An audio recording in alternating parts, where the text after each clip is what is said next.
The delegation meeting will come to order. Andrew, please call the roll. Senator Gruters, Representatives Buchanan, Here. McFarland, Here. Nix. Here. Madam Chair, we have a quorum. Thank you. Let the record reflect that a quorum is present. Ladies and gentlemen, thank you for joining us here today. We have an amazing schedule ahead of us. We have one local bill and 92 registered speakers, which I think may be a record. But before we dive in, we have a delegation member who's not here. Senator Joe Gruters has moved on to another role, although he will still be serving with us as state senator for this next legislative session, but he was unable to be here with us today. And I just wanted to take a moment to say that Senator Gruters has been an incredible advocate and champion for our community throughout his time in the legislature. To our delegation, he's been a mentor and a friend, especially to me. I will miss serving with him dearly, but I'm so proud of this incredible opportunity to expand his impact across our country. We all wish him the best of luck as he finishes his time and his term in the legislature. And he has sent in a letter that I'll take a moment to read today. So Senator Gruters writes, "I want to take a moment to simply say thank you. Serving the people of Sarasota County and the state of Florida has been one of the greatest honors of my life. From the very first day I took office, my mission was to represent your values, your families, and your hopes for the future of this great state. Public service is about leaving things better than we found them, about facing challenges head-on and finding solutions for Floridians in need. Together, we've strengthened our communities, supported small businesses, and worked to make Florida an even better place to live, work, and raise a family. I'm proud of all we've accomplished over the past 7 years. Every step of the way, I've been guided by your trust, and I've never taken that trust for granted. As I finish my term in the Senate, I do so with a full heart, proud of what we've achieved together, and deeply grateful for the opportunity to serve you. My commitment to this community and to Florida's future will always continue. Thank you, and God bless you." Senator Gruters would also like to recognize and thank his colleagues in us in the legislative delegation, and especially his team, his incredible staff, Vicki Burl Keller, Jeremy Miller, and Mandy Hill, who are here today. Thank you, guys. Thank you, Jeremy. Thank you, Vicki. And thank you, Mandy. These guys represent Joe's office with incredible professionalism, heart, and they are available if anyone would like to meet with them to bring matters to the senator's attention. Thank you.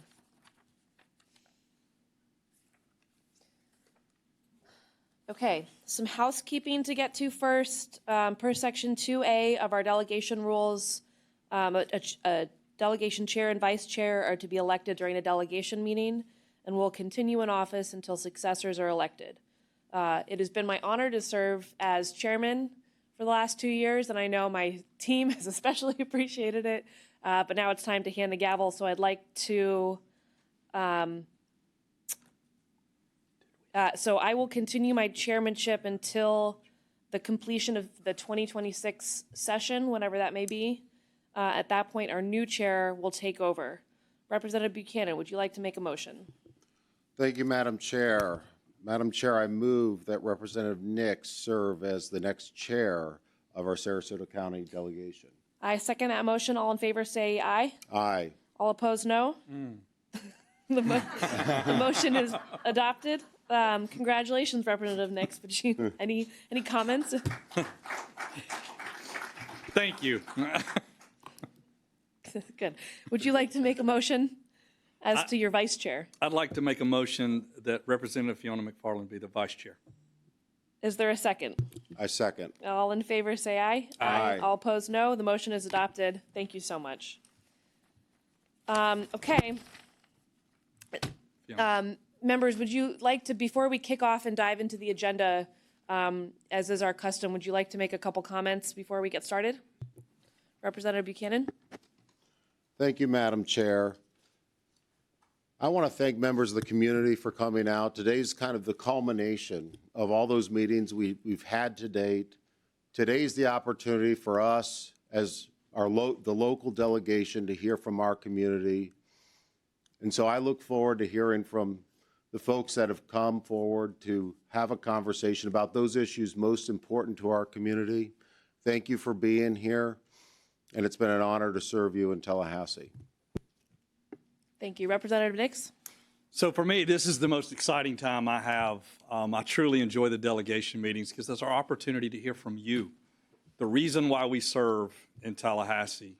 And so I'm grateful for you taking time away from your businesses, your families, or the beach to be here to come share your thoughts and perspectives as to how the new year is going to look. So we thank you for that. It is an honor of a lifetime to be serving. Thank you. Thank you, representatives. I was so anxious about our 92 speakers that I skipped over some formalities. We should pray over this event before we get started. Representative Nix, would you lead us in a prayer, please? Yeah, please bow your heads. Heavenly Father, we come before you this morning with grateful hearts as we gather for the Sarasota County Legislative Delegation meeting. We thank you for this opportunity to serve the people of this community, the state of Florida, and for the responsibility you have entrusted in each of us. Lord, grant us clarity of mind, calmness of spirit, and unity of purpose. Help us to listen with humility, speak with wisdom, and act with integrity in all that we do today. Guide our conversations so they may be productive, respectful, and focus on the needs and well-being of the citizens we represent. We ask for your protection over our first responders, our military, our teachers, and every family that calls Sarasota County home. Strengthen our leaders, staff, and all who labor to make our community stronger and more resilient. Give us the courage to do what is right, even when it's difficult, and the foresight to make decisions that honor both the present and the future of our great state. Bless this meeting, bless this delegation, and bless the people we serve. In Jesus' name, amen. Amen. Thank you, Representative Nix. Representative Buchanan, would you please lead us in a pledge? Thank you, Madam Chair. Please rise for the pledge. I pledge Allegiance to the flag of the United States of America and to the republic for which it stands, one nation, under God, indivisible, with liberty and justice for all. Thank you, gentlemen, and thank you, everyone.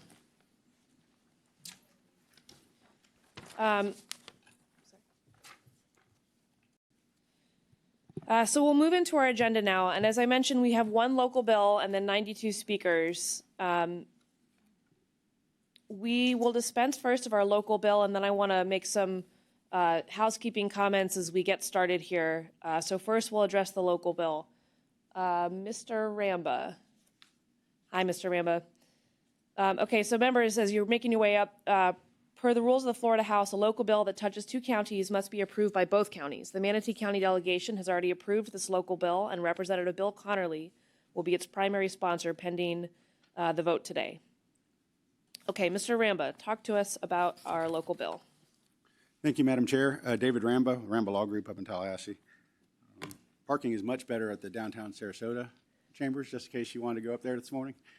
Sorry for coming a little hot, but yeah, it was got to come down here and see the lovely annex building. This local bill would create a improvement district for stormwater, infrastructure, and public improvements in both Manatee and Sarasota counties. The land encompassed by the district is all commercial property around the University Town Center area. While a lot of the focus has been on provisions relating to stormwater at the residential areas, we have those same issues in this area.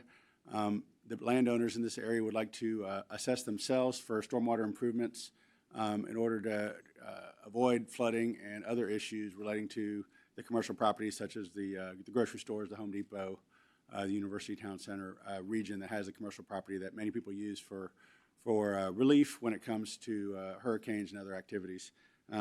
This would create a district that has a 5-member board of supervisors elected by the landowners on a 1-acre, 1-boat basis. While it does encompass county land, the county lands would not be assessed in either Manatee or Sarasota counties. It would just be the commercial properties that are assessed.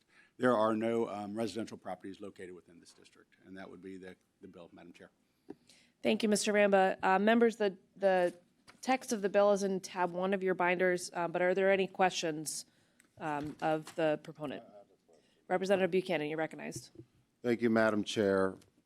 Mr. Ramba, thank you for being here today. What kind of impacts has this geography seen over the course of Debbie and some of the other storms that have impacted our area? Thank you, Representative Buchanan. We did see quite a lot of flooding in our parking lots and other areas, and while the focus from the media is usually on people's homes and things like that, People want to get to the Home Depot. They need to get to the grocery store.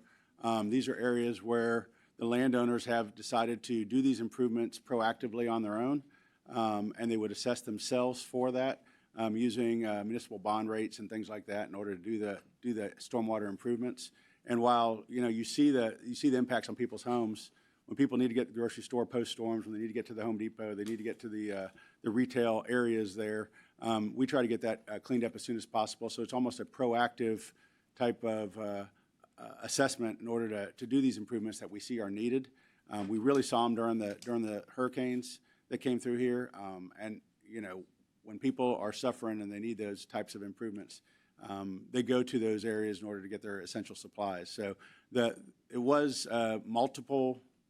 I wouldn't call it feet of water like people had in their homes, but you get 6 to 8 inches of water in the parking lot. People can't traverse it. They can't get their essential needs and supplies. And so we've got a stormwater plan, and it being in 2 districts, 2 counties, having a single district to do the permitting and the assessment to the Water Management District and to the counties as a governmental entity would really provide some efficiencies for the district. Representative Nix, you're recognized. Thank you for being here, Mr. Rambo. Just a quick question. There's no future land use there that could be residential, correct? In what would be the special district? So there is land that could be residential if some commercial properties are converted. The special act provides that those lands would be redacted from the district if they became of residential use. Perfect. So that is contemplated in the bill that's in your packet. And what we did was ensure that individual residences or people's condos, for example, would not be impacted by the district.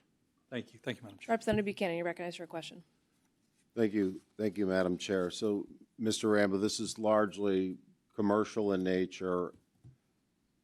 Are the stakeholders, as it relates to, has it been socialized amongst a lot of the tenants and other stakeholders, including obviously the landowners, and what's the general feedback been? The general feedback is that the district is necessary, and this is the most efficient way to do it from a taxing perspective. Members, any further questions? Thank you. Is there any public testimony on this local bill that's before the delegation? See no local testimony. Members, any debate? Mr. Ram, we don't debate. Mr. Ramba, any comments in closing? This was heard before the Manatee delegation and did pass unanimously, Madam Chair. I just want to note that. Thank you. I'm sorry, Representative Nix. No, just from the debate standpoint, I wanted to say this section has been extremely influential, impactful to the growth that we've had from an economic standpoint. So I love seeing the opportunity that the special district will bring to help this take to the next level for Sarasota. Thank you. All right, let's move to the roll. Andrew, would you please call the vote on this local bill? Senator Gruters, Representatives Buchanan, Yes. McFarland. Yes. Nix. Yes. The vote is 3 ayes, 0 nays. The bill passes. Thank you. Let the record reflect that the Sarasota County delegation approves this local bill. Thank you, Mr. Ramba. Thank you, Madam Chair. Members, we have 3 minutes allotted for each of our speakers. We'll move first through our local governments, and then address our schools, and then our statutory bodies, and then turn towards members of the public. There are agendas available. If you're here and you haven't registered ahead of time, there's public testimony cards. I want to thank the Sarasota County Board of County Commissioners for welcoming us into their chamber, but we are House members. We're going to abide by our Florida House rules where they differ from the county. We pride ourselves on decorum. We address the matter at hand. We avoid making personal allegations, and we respect everyone that comes before us. I will have to be a little strict on keeping us on time. As I mentioned, this is a very aggressive agenda. I've told everyone you're going to have 3 minutes. I will continue that as long as we can until the clock starts to scare me, and I may have to curtail some of your comments. If, as you're listening, someone has covered your argument, you don't have to come to speak, even if you've been registered to. You can wave at me. or let me know. And then for housekeeping, I'll call a few people at a time and have you make your way up to the microphone so we have folks waiting in the room and we don't give up time in transition. All right, let's go for it. We're going to start with the county. Chairman Nunder, thank you for hosting us in your chambers. Sir, you're recognized. Well, good morning, and thank you, Madam Chair, delegation members, and welcome to sunny Venice, Florida this morning. We are happy to host you and look forward to a very fruitful working conversation and meeting this afternoon. Thank you all for your continued leadership and dedication to public service on behalf of our community and our state. On behalf of Sarasota County, the Board of County Commissioners, I am pleased to speak with you and highlight about 5 key points related to our legislative priorities of 2026. Starting off, under stormwater management and water quality, the board remains hyper-focused on strategic investments to ensure continued stormwater management and water quality. The dredging of Philippi Creek and other critical stormwater facilities is a top priority for the county, and we ask for your support in seeking the state's partnership in this community effort. We also thank you for the continued support in maintaining Midnight Pass Inlet, one of my favorites, and restoration of a healthy Little Sarasota Bay. Next is our transportation section. The board continues to focus on transportation priorities and ask for your support of our partnership with the state on improvements such as River Road, Lorraine Road, and the McIntosh Road-Clark Road intersection. We continue to support the advancement of State Road 681 and the I-75 interchange and the expansion of that project. Next is the Dickey Betts Memorial Highway that you may all have heard about. The board recently passed a resolution asking that the delegation support legislative action, naming a portion of US 41 in Nokomis after the legendary musician Dickey Betts, and that was brought to our board by our very own former County Commissioner John Thaxton. Third is public safety. The board included in our adoptive legislative program support for legislation, allowing individual local officials the option of carrying a weapon to appropriately defend themselves in public meetings and events.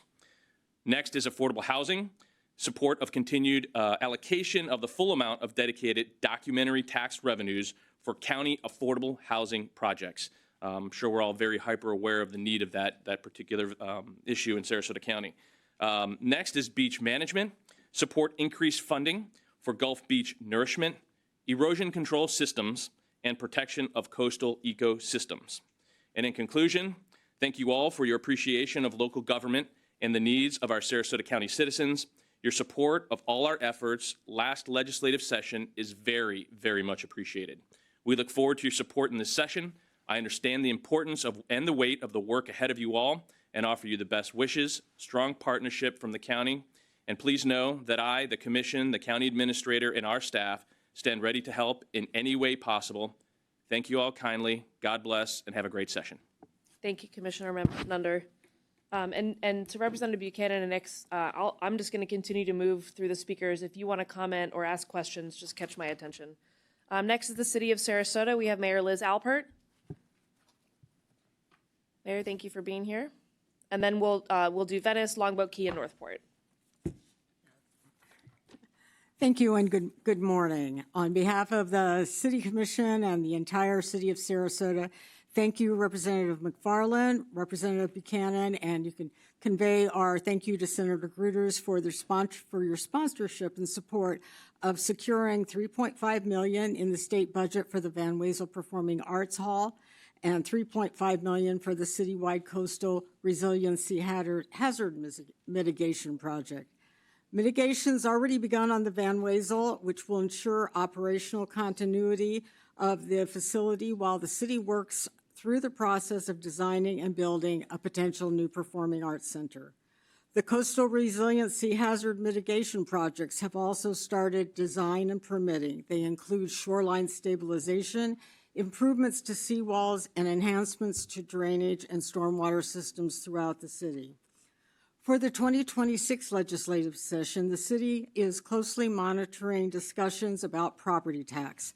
Of our legislative priorities is to ensure the city maintains the ability to levy property taxes to fund critical services and to ensure any changes do not create tax shifts that negatively affect our residents, homeowners, renters, and businesses. The City Commission is also committed to ensuring that any tax relief does not inequitably or negatively impact affordable housing for our residents. Affordable housing remains a priority with the City Commission and city leadership currently working on workforce attainable housing project on city-owned property. Another important priority includes working through legislative changes that provide an effective and appropriate emergency response for local governments and their residents after a hurricane or tropical storm that does not impose limitations on the city's authority to adopt or approve land use regulations and comprehensive plans that are not directly related to the storm. Additionally, the City Commission remains interested in working with Representative McFarland on a solution to sovereign immunity liability caps, along with working on a solution to retain community redevelopment agencies. Finally, the arts community remains an important cultural, historical, and economic part of the City of Sarasota, and we support all arts-based funding and development policies. Again, thank you to all of you and to all our state legislators, and including you, Representative Nix, for their support and their work in Tallahassee. And thank you for the time to speak to the delegation today and with what is going on in the city of Sarasota and our priorities for the upcoming year. Thank you so much. Representative Buchanan. Yes. Thank you so much for being here. Are you all, I've had an opportunity to get a list of some of the appropriation requests for the city. Are you all able to get us, at the time we had that conversation, there was not a rank order as it relates to prioritization on that list. Can you all get us a ranked order list of We can do that. of priorities as it relates to appropriations for the city?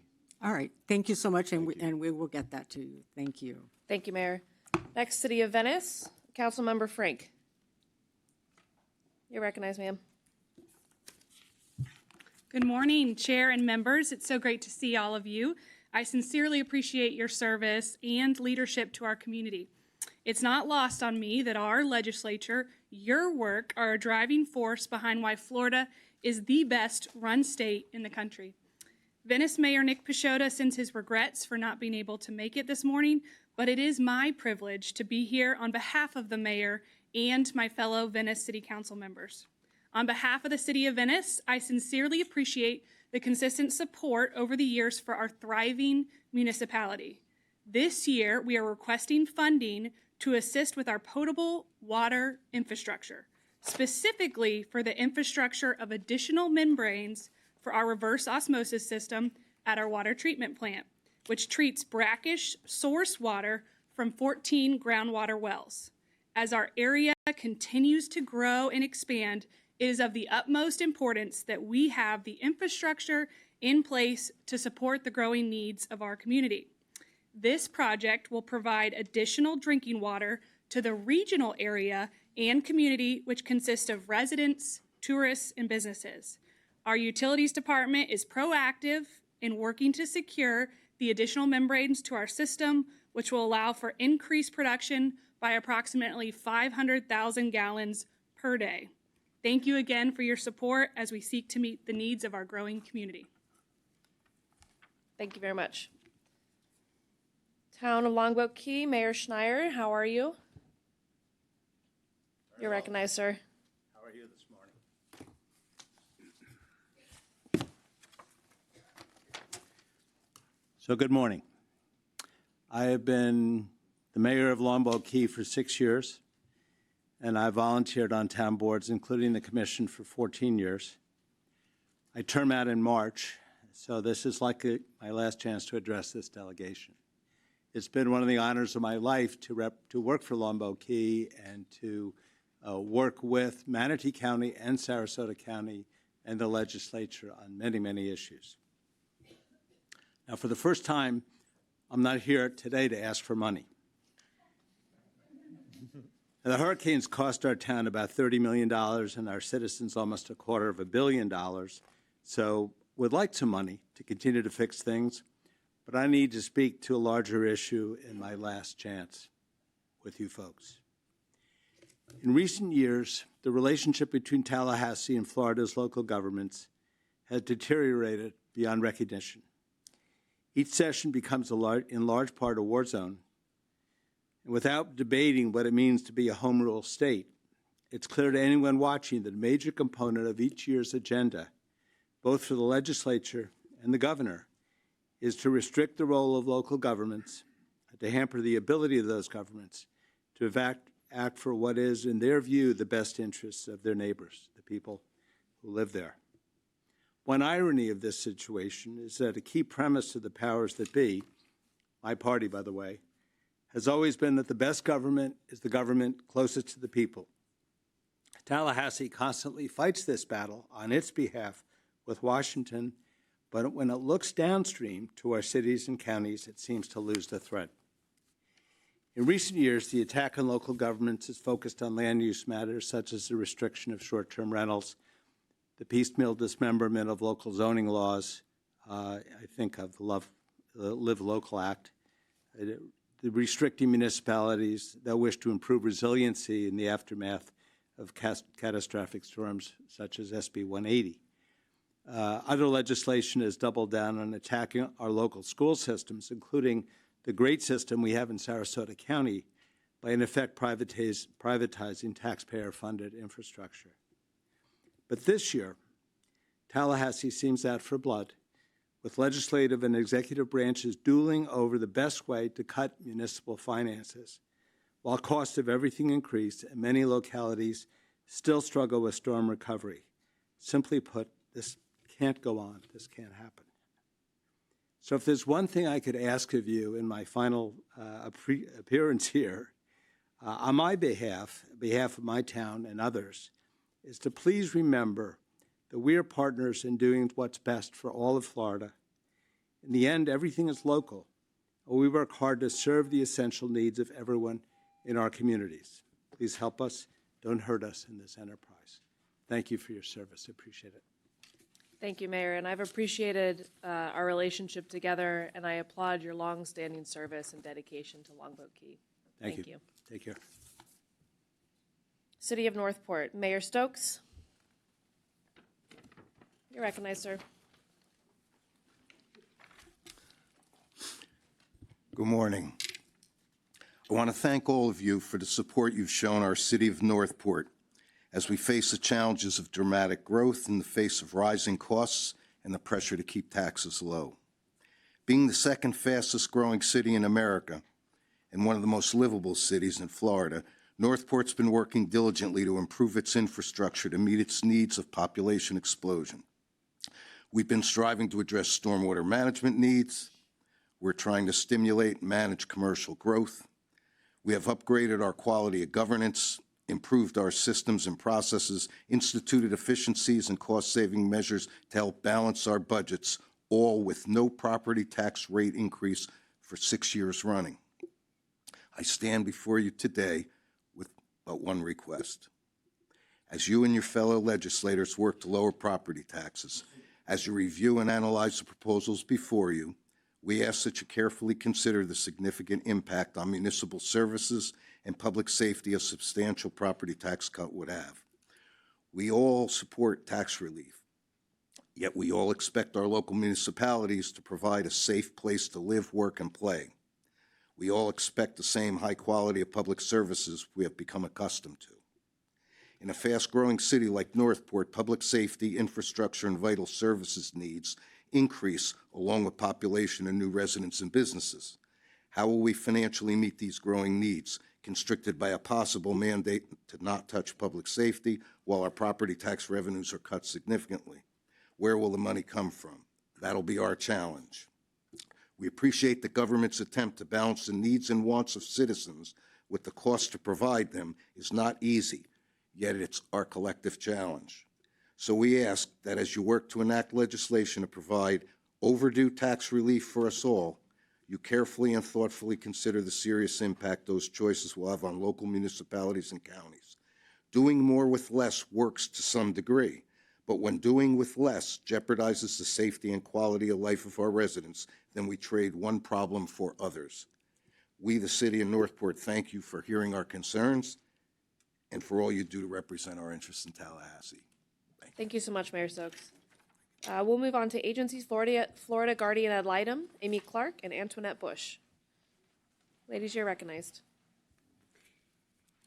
Good morning. Thank you, representatives. I am Amy Clark, the managing attorney with the Guardian Ad Litem office, and I'm joined with our assistant director, Antoinette Bush. As you're well aware, the Guardians Ad Litem are assigned by the Florida Guardian Ad Litem's state office to represent Florida's abused, neglected, and abandoned children, both in court and the community. They are appointed by a judge after a child enters into the dependency system. Currently in Sarasota County, we have 146 children in the dependency system. Each one of those children is appointed an attorney, a professional social worker, as well as a volunteer or pro bono attorney. We currently have 132 Sarasota volunteers on those 146 cases. Statewide, we currently have 31,622 children in Florida in the dependency system. We're also very excited, as in last year marked the first time in our office history that we had enough resources for every child in Florida. So we wanted to thank the legislatures for that, and that resources have continued. In addition, we are also grateful to the legislature for recognizing in statute the critical role mentors play in helping our at-risk teens as they're aging out of foster care. So this is a new initiative, and we're very excited about it, as in that the Guardian Ad Litem has taken the initiative of training and appointing mentors to each of our at-risk youth. We currently have today over 1,200 teens in our system with an identified mentor. And this mentor is someone who will continue with that youth into their young adult and stay as long as that relationship continues. We can always use more mentors, though. So again, we are very grateful for all you do for our office and for us in Sarasota County, and we thank you for this opportunity to come before you today. Thank you, Ms. Clark, and thank you to everyone out there who serves as a guardian ad litem. We appreciate your service, and thank you for taking care of children in our county. Thank you, ladies. Thank you. We'll move into the education portion, and we'll start with our K-12 system. Superintendent Terry Connor. Well, good morning. Thank you so much for the opportunity to be here. First, I just want to say thank you for the leadership that this delegation has really exhibited.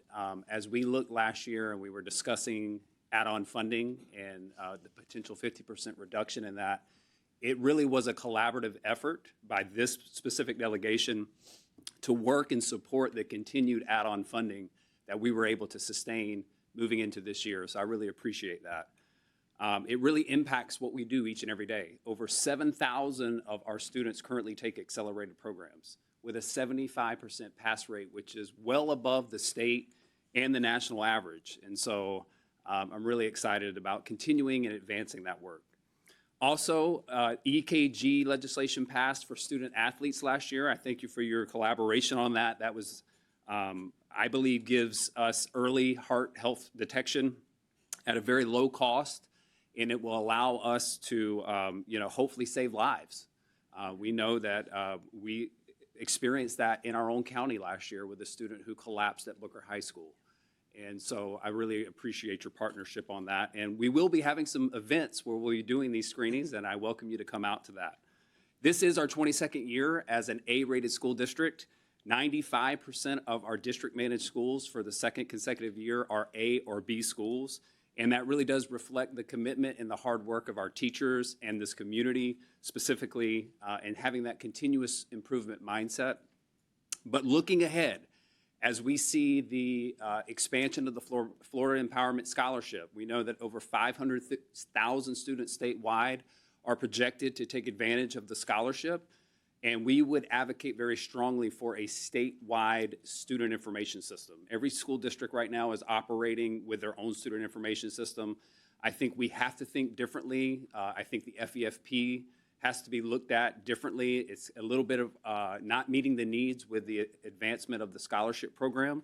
So modernizing our statewide information system, making sure students have a unique identification number, so that when students are using the scholarship, we really need to probably place them as a separate district because it is creating issues. You know, last year we did have the issue where we double dipped. We had students who had signed up for the scholarship, but also were educated. Thank you for the partnership in working that out.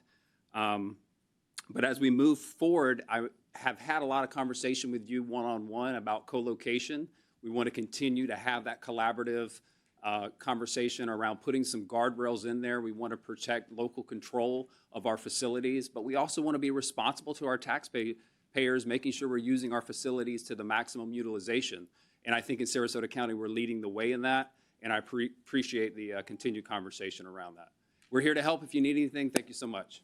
Thank you, Superintendent. Representative Nix, you recognized. This isn't a question, it's more of a statement, but I wanted to take a moment, Superintendent, to thank you and your team.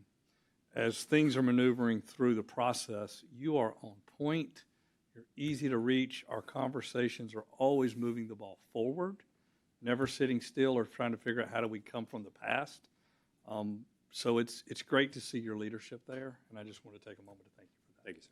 Yeah, and I'll second that, Superintendent. I want you all to know that we have great leadership in our education system here in Sarasota County. Superintendent Terry Connor and his team have been so helpful. Each of the legislative matters that he went over today, we were in so much discussion over. I don't know how other counties do it in other states, but here in Sarasota, your school board members and your school district leadership are phenomenal, and we're very proud to represent you. Thank you, Superintendent. New College of Florida, President Corcoran. Thank you for being here. You're recognized, sir.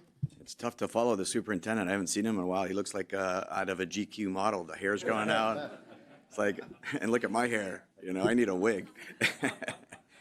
I just want to say thank you. You know, you guys said, hey, you know, go down there. It's a storied, amazing school. You know, fix it. Give us 5 years. We're only halfway through. Enrollment's record at 917, way ahead of the 1,200 goal that was set for 5 years. The foundation is up 35%. We went from 39 million to 53 million in 2.5 years. On every single metric, the school's just doing fantastic. None of that would have been possible without the support from you all. So I just want to say a heartfelt thank you. Second, I just want to say next Wednesday at 10 o'clock, you guys probably, some of you met him, Lincoln Diaz-Balart. He died of cancer earlier this year. He was a mentor to the speaker, but he was an alum of New College, and so we're dedicating a park to Lincoln Diaz-Balart. His family and some of the statewide leaders will be there, and you're more than welcome. 10 o'clock, I think you guys should have gotten an invitation in the mail. And finally, I'll just say, you're going to hear from you know, the other universities. I would just say, in all my experience in being around politics, working with the local universities has been fantastic. We share dorm space thanks to USF. If we didn't have that, we'd be in more expensive hotels. They've been fantastic. Tommy Gregory, we launched sports that helped with our enrollment. We use almost, you know, SCF facilities throughout the entire season. But those efficiencies are happening in conjunction, working side by side with the next speakers. And just want to say thank you for all your support and appreciate it. Thank you, President Corcoran. University of South Florida, Interim Regional Chancellor, Mr. Kemker, you're recognized, sir.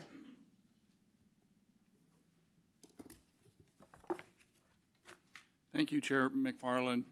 I'd like to take advantage of the first time I've ever gone before Casey Welsh and acknowledge that our football team is ranked in the top 25. So go Bulls. So my name is Brett Kemker, the Interim Regional Chancellor for the University of South Florida, Sarasota Manatee. On behalf of President Rialaw and our Board of Trustees, I want to thank you for your continued support of USF.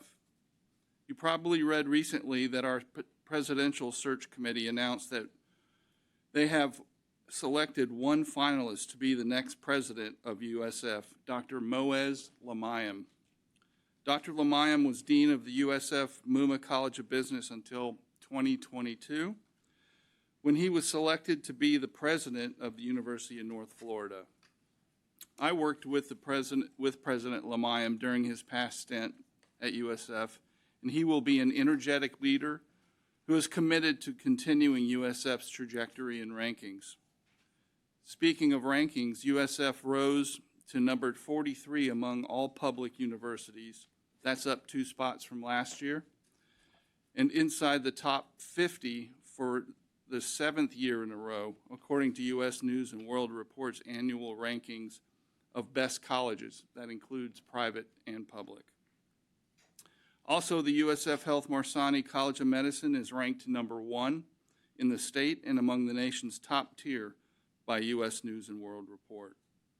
At the beginning of this fall, we opened the Bellini College of Artificial Intelligence, Cybersecurity, and Computing, which is the first of its kind in Florida and in the nation. Over this summer, our Board of Trustees approved the new 7,000 square foot STEM building, lab facility for the Sarasota Manatee campus. This building will be constructed using already approved state, federal, and USF funds. We're planning a groundbreaking ceremony on November 19th, to which you are all invited. We plan to open these new labs to students for the fall 2027 semester. Having a preeminent research institution in our backyard supports local employees in meeting critical workforce needs in strategic areas such as nursing, allied health, and education, while providing ongoing partnership opportunities for the community with our talented students and faculty. 86% of students on the Sarasota Manatee campus are from our two-county area and will most likely stay here because of the USF's ability to prepare them for the dynamic employment opportunities of today's economy. Thank you, Chancellor Kemke. I appreciate you being with us today. The United States Naval Academy looks forward to hosting University of South Florida in football this weekend. I fear you may not be victorious, though. Thank you for being here today. Well, yeah, go Bulls. Honesty is the best. President Gregory, State College of Florida. How are you, President Gregory? Thank you for being here. Doing well. Thank you, Madam Chair, and thank you, representatives. First, let me say thank you to Representative Buchanan. About a year ago, he learned that our A-rated high school, collegiate school that's on SCF's Venice campus, were in portable buildings. He immediately raised his hand and said, let me file an appropriation, get started with PICO funding so we can replace those with a permanent building. And thank you for raising your hand and being successful last year.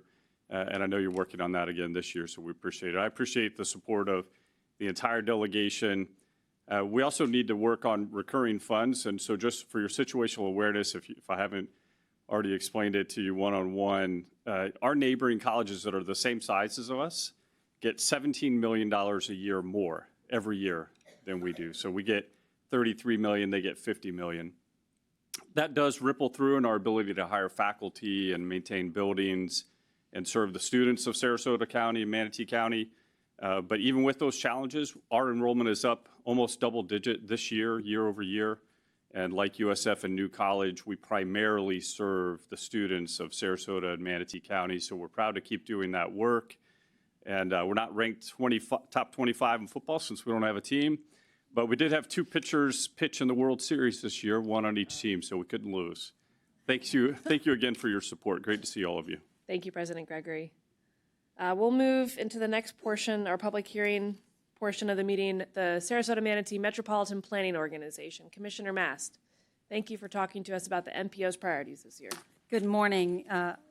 Not that any of us want to deal with transportation or traffic, so let's just dig right into it. On behalf of Sarasota Manatee Metropolitan Planning Organization, thank you for support of the transportation and the opportunity to talk about regional transportation priorities. The MPO's long-range transportation plan is currently being updated to incorporate the latest priorities and is a vital guiding document for getting crucial transportation projects built in support of our economy and consistent with the Florida Transportation Plan.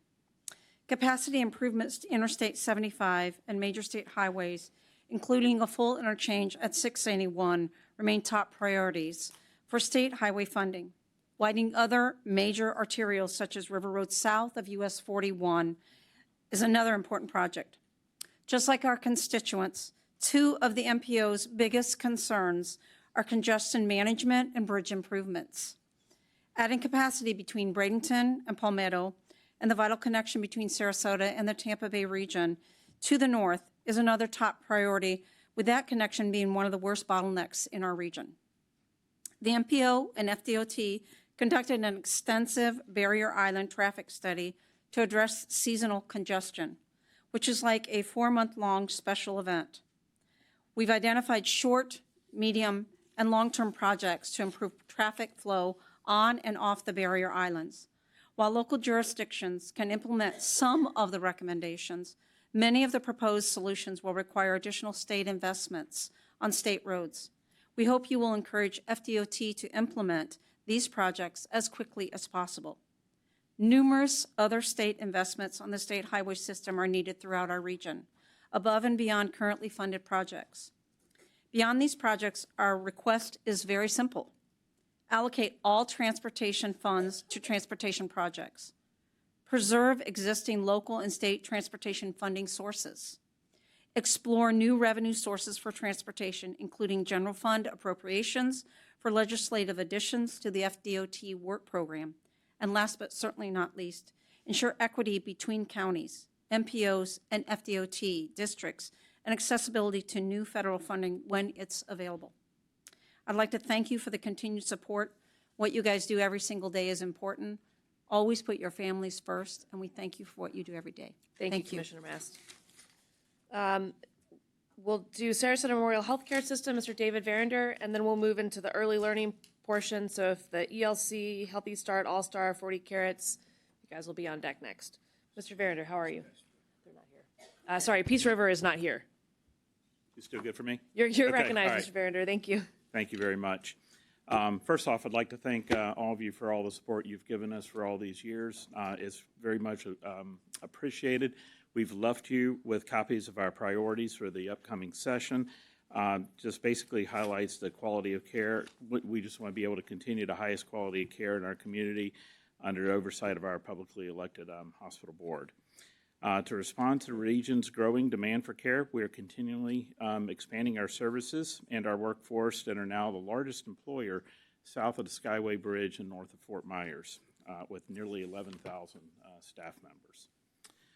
Thanks to the legislature's ongoing support for funding for physician training, we've been attracting new doctors to our community through our partnership with Florida State University. We now train 70 physicians, residents each year, and since the program began back in 2017, nearly half of those residents who completed their training have chosen to stay and practice in our region, and over 70% have remained in the state of Florida. So I think it's become a very good investment on behalf of the state legislature. So thank you for that. Thank you, Mr. Verinder. Oh, sorry. Oh, you continue. Okay. I can cut it shorter No, I if you'd thought like. that was a period. But It's proven to be a sound investment, so thank you for continuing that. As the only publicly owned hospital in the region, our priority is to enhance residents' access to our high-quality care. In South County, we have invested nearly $700 million to meet the pressing needs of care. That investment includes successfully doubling the inpatient and ER capacity at our Venice Hospital, which celebrated its 4th year opening this month, as well as the construction of a new hospital in Northport, which we had our groundbreaking this past week. At the same time, we continue to upgrade our Sarasota campus, bringing in world-class specialists and investing over $200 million to open a new outpatient cancer center so that patients can receive the highest level of care and stay in our area. These projects are all essential part of our public mission, and we reinvest all of our revenues back into our community for the benefit of our citizens. Sarasota Memorial remains the only healthcare system in the county that delivers babies, provides newborn intensive care and inpatient pediatrics, as well as psychiatric services for patients of all ages, including young children. We have the county's only trauma center and the only clinic that offers free specialty care for residents in need. And last year alone, we provided over $360 million of vital mission services and programs to reach our most vulnerable citizens. We are currently concluding our year of celebration for our 100th year anniversary. So we have served this community since 1925 and look forward to a bright future. So once again, thank you for everything you've done for us and appreciate your support. Thank you, Mr. Farrinder. Representative Nix, you're recognized. Yeah, I just wanted to take a quick moment because we understand residency training is the key to keeping doctors here. And did I hear you say correctly, you did 70 last year? We do 70 every year. Every year. Are you at full capacity there, or is there room for more? Yes. I understand that we only are allocated so many residency slips, so we're going to try to keep working on that, but Yes, Representative Nix, the way that works is you establish a cap as a federal government Right. issue. The state has come in and helped us supplement some of those type of things. What we did to plan out for the future is we made sure our Venice Hospital does not have residents right now, and the Northport Hospital will be another standalone. So we can start a new cap system in Venice when we have the plans and are ready, and we can do the same in Northport. So it would be hard to add a lot more on the Sarasota campus, but we did preserve that rights to do that in the other two hospitals. I love the foresight. Thank you. Thank you, Mr. Farrinder. And members, if maybe the county could turn up the volume. I think I'm seeing some when you come to the microphone, just project a little bit more. Representative Buchanan, you're recognized. Thank you, Madam Chair. Mr. Verinder, thank you for being here. It's been an eventful couple months for Sarasota Memorial. 8 years ago, we began conversations about making healthcare more accessible in South Sarasota County. Northport in particular is something, I've been focused on, getting better access there. And so, this last week we had that groundbreaking. Was a great day for the folks in Northport and South Sarasota County. So thank you guys. We're very excited about that. Thank you very much. It was a great day, and it's something we've been working on together for a very long time. So happy to have that opportunity. Thank you, Mr. Farrinder, and happy 100th anniversary. Thank you. Thank you very much. Early Learning Coalition of Sarasota County, Ms. Allison Fraga, you're recognized.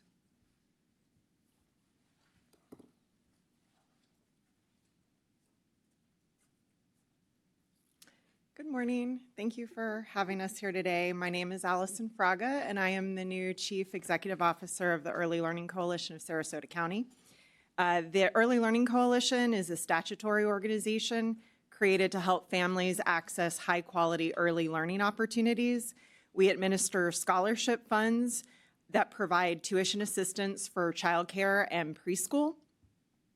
Our school readiness program supports low-income families who are working or continuing their education.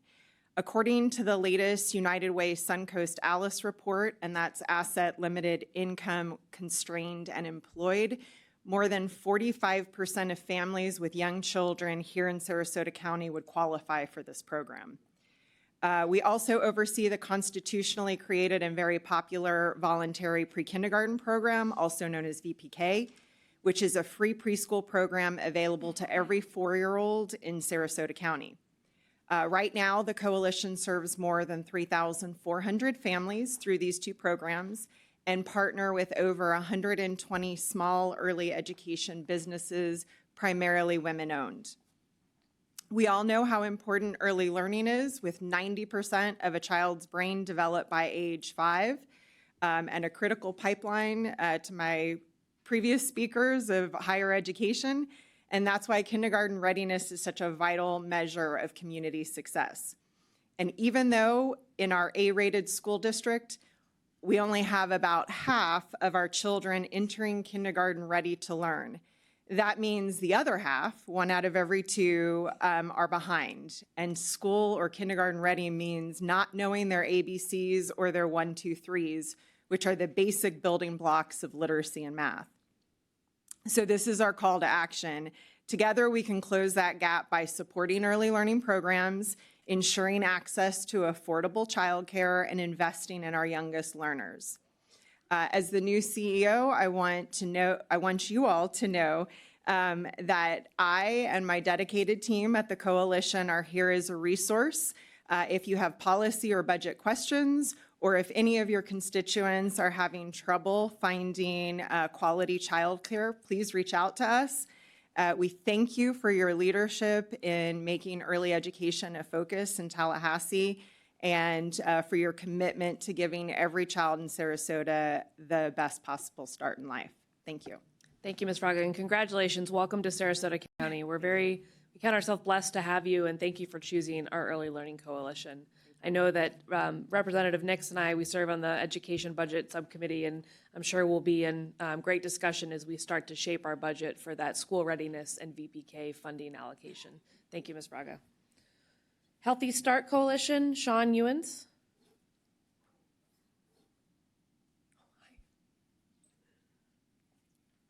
You're recognized. So I'm Sarah Olison with Healthy Start. Sean unfortunately had to be at a board meeting this morning, so I'm here. First of all, just want to say thank you for all of you being here today and always being available to the constituents of Sarasota County. We know there are many priorities that are of value and importance that make our community better, stronger, and more enjoyable. From Healthy Start, we just really want to express gratitude for all the work that you all did for our statewide program this last legislative session.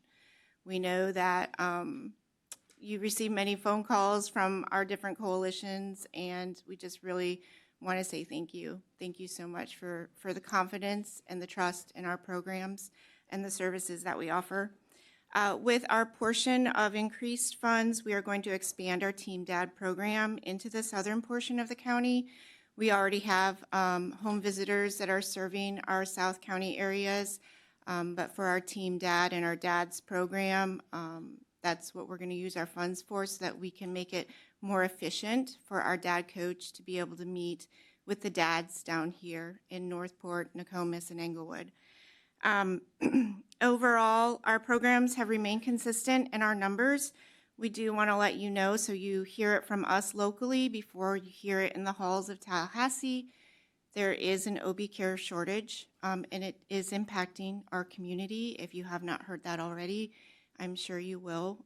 We are putting together a statewide white paper, and as soon as we have it ready, I will send that out to you so that you can be informed. And if you have any questions at all, please feel free. We're always here. But overall, our program is doing well. We're partnering with many community agencies, All Faiths Food Bank, who you'll hear from in a little bit. We're one of the 4 well market centers for them. So we're providing fresh food to our Healthy Start participants. We've been up and running for 4 months now, and in those 4 months, we've served 130 families. Those are families that are choosing between paying a bill or putting groceries on the table for their families. So it's a vital program, and we're happy to be partnering with them. In the coming year, we are going to be offering our Grow Doula program, so we're super excited about that, being able to offer doula support for Medicaid women and recipients here in Sarasota County. So that's something that we'll be able to come back here next year and report the positive outcomes from that for our preterm and low birth weight babies. And I'm running out of time, so we're here as always to be a resource. Thank you to you all for your service, and more importantly, thank you to your families who we know share you all with us, and we appreciate that so much. Thank you, Ms. Olson. I appreciate you being here. All Star Children's Foundation, you are not Gracie McGillicuddy. Hello, Mr. Moranti. Thank you for being here. You took my joke, Representative. I am clearly not Gracie McGillicuddy. I'm Stephen Fancher, the Chief Advancement Officer at All Star Children's Foundation. First off, thank you to the entire delegation for your continued support of children and families in our community. We have another appropriations request again in this year, and we're grateful for the continued support and investment in trauma-informed care provided by All Star. I just wanted to acknowledge Gracie. We had our gala last night, and then she's speaking today at the Wit and Wisdom Luncheon, so she just sends her heartfelt thanks and true deep-felt gratitude for the delegation and your support. All Star Children's Foundation is now in our 5th year of operation. On our 5-acre campus, we're home to 5 individual family foster homes, a pediatric mental health treatment and research center, a trauma assessment center, and a team of experts dedicated to helping children in foster care heal from trauma and thrive. Since opening in 2020, we have provided safe, stable homes and comprehensive trauma-informed services and training for children and families in Sarasota County and across the entire 12th Judicial Circuit. Our work is rooted in research and data-driven evaluation. We have a partnership with Florida Atlantic University, an affiliate of the Florida Institute for Child Welfare, who are conducting formal program evaluation to measure outcomes in child well-being, placement stability, and trauma recovery.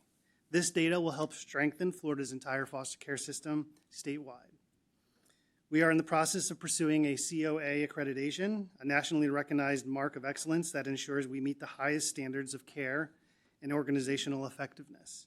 This process reflects our commitment to transparency, accountability, and continuous improvement. Our outpatient therapy program serves children throughout the entire 12th Circuit. This includes trauma therapy, developmental and trauma assessments, and support for reunified and kinship care families, creating lasting stability and stronger communities. Our training has been transferred throughout the entire circuit as well. We are training foster parents, case managers, clinicians, community partners, all using evidence-based frameworks for healing trauma. We're building capacity within the entire child welfare system, not just on our campus. So with your continued support, we can expand access to trauma-informed care and help every child in foster care heal and thrive. Thank you again for your leadership and for standing with us and ensuring that children and families in foster care feel safe, loved, and hopeful about their future. Thank you. Thank you, Mr. Fancher. Representative Nix, you're recognized. I just want to take a moment to say thank you. I've been working with the foster care system. I've never had to live in it, but I've been working with that system probably for the past 14 years, advocating in Tallahassee and other areas before I got into this position. Would love it if you could get with Clark before you leave so we can get some more time together. Absolutely. 'Cause I really appreciate the trauma that these young men and women are dealing with is real. And I'm grateful that we're putting the time and effort in, so thank you. Yes, sir. Thank you. Will do. Thank you. And Thank you, guys. congratulations on a big event last night. I understand you guys raised quite a bit of money, so congratulations. Yes, thank you very much. Thank you. Take care, guys. 40 Carrots Family Center, Michelle Caprellian. Ms. Caprellian, you're recognized.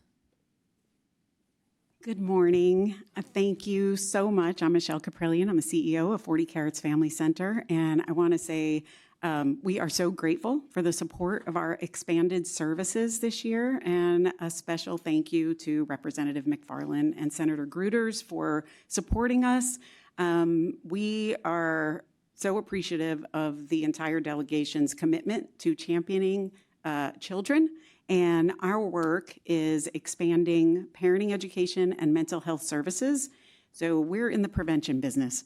Our goal is keeping kids out of the foster care system, keeping them out of drug addiction facilities, keeping them out of judicial court system, and that means working with the family as a whole and putting a pin in generational trauma.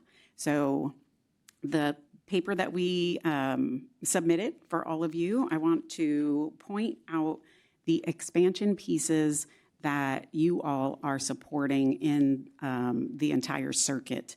So the biggest one here is DeSoto County. And we are thrilled to be able to serve that very under-resourced county.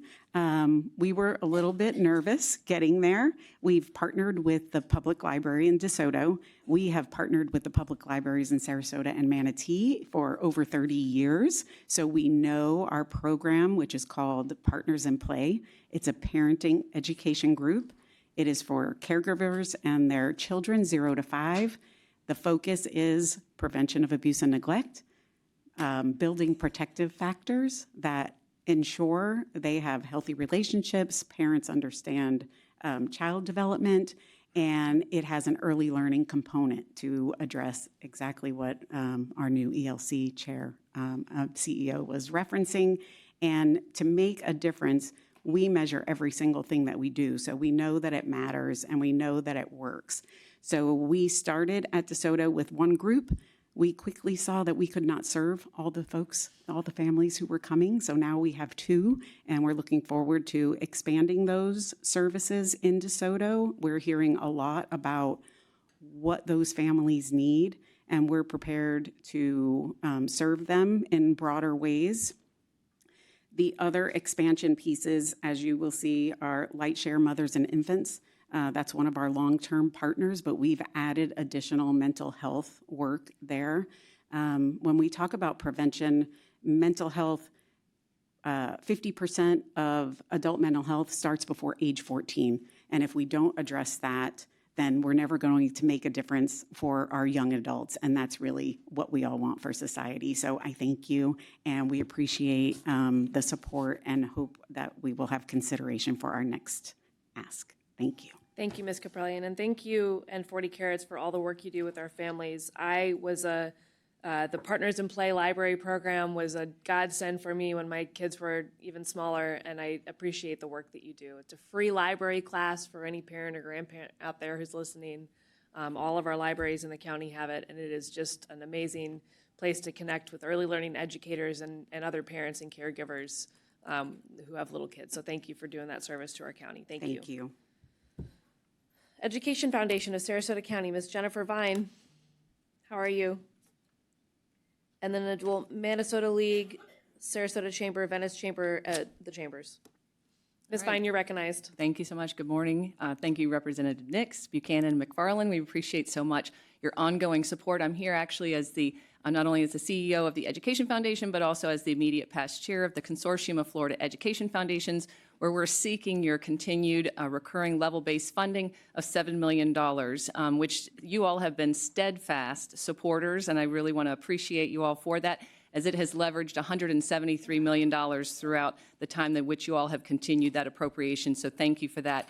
On a local level, what I will tell you is that that $173 million, that $7 million annual appropriation turns into $103,000 that is for local benefit for our work, which is actually to help increase high school graduation rates. It's to help expand career explorations and to ensure that students are graduating with a plan beyond high school. I will share with you that the Helios Education Foundation also conducted a recent report, the Future Billions report, which actually shows that anytime we increase the post-secondary going rate for our community, it actually will have a $227 million economic and social benefit to us, and on a statewide basis, that results in $8.38 billion on an annual basis. So I would say to you, I urge for your continued support of that $7 million as education, as I've been a through line for all the folks before me speaking about it, but it is not only something that is youth development, it is also workforce development, and it is absolutely is economic development. So thank you all so much for your continued support, and I hope to see that recurring funding again. Thank you, Ms. Vine. Minnesota League of Cities, BJ Bishop, Commissioner Bishop, thank you. You're recognized.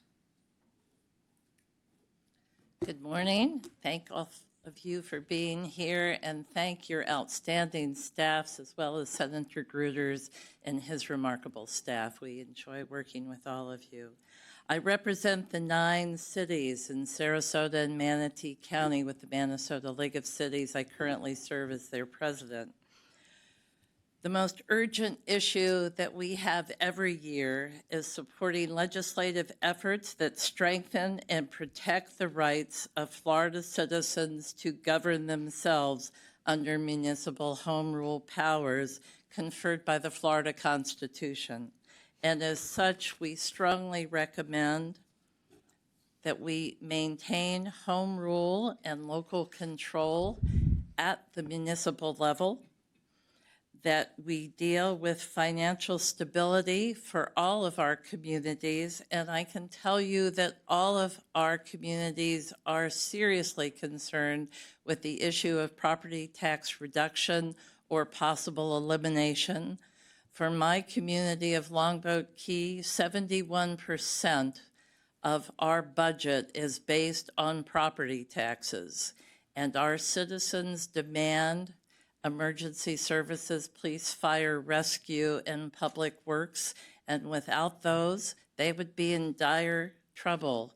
And James, I would not want to ever have to speak to your dad and say, sorry, we couldn't get an ambulance there, but we had to cut those services on Longboat because we're out of money. So we desperately hope that the property tax discussion is one that is seriously looked at and not curtail or damage our municipalities. Commissioner, thank Yes, you for your I'm very comments. sorry. I'll just remind you, let's keep people's families out of our policy discussions today. Thank Thank you. you, Commissioner. We support what MPO has provided to you all and seriously encourage regional traffic solutions. Most importantly, the Barrier Island study is of great benefit to the cities in Manatee County as well as to us in the city of Sarasota. So those are critical as we move forward in dealing with transportation issues. And the final thing, Delegate McFarland, we applaud your efforts on sovereign immunity. It has not been taken care of for 30 years, and we acknowledge that and know that that is a serious issue. But we would encourage you all not to have such huge numbers come into that legislation that they would paralyze or cause serious financial damage to the municipalities, not only to ours, but some of those smaller cities in Central Florida. One of these cases, if they came in at these numbers, it would bankrupt their communities. So please see if you can find some more equitable numbers to address it. But we understand your reasons for doing it and applaud your efforts in making that happen. Thank you. Thank you, Commissioner. I have just one question. You mentioned that 71%, I think is what you said, of Longboat Key's revenue comes from property tax. Do you know what portion of that is from homestead properties? 60% of the homes on Longboat Key are homesteaded. Thank you. Thank you. Sarasota Chamber of Commerce, Marlon and Heather Casson. Mr. Brown and Ms. Casson, how are you? Thank you We for are great. Long being time here today. no see. Good morning, everyone. Madam Chairman McFarland, Representative Buchanan, and Representative Nix. Thank you so much for the opportunity to share the priorities of the Greater Sarasota Chamber of Commerce, our 1,500-member business organization that represents 60,000 local employees, is the backbone of the region's economy. These are the employers who create jobs, invest in our community, and are deeply committed to ensuring that Sarasota remains a place where businesses and families can thrive. At the Chamber, our advocacy is guided by our 6 pillars, from housing and workforce to infrastructure, business climate, and quality of life. These priorities are not just abstract policy goals, but they're real day-to-day issues affecting our local employers and the people they employ. I'm going to ask my colleague Marlon to share a few of those. Good morning, and thank you, our representatives, and to the Sarasota delegation. You heard this morning a lot of alignment with cities and counties regarding affordable housing. And so although we see rents stabilizing in the community, affordable housing is still a challenge in Sarasota County.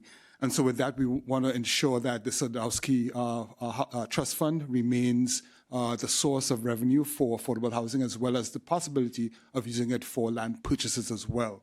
Also, too, one of the ask is that the Live Local, as it relates to faith-based organizations, when affordable housing is placed on land owned by a faith-based organization, that right now there's flexibility that local government could approve it if there's 10% of affordable housing. We're asking that administrative approval be allowed for that type of housing to be placed on faith-based land when it comes to local flexibility on that. With arts and culture, we, again, the city mentioned that arts and culture is important to the city of Sarasota. We want to emphasize the importance of arts and culture to the Sarasota's identity and the economy, and that these institutions are not just luxuries, but they are also economic drivers. So again, pay attention to arts and culture as it relates to Sarasota County. It's one of the top quality of life issues that we hear constantly. That's why people live, work, and play here. I'll pass it on to Property insurance. We also urge continued legislative focus on the stabling of property insurance costs for both residents and businesses. These premiums are threatening really the sustainability of many of our small enterprises and nonprofits. Childcare accessibility, affordable and accessible childcare remains very important, especially around workforce issues. And around property tax elimination, as conversations continue to emerge, we encourage careful, data-driven evaluation before any proposal really advances. We just want to thank you so much for your service to the great state of Florida and specifically to our community of Sarasota. Thank you so much, Ms. Casson and Mr. Brown. Representative Buchanan, you're recognized. Thank you, Madam Chair. So does the chamber have a position as it relates to the proposals that have been brought forward on property taxes? We are learning more about that. We have not established a position yet. There's only 8. Representative Nix, you're recognized. So you spoke on something that's near and dear to me as well, and that's affordable housing or attainable housing. What I'm finding, and I represent Charlotte as well as Sarasota, so I'm kind of in there, and I live in the commercial world. That's commercial real estate's what I do. What we're finding is a lot of the rentals for the apartment complexes. We have one that has 280 units that only has 92 residents in it. Are you seeing any type of decline in the rental rates for those that are needing more people to come in, or are we seeing them stay stable and empty? And you may not have that answer, I don't know. I don't have that answer, but I can tell you we have seen a stabilization in rents. Yes. Thank you. Thank you very much. Next up, Venice Chamber of Commerce, Ms. Kathy Lehner. Lehner, excuse me. You're recognized, Ms. Lehner. Good morning, Kathy Lehner, President CEO of the now 100-year-old Venice Area Chamber of Commerce. So we made it through the first century, thanks to our chair here, Michael Bacon. We just want to say we represent 1,000 businesses, just under, with over 35,000 constituents. And we always appreciate your availability to us and taking care of our businesses. My chair will tell you what our priorities are, and I thank you for all your service. Appreciate it. We have polled our constituents, our members, so this list that you actually have in your packet is a little more detailed than I'm going to go into, but just a couple of the top legislative priorities we've come up with. Continued support for insurance initiatives that create a competitive and stable insurance market and will lower costs for Florida's policy holders was our first. We ranked them in order of what our membership voted. So.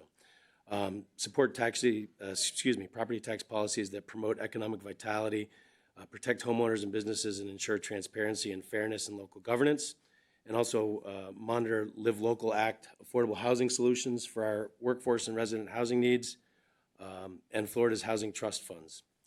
So the fourth and final one I'm going to read because I don't have a ton of time here. Is to support the Department of Commerce to proactively market the state as a business destination, including incentivizing corporations to relocate to Florida and visit Florida and establish Florida as a premier destination for visitors nationally and internationally. And again, thank you to Kathy for her leadership in the first 100 years. So thank you. I can, Mr. Nix, the question you asked Heather, I could tell you in the Venice area, and Michael deals with this with Family Promise of knowing there are so many available properties now, and there's more coming online, which most of them aren't even 60% occupied. They're now doing incentives of 2 months' rent. When you look at that, it's lowering it probably, what, $400 a month? So that's a big dip. So there'll be a flood of it. Yes. Thank you for everything. Thank you very much. Next up, Northport Chamber of Commerce, not William, it's Ms. Jaluk. You're recognized.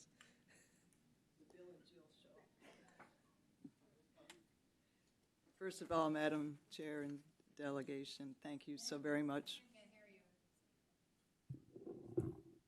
Thank you, Madam Chair and delegation. Appreciate the work that you do for all of us, and especially it was heartfelt hearing you say that you care about what your constituents and those of us who work in the local. So thank you very much for caring. The Northport Area Chamber of Commerce has 7 categories for our 2026 legislative priorities. We have highlighted, thank you, we have highlighted 5 of them. 2 of them are bold-faced because we look at those 2 as being even a higher priority than the others. The first one I want to bring your attention to is the government regulations.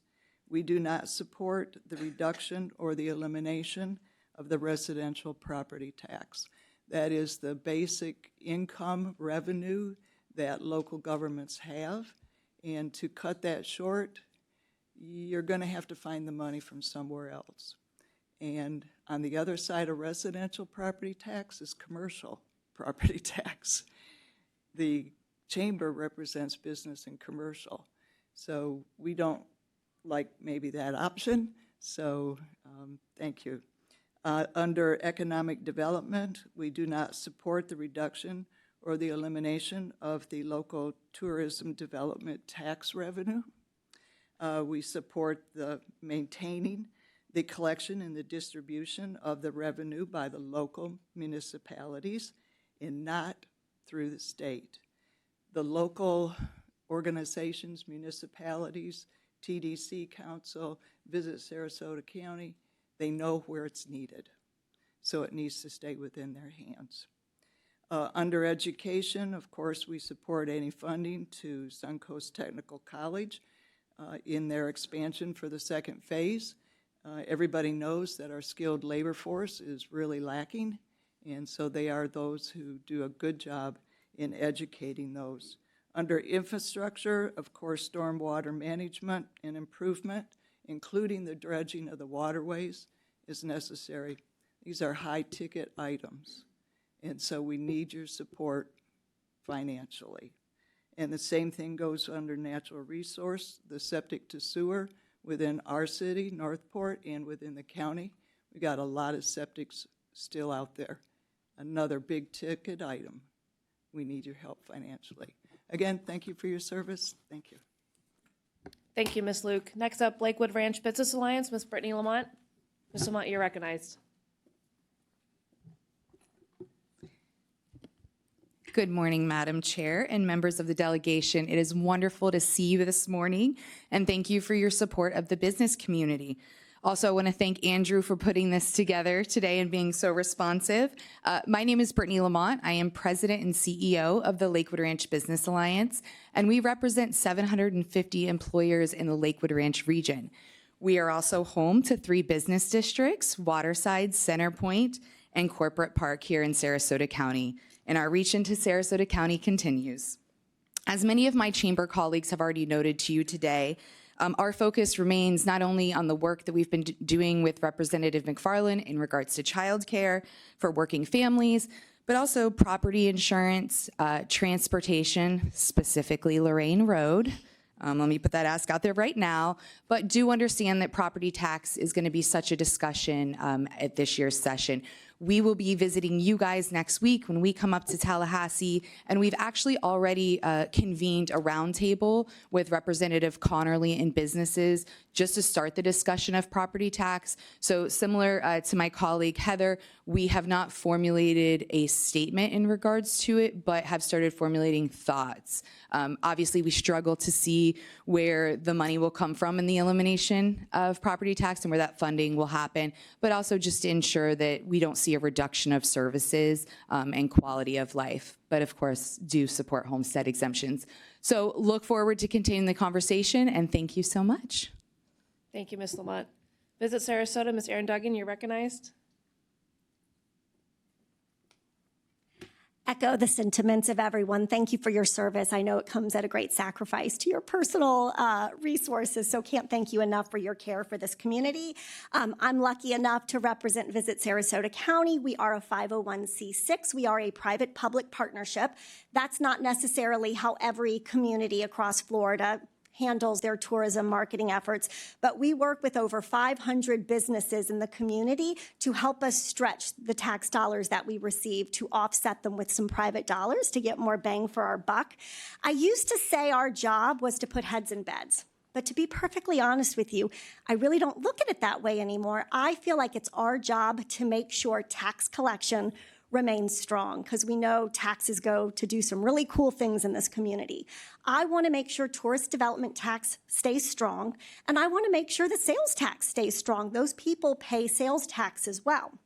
In Sarasota County last year, our tax collector collected around $48 million in tourist development tax. That money in Sarasota County is spent very differently than how tourist development tax is spent in most other communities. And I would like to credit our county commission for doing a phenomenal job with it. A big chunk of it goes to beach maintenance, beach renourishment, 2 spring training stadiums, arts grants, which is why we can say that we're Florida's cultural coast. And only about 14% comes to us for marketing and 4% for sports marketing. And I always just want to make sure folks understand we're really trying to focus those funds on attracting groups here, paying bid fees to land the World Rowing Championships or the Senior PGA Tournament, bringing in meetings. For example, we had a huge arts network meeting in Sarasota County last week. They filled many hotels. They sprinkled out into our restaurants, spending money. These are the kinds of groups that are only coming here because of our tourist development tax efforts, because of our marketing efforts towards these groups. So I always like to say that room could be empty, collecting 0% TDT, 0% sales tax, or because of the efforts that we're doing bringing in these groups, it's collecting 6% tourist development tax and, of course, sales tax too. So I want to make sure that we don't lose sight of tourism marketing. There are case studies out there that will show within 2 to 3 years, our businesses will take a 20 to 30% hit. That's our hotels, that's our restaurants, that's our attractions, that's our arts organizations. And I, as a resident, would hate to see that happen to our community. I think the quality of life here is why we have such a great healthcare system and a school system. So our board is made up of folks throughout the industry, finance, healthcare, education, of course, hotels and attractions as well. We're happy to share our research and our case studies with you.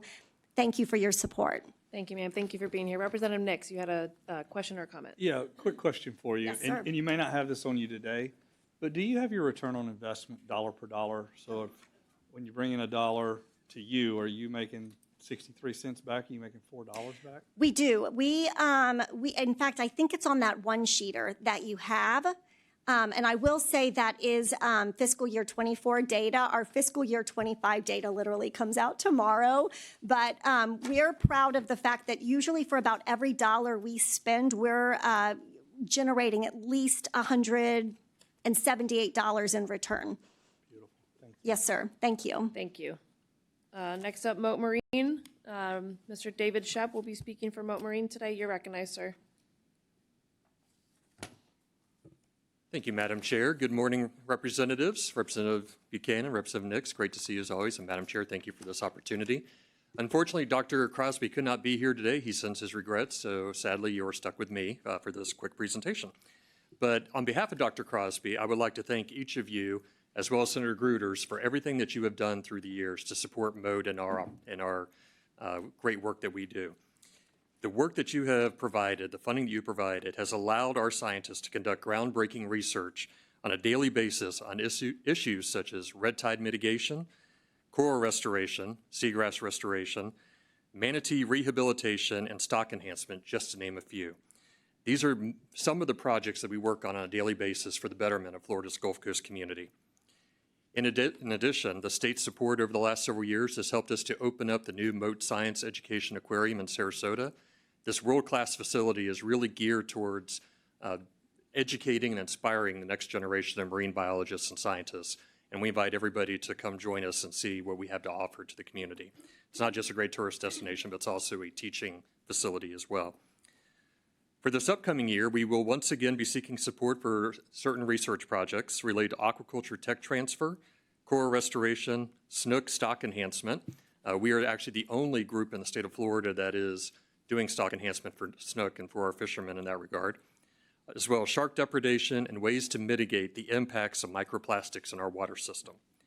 We look forward to meeting with each of you individually to be able to go over these items in greater detail and appreciate your support. Finally, I also wanted to let you know that just yesterday, our scientists were able to go out into Sapphire Shores and do a field deployment for some of the red tide mitigation projects that they've been working on in collaboration with DEP, the Army Corps of Engineers, and US EPA. From what I've been told, the project was a success. This is the final step of where we are in the mitigation to be able to actually deploy these technologies into the water to make sure that they work. And we will be conducting another field test with a different project in December in the Fort Myers area. But with that, I just want to thank you again for all the support through the years, and anything that Moat Marine can ever do for you or your constituents, please let us know. Thank you, Thank you so Mr. much. Shep. All Faiths Food Bank, Miss Nellie Miller. Nell Miller. Nell. Good morning, and thank you so much for having me here.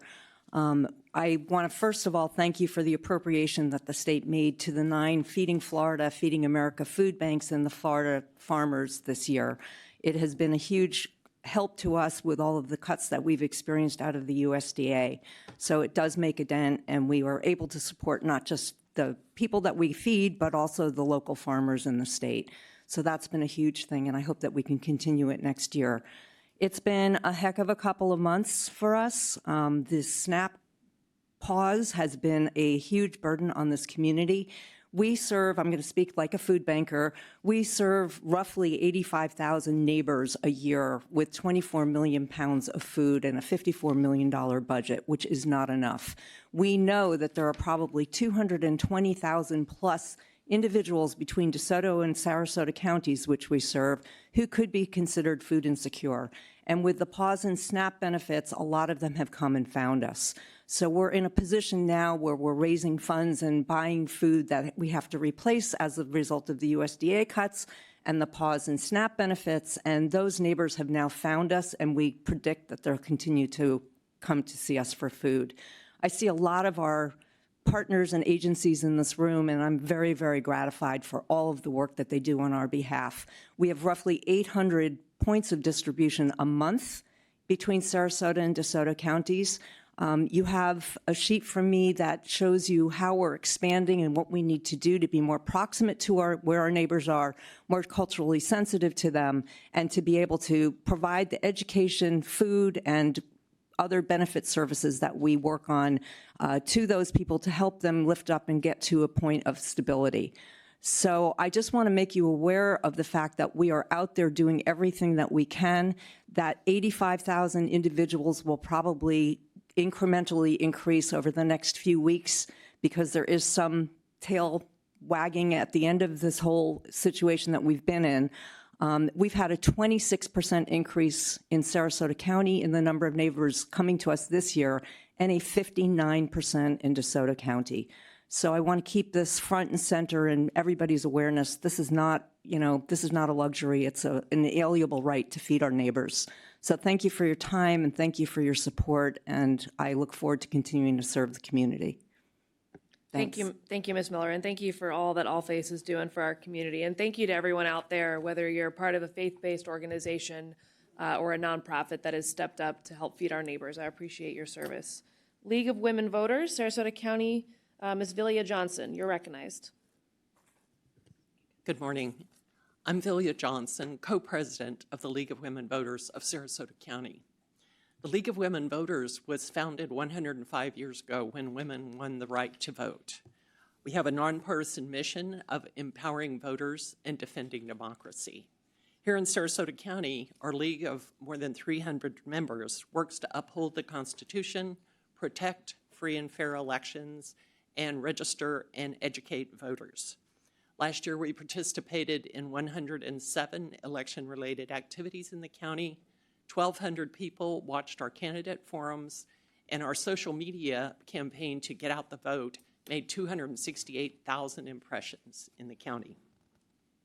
Today, we have 3 requests. First, we urge you to say no to mid-cycle redistricting. Floridians made their intent clear when they approved the 2010 Fair Districts amendments by 63%. They do not want districts drawn for partisan advantage. Florida families want their elected leaders to focus on the everyday items that affect their lives, like affordable housing, rising insurance rates, food insecurity. They do not want time spent on manipulating political boundaries for partisan benefit. Redrawing districts mid-decade defies the will of the voters and undermines the Florida Constitution. Second, we ask you to protect Floridians' right to vote. We urge you to respect and protect the right to vote by opposing any measures that make it harder to vote or to register to vote. Every eligible citizen should be able to participate freely and fairly in our elections. Third, fully fund elections administration. Supervisors of elections must have the resources they need to protect voter participation while safeguarding election integrity. Additional requirements in the election process necessitate adequate funding to maintain public access and confidence in the process. Thank you for your service, and we appreciate your commitment to the democratic principles that Floridians value. Thank you, Ms. Johnson. I appreciate your engagement as well as that of your members throughout the years. Next up, Floridians for National Popular Vote, Ms. Deb Mazzaferro. Good job with that. Thank you. So appreciate that you put these meetings together and give us the opportunity to speak to you all collectively. I understand that you're very busy. You have 3,500 bills on a typical session to go through. Floridians for National Popular Vote have had a sponsored bill in both the House and the Senate for the last 10 years. But unfortunately, we've never had a committee hearing. And so that's my ask today. Not asking for money, just a committee hearing. The bill is very simple. It maintains the Electoral College. It eliminates the swing states issue and gives every vote equal weight across all states. I invite each of you, I've been in contact with most of your offices, to have me speak individually with you or your staff so that you can understand the bill on a one-to-one basis rather than in this forum. And I welcome the community.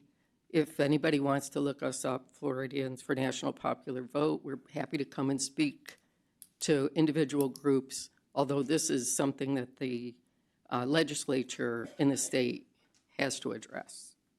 Thank you. And I'll take that 1.5 minutes in your office. Thank you. Next up is the Bay, and then we'll do Florida Keepers, Trust Republic Land, Palmer Ranch Natural Asset Team. And then if you're waiting in the wings, we've got this front row, which we reserve for our local electeds, but since their portion is completed, if you'd rather sit than stand in the wings, you may sit there with Jeremy in that front row. You're recognized, sir. Thank you. My name's Trey Hammond. I'm the Director of Advancement at the Bay Park Conservancy. The Bay is a public-private partnership with the City of Sarasota, and our mission is to design, build, manage, and program the 53 acres of city-owned land on Sarasota Bay. The first 10 acres has been open for 3 years. We just celebrated our third year anniversary month. I'm here to say thank you. We're right in the middle of phase 2. We just opened up the new promenade in front of all the cultural important buildings on the historical register that are within the park. We just had that ribbon cutting. But thank you for your kind and generous support of the appropriation for the new town square that we're going to build between the Municipal Auditorium and Art Center Sarasota. That those monies are going to go into stormwater infrastructure, which will not only underneath the new town center, now town square, but also connect all the way down Van Wezel Way, all the way to the Sarasota Garden Club. Many folks come and obviously enjoy the green space and all the program that we do. I think what a lot of people donors may not know is that the entire 53-acre site and the master plan that we do is designed to be a stormwater treatment drain. We receive 300 million gallons of stormwater a year. We're currently treating 70 million gallons of it in phase 1. By the time we're finished, our goal is to treat every single drop before it gets into Sarasota Bay. We'll continue on with phase 2 through next year with the resilient shoreline all the way north of Van Wezel, all the way up to Hog Creek, up just past 11th Street. We're about to open the south side of the boat basin, floating day docks. There will be a waterfront restaurant that's going to go in there, and we're very pleased that Venice Pier Group has won the RFP to operate that, and hope that'll be open sometime in 2027. The Bay Park Improvement Board, the City of Sarasota, and the county have both approved planning for phase 3. We're moving on and continuing with the entire plan. We're very excited about that. Phase 3A will be concentrated on Centennial Park and the boat basin. It'll be exclusively for boaters. We're going to add an extra ramp. We're going to add 50% more trailer parking. We're going to fix up and make some really, really nice bathrooms and provide some other amenities there. Phase 3B is probably the most important thing that we'll do. We're going to build a parking structure within the parking lot of the Van Wezel. It will have 750 parking spaces as planned right now. We're still in the working. That's basically equivalent to what's right there. But that parking lot is the biggest polluter of Sarasota Bay right now. All that water hits parking lot and immediately goes into the bay. So that will be part of that stormwater treatment drain. Thank you so much, Mr. Hammond. Representative Buchanan, you're recognized. Thank you, Madam Chair. And for any of the members of the delegation that haven't had a chance to go tour and see what is possible as it relates to this advanced stormwater treatment system, the improvements are visible in the water quality that's coming out of this new system. So I've actually used that as a point of reference in a lot of different meetings as it relates to water quality. So Thank you. We had thank you guys for leading the manatees way the there. Mangrove Bayou the other day, so it's good to see. Thank you, Mr. Hammond, and congratulations on the ribbon cutting for the new Chidsey Library. Thank you. Florida Keepers, Miss Lindsay Lee is not here, is here. Wave at me if you're here, Lindsay. Not here. Trust for Public Land, former Commissioner Charles Hines. Good to see you. You're recognized, Mr. Hines. Morning, everyone. Charles Hines, Trust Public Land. I'm the program director for the Florida Gulf Coast Trail, and thanks for the opportunity to address you all. What's nice is you have your little notes, and then you listen to everybody talk before us, and you're like, okay, throw all those notes away.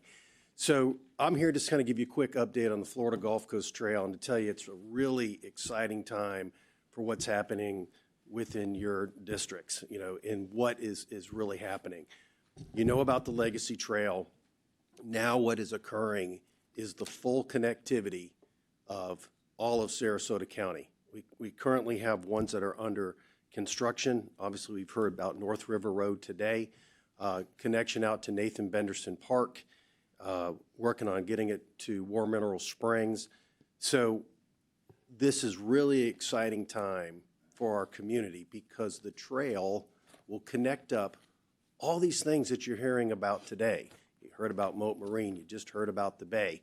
So bringing all that together, creating a sense of community, bringing all the benefits that come with not an isolated trail, a fully connected trail that will bring our parks, bring our schools, create economic development, affordable housing. I heard you talk about that, Representative, in that trails provide good transportation, good safe transportation alternatives built close to schools, close to businesses. And that's what we're really close to have in our community. Now, for the community as a whole, Florida Gulf Coast Trail is planned to go from Tampa to Naples, 420 miles. That will be a massive regional impact when it comes to tourism, access to health benefits, get out, walk, clear your brain, those types of things. I know you know all that. So my ask for you all is to continue to support the Sun Trail program. That's state funding for these trails. And also just be aware of our local government partners that when they come through the MPOs or their transportation plans, that always ask, well, where's the trail fit in this? Because we want to connect to Charlotte County. North River Road's under construction. South River Road has been designed and it incorporates the trail. That'll connect us. Overpass at I-75 through Lakewood Ranch. Lakewood Ranch has very good trails now, but they're isolated. That's our connection to Manatee County. So we're working on that. And Representative Buchanan, I want to say thanks for you and your service on the advisory, on the council that helps pick trails priority and funding for it. So thank you for that. And then just one last thing on TPL, Florida Forever and the rural and family lands. I know you'll be looking at those programs this year. We really like those programs, and I understand the issue about government ownership. We fully support conservation easements and like that funding to help. So thank you. Mr. Hines. Representative Buchanan, you're recognized. Thank you, Madam Chair, and Commissioner Hines. Thank you for all your hard work as it relates to advocating for our region and connectivity for the Gulf Coast Trail. It's been an honor to have that opportunity to sit on the council, and I want you to know your hard work does not go unnoticed. You travel all around the state to go to these council meetings, advocating for our area. It's a big part of the quality of life here, you know, being able to have a trail system like that. It increases property values, and it's an all-around good thing for our community. So thank you for continuing to be a champion for that, and you will have this delegation support. Great. This legislative Thank you session. so much. Thank you. Thank you. Next up, Palmer Ranch Natural Asset Team, Mr. Charles Reith, and then Protect Siesta Key, Mary Selby, Boys and Girls Club, Florida Studio Theater. Mr. Reith? Yeah, my name's Charles Reith. I'm a restoration ecologist with experience managing land and water here in the U.S. and overseas. After the storms last year, the Palmer Ranch Master Association asked me to convene a task force to understand what our flood risk is and how to reduce it. And I see that Andrew has handed to you the maps that was prepared by our team, by Bill Sullivan, which really highlights how you have the ability to facilitate our protection downstream and to remove legislative barriers to us protecting ourselves upstream. So if you look at the brown boundary there, you will see black labels that identify the major neighborhoods at risk, neighborhoods with hundreds or thousands of homes. And the red labels are planned developments without your help, which without your help will cause floodwaters. The lower left picture, item 1, just shows how our streets filled right up with water during Debbie or after Debbie, and that near miss is why we are spurred into action to ask you to please take actions that are outside our control. Item 2 shows a picture of one of the many log jams in South Creek inside Oscar Scherer State Park.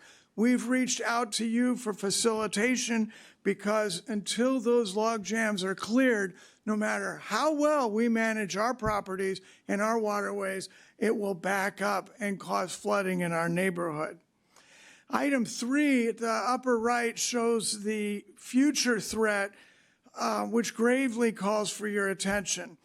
Vast tracts of natural habitat are slated for development. These developments will increase runoff unless you use enhanced retention methods. I've briefed many of our county commissioners on the kinds of things we did in New Orleans and Chesapeake Bay. I was a professor at both locations where developments are designed so they don't shed water. Our commissioners are receptive to this.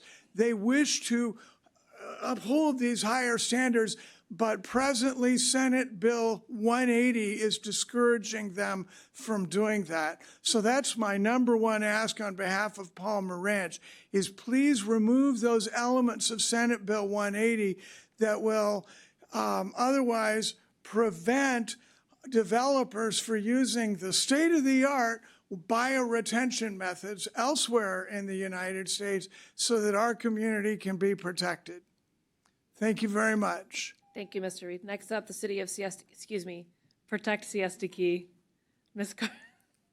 Carlin Berghoff. I wish we were still talking about Save Siesta Key, but that was taken away from us. Good morning. Thank you very much for having me.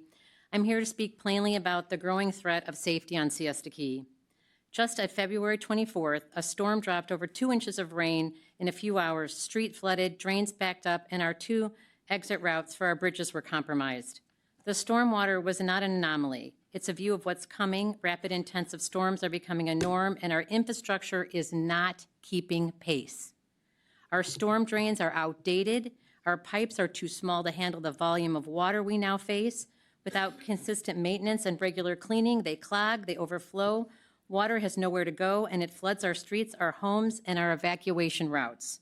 Meanwhile, 20 new mansions are being built on our evacuation routes. There's no code requiring these homes to account for the flooding that they cause, to mandate and retain the storm water. No plan to protect the neighbors, the downhill water. These homes are built up, and the water is pushed out into our roads where we live and evacuate from. And it's not just the stormwater system that's failing. We have 38 lift stations on Siesta Key in critical infrastructure that needs ongoing rebuilding and modernization. These stations are the backbone of the water system, and when they fail, consequences are severe. Our power lines were promised to be buried years ago. This makes us more vulnerable with power. Siesta Key has the highest population density per square mile in Sarasota County. We generate 30% of the county's tourist tax revenue, yet we make up 1% of its land area. Our property taxes contribute 10% to the county's budget. We are not asking for special treatment. We are asking for reasonable investments to be made. We can no longer sit still. We need the commitment from our legislatures and our county commission to spend the money required to make Siesta Key safe.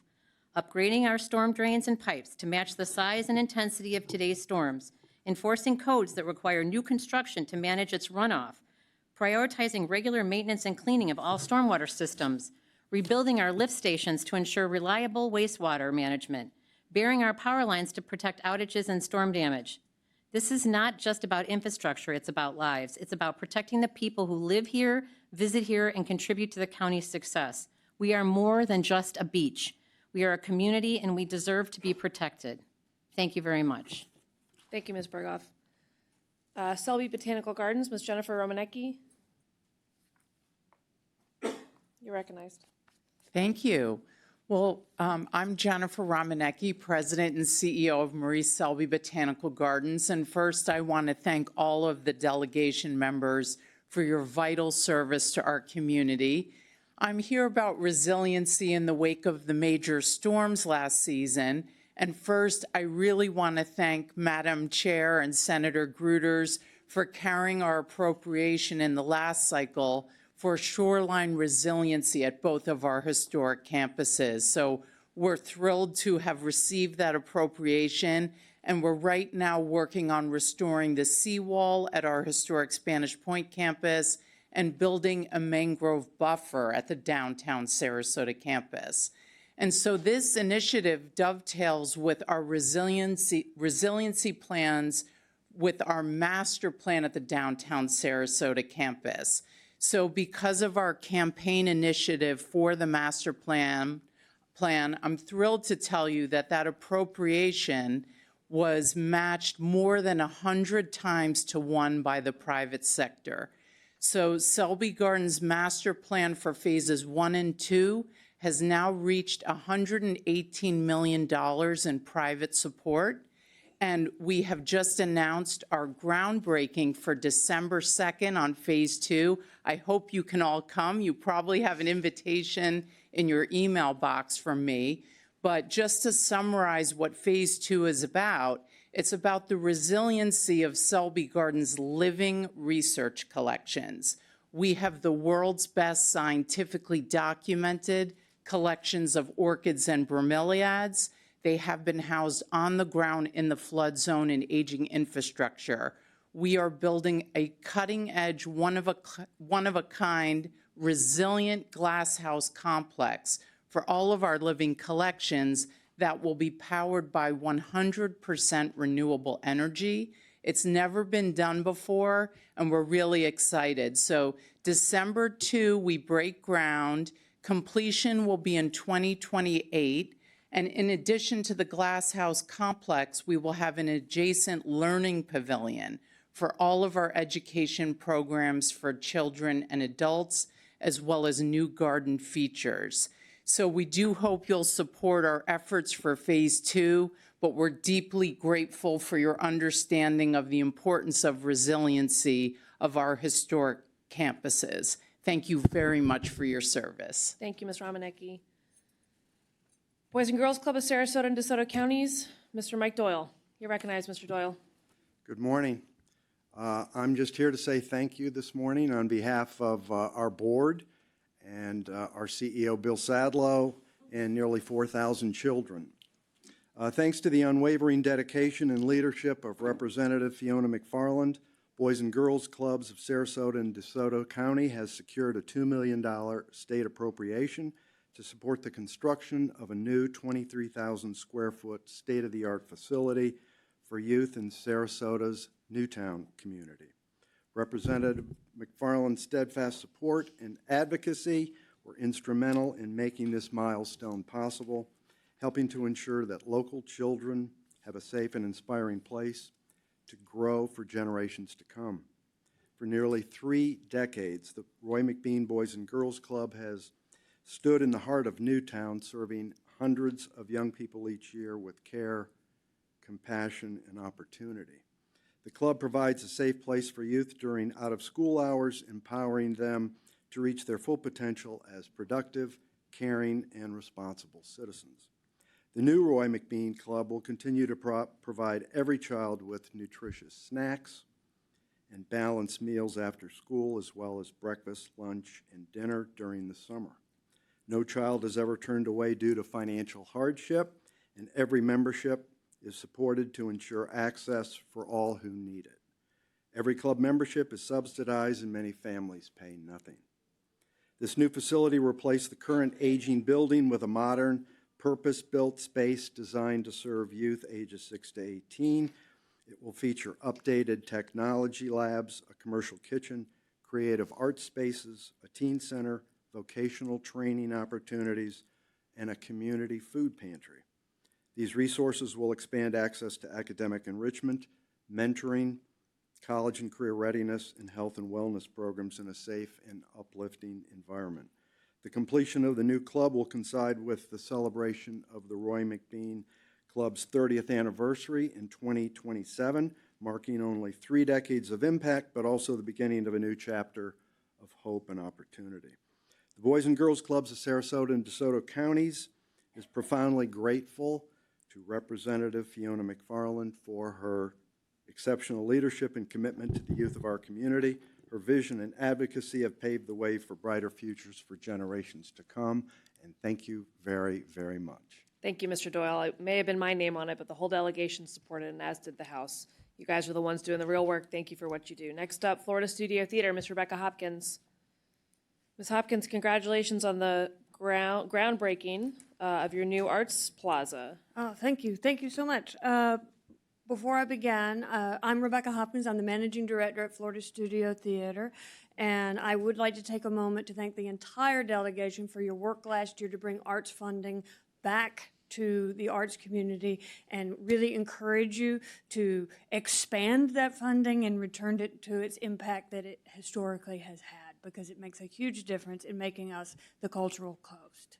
But I'm also here to talk about Florida Studio Theater and the McGillicuddy Arts Plaza, which we did break ground on a week and a half ago after 8 years. We're very thrilled about that. And I want to thank particularly Representative McFarland and Senator Gruters, who led getting us an appropriation over the last 2 years to support this project. That $2 million has leveraged over $45 million in community support. And I'm hoping this year that we can get a final appropriation that will get us to the finish line of our $57 million project. We are specifically requesting support for this plaza in our workforce housing component, which supports 59 units that will provide housing for artists and arts workers in this community. We all know that workforce housing has been a big challenge for us, and this project is going to be instrumental in supporting the arts community in providing relief. It also provides downtown parking, which we all know is a need. And there's, of course, 3 theaters in it because we are a theater.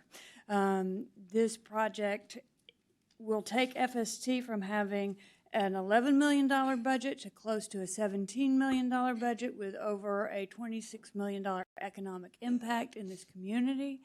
And after it's part of our finishing our campus and something we've been working on for 53 years. So we appreciate your support, and we'll be happy to answer any questions as I come visit you in Tallahassee. Thank you, Ms. Hopkins. Next up, Venice Theater, Mr. Steve Picasio.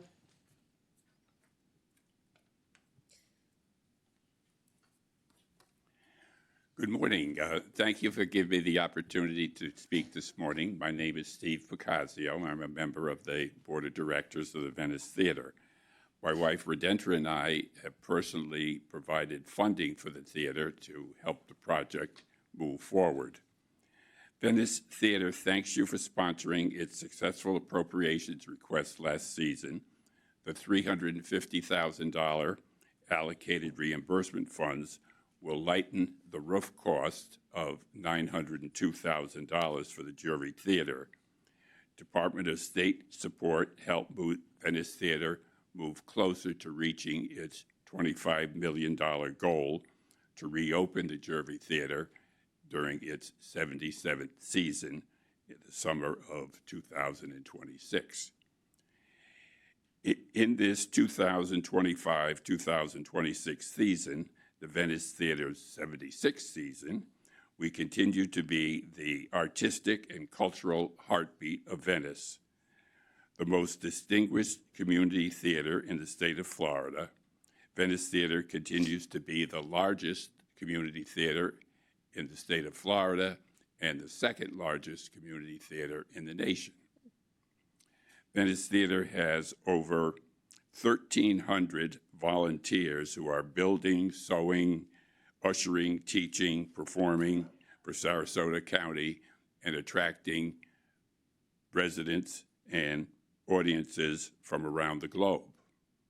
When operating at full capacity, the Venice Theater will make a $50 million impact on our local economy, according to the Economic Development Corporation of Sarasota County. Due to the destruction from Hurricane Ian, it is operating at reduced capacity, filling a mere fraction of that need.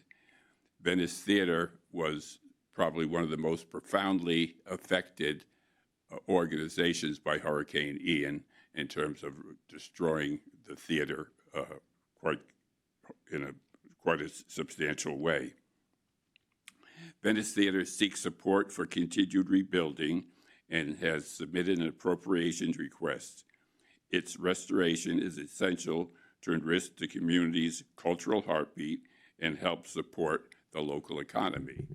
Executive Director Christopher Getty, who sends his respects, it was not able to be here today, so that's why you have me. But he is certainly available to give updates and tours of the theater if anyone would like.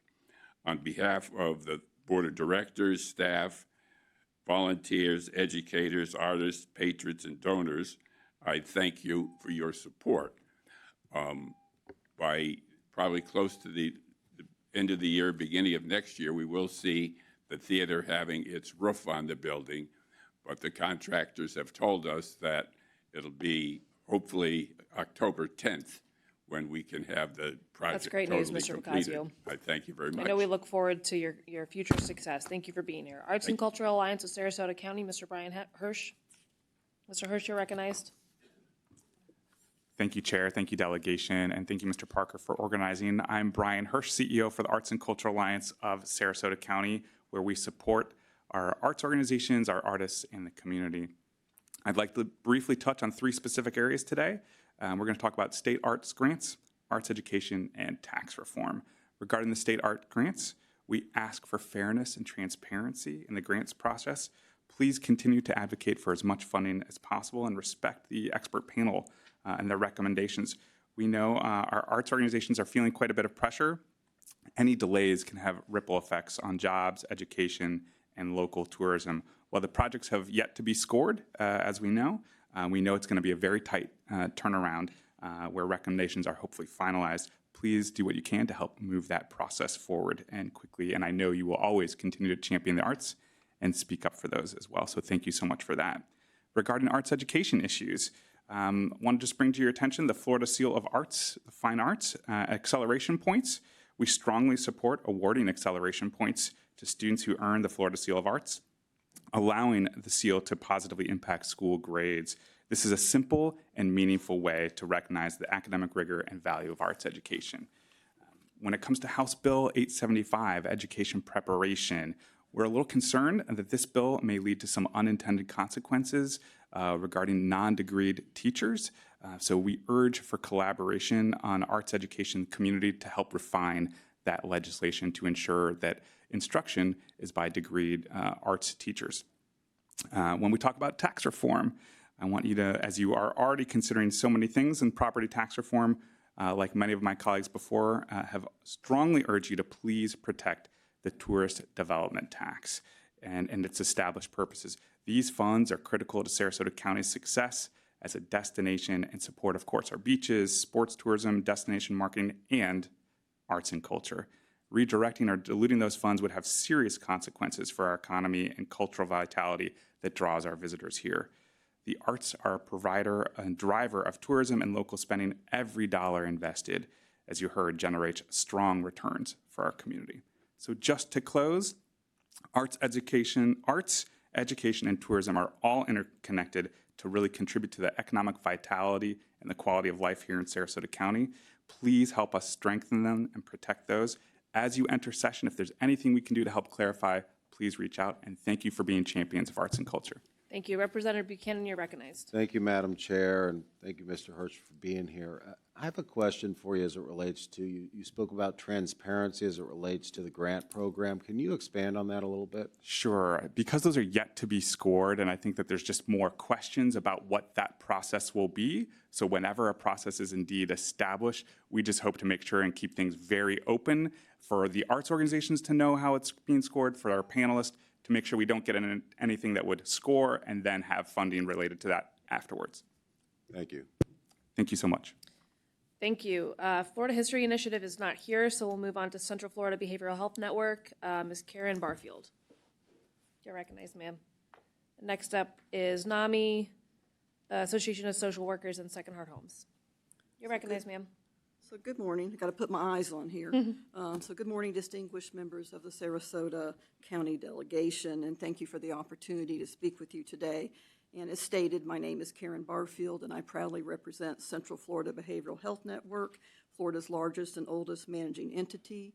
As your managing entity, we oversee approximately $300 million annually, serving Floridians in treatment and prevention efforts. Established by the Florida legislature, managing entities like CFBHN ensure that publicly funded substance abuse and mental health services are available to those who need them most. Expectant mothers, veterans, individuals living with serious mental illnesses, and those experiencing chronic homelessness. Our services span prevention, treatment, and recovery, including care coordination and wraparound services, which led to a 93% of individuals not being readmitted to acute care services. This vital work is possible because of your leadership and support, and thank you for that support, which includes allocating $3 million in administrative dollars through the opioid settlement and the expansion of crisis services.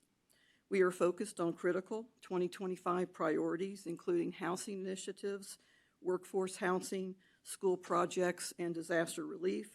These efforts address pressing needs and build long-term solutions for our most vulnerable communities.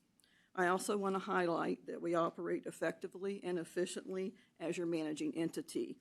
While the statutorily allowable amount is 5%, we maintain a significantly lower rate of 2.67%. This rate demonstrates our commitment to being the best value for Florida taxpayers while ensuring the safety and integrity of these essential services. So collaboration is at the heart of what we do. Across our extensive network of public providers and stakeholders, we work tirelessly to meet the needs of Florida's citizens and maximize limited resources. And as we continue this vital work, we are here to support you and your staff in the coming months. We look forward to meeting with you individually to discuss how we can build on our shared successes. Thank you for your time, partnership, and unwavering dedication to improving the well-being of all Floridians. Together, we are creating a brighter and healthier future. Thank you so much for your time today. Thank you, Ms. Barfield, and thank you for the work you do for our residents. Thank you. NAMI, Sarasota Manatee Counties, Ms. Sonia Johnson, you're recognized, ma'am.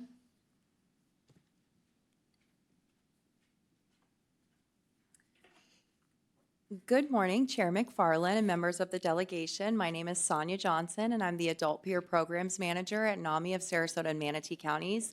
Colleen Thayer, our CEO, regretfully could not make it today as she's in a mandatory meeting regarding our accreditation process. We're currently undergoing accreditation with the Council of Accreditation. However, she did want me to extend a hello to you all and thank you for your continued support of our programs. So today, I am here to share about our newest program, Community Care for Families, a partnership between NAMI and the Florida Center for Early Childhood. This program is rooted in the wraparound model, a child-centered and family-focused process designed to strengthen families who are facing complex challenges.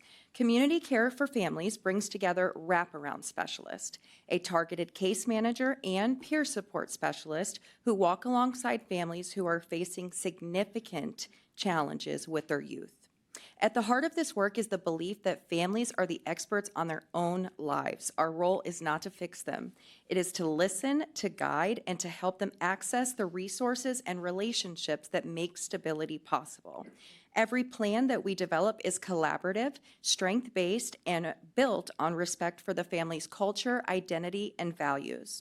Although this program is fairly new, we are already seeing powerful results. Our community care team met with a family whose youth was facing a SIP placement, which is a statewide inpatient psychiatric program. Within 2 weeks of engagement, this youth shared, "This is the first time anyone's ever asked me how I felt about going into this program and made me feel supported."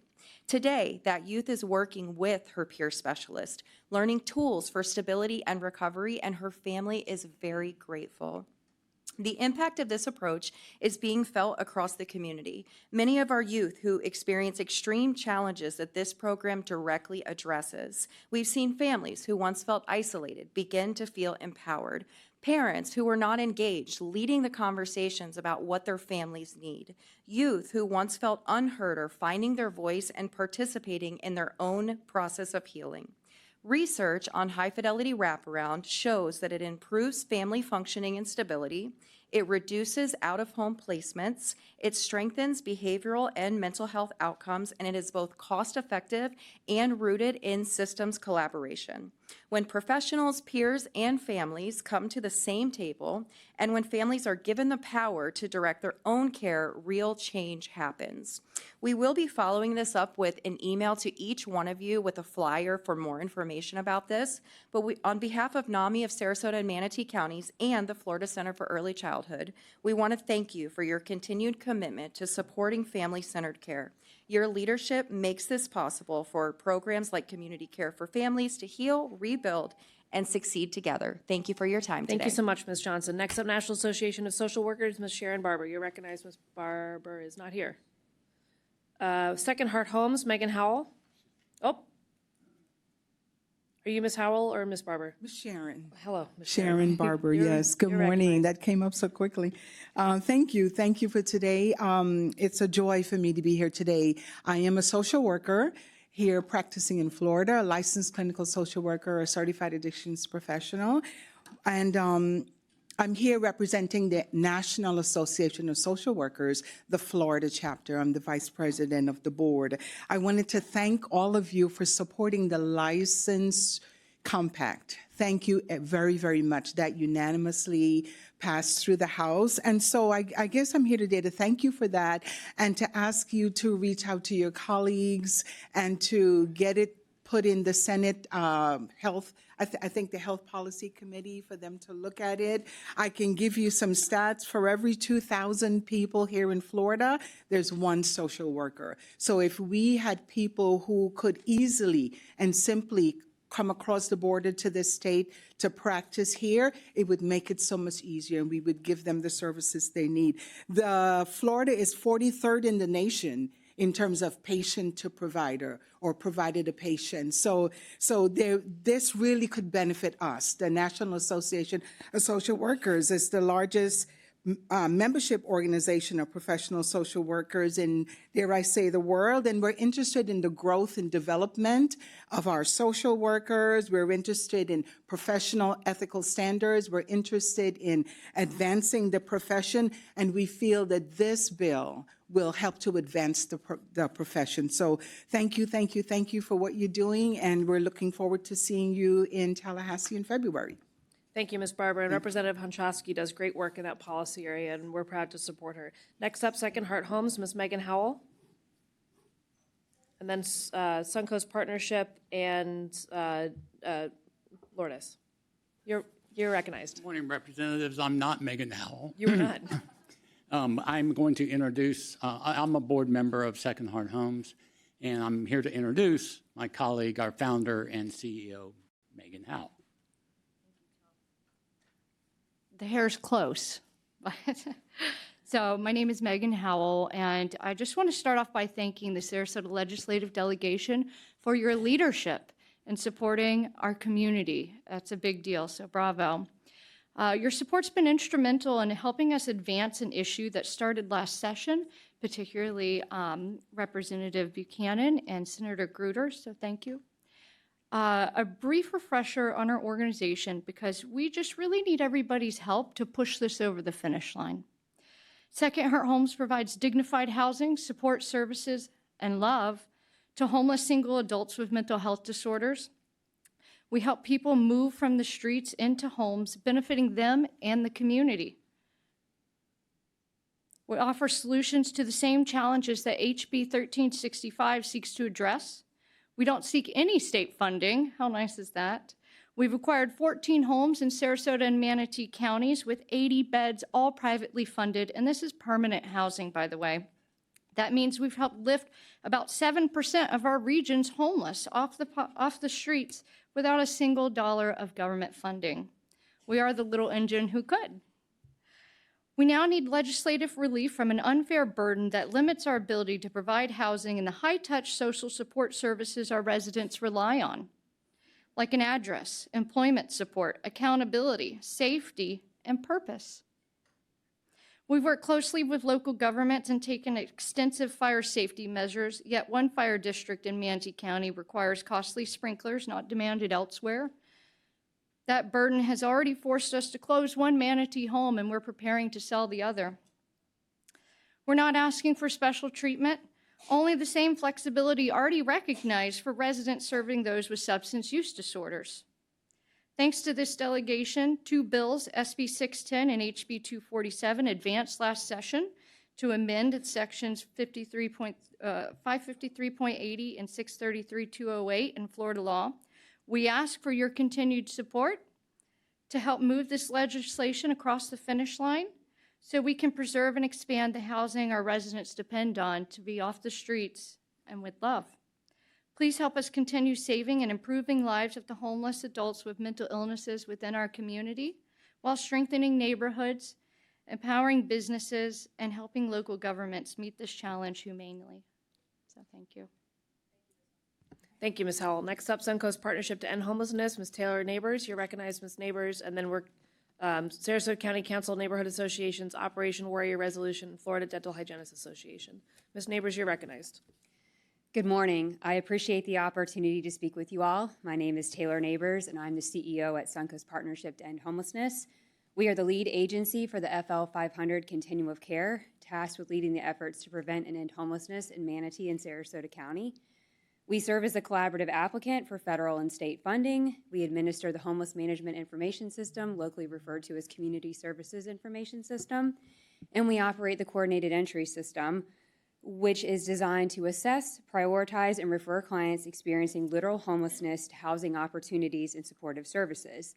As a member of the Florida Coalition to End Homelessness, we have collaborated to establish the following 2026 legislative priorities to work towards ending homelessness in Florida and to increase the capacity of local COCs to manage and deliver critical programs. We ask the following: maintain current fiscal year funding for the recurring base budget of homeless staffing grants. Funding through this grant enables COCs, there are 28 in the state of Florida, each with receiving about $180,000, to cover operational expenses, including salaries, office rent, equipment, utilities, and supplies necessary to do the critical work to prevent and end homelessness. We also ask that you maintain current fiscal year funding for the recurring base budget for homeless challenge grants. It's about $20 million.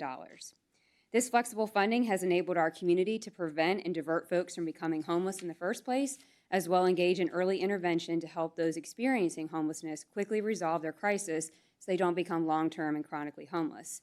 Additionally, funds have been utilized to provide temporary bridge beds for clients experiencing homelessness while they work with a case manager to rapidly be rehoused, as well as funding the Coordinated Entry System to assess, prioritize, and refer clients to housing programs.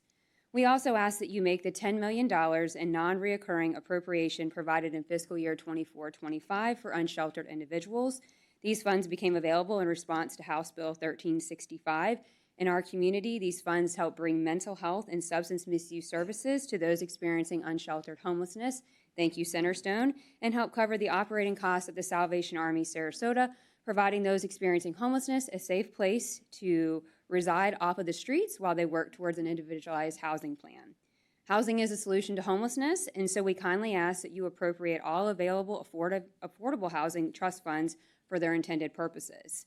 We ask that you support legislation which requires state-funded organizations serving those who are homeless to participate in the COC and the COC strategic plan. This will result in better outcomes as it relates to discharge planning from foster care, hospitals, and jails, thus reducing the number of individuals exiting to homelessness. This will increase data sharing and reduce the duplication of services and share resources to maximize the impact of available funding. In closing, I appreciate the opportunity to speak with you all for your leadership and sincerely hope that you will consider these priorities in your upcoming session. Thank you, Ms. Neighbors, and congratulations on stepping into the role as CEO. Thank you. Sarasota County Council of Neighborhood Associations, Ms. Lourdes Ramirez. Hi, Ms. Ramirez, you're recognized. Good morning. My name is Lourdes Ramirez. I'm president of Sarasota County Council of Neighborhood Associations, also known as CONA. We've been around since 1961. I'm here to speak about 3 bills that are deeply concerning to our community: SB 180, SB 208, and SB 48. So let me start with SB 180. To me, it's like so many things that start with good intentions, meant to protect the public and help us in times of need. But then special interests and developers step in and the original purpose gets undone.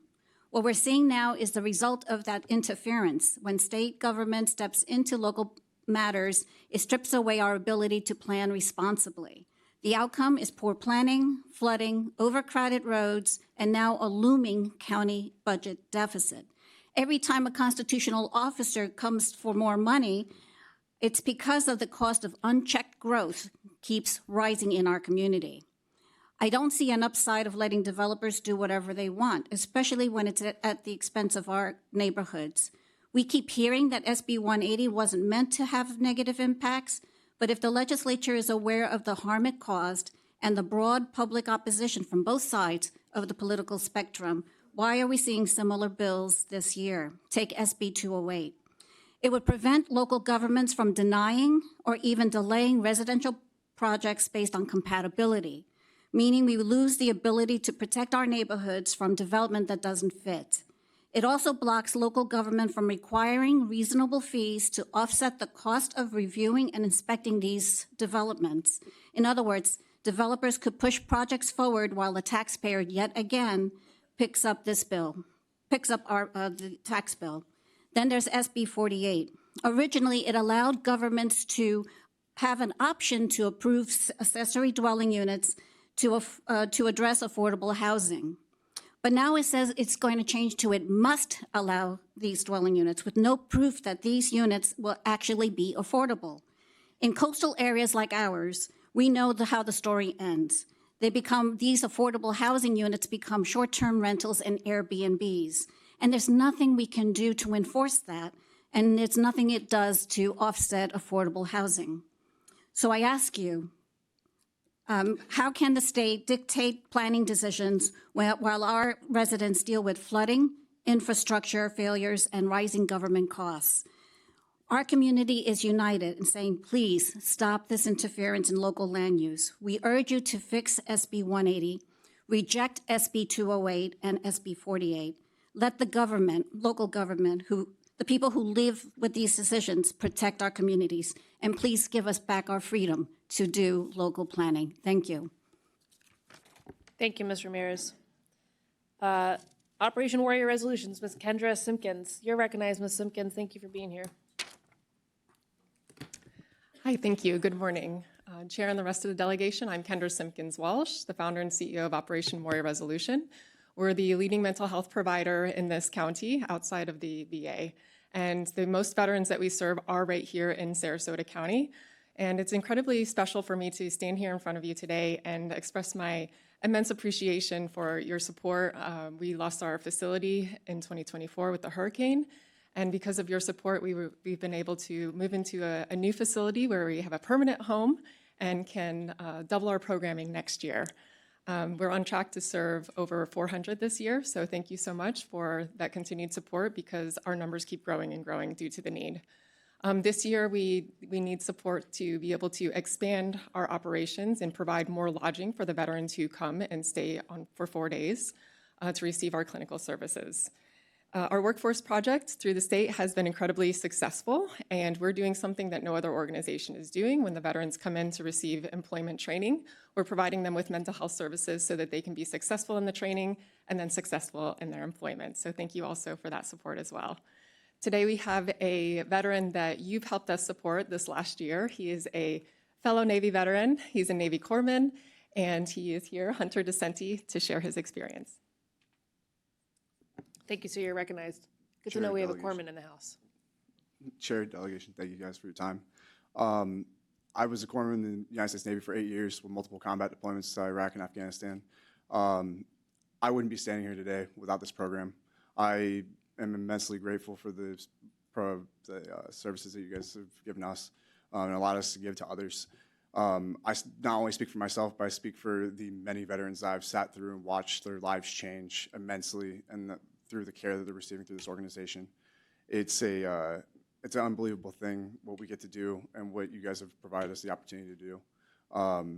I have sat down and gone through every resource that I could possibly imagine for mental health care, and none of them have worked for me.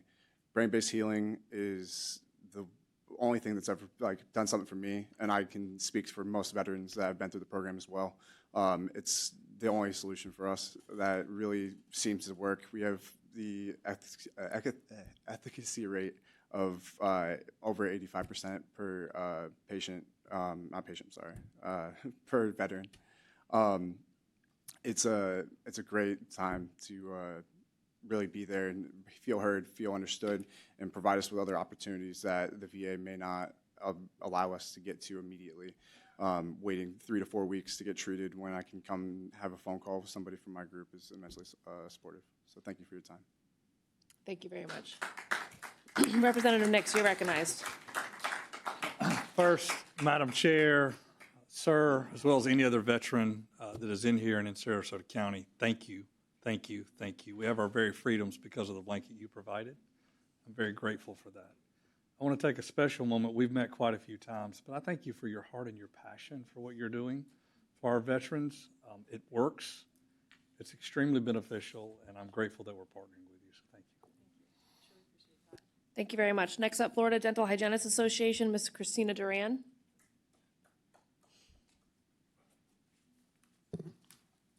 Well, that's a hard act to follow, but I'm going to try my best to show my passion as well. I am here this morning on behalf of over 6,000 registered and licensed dental hygienists in our area.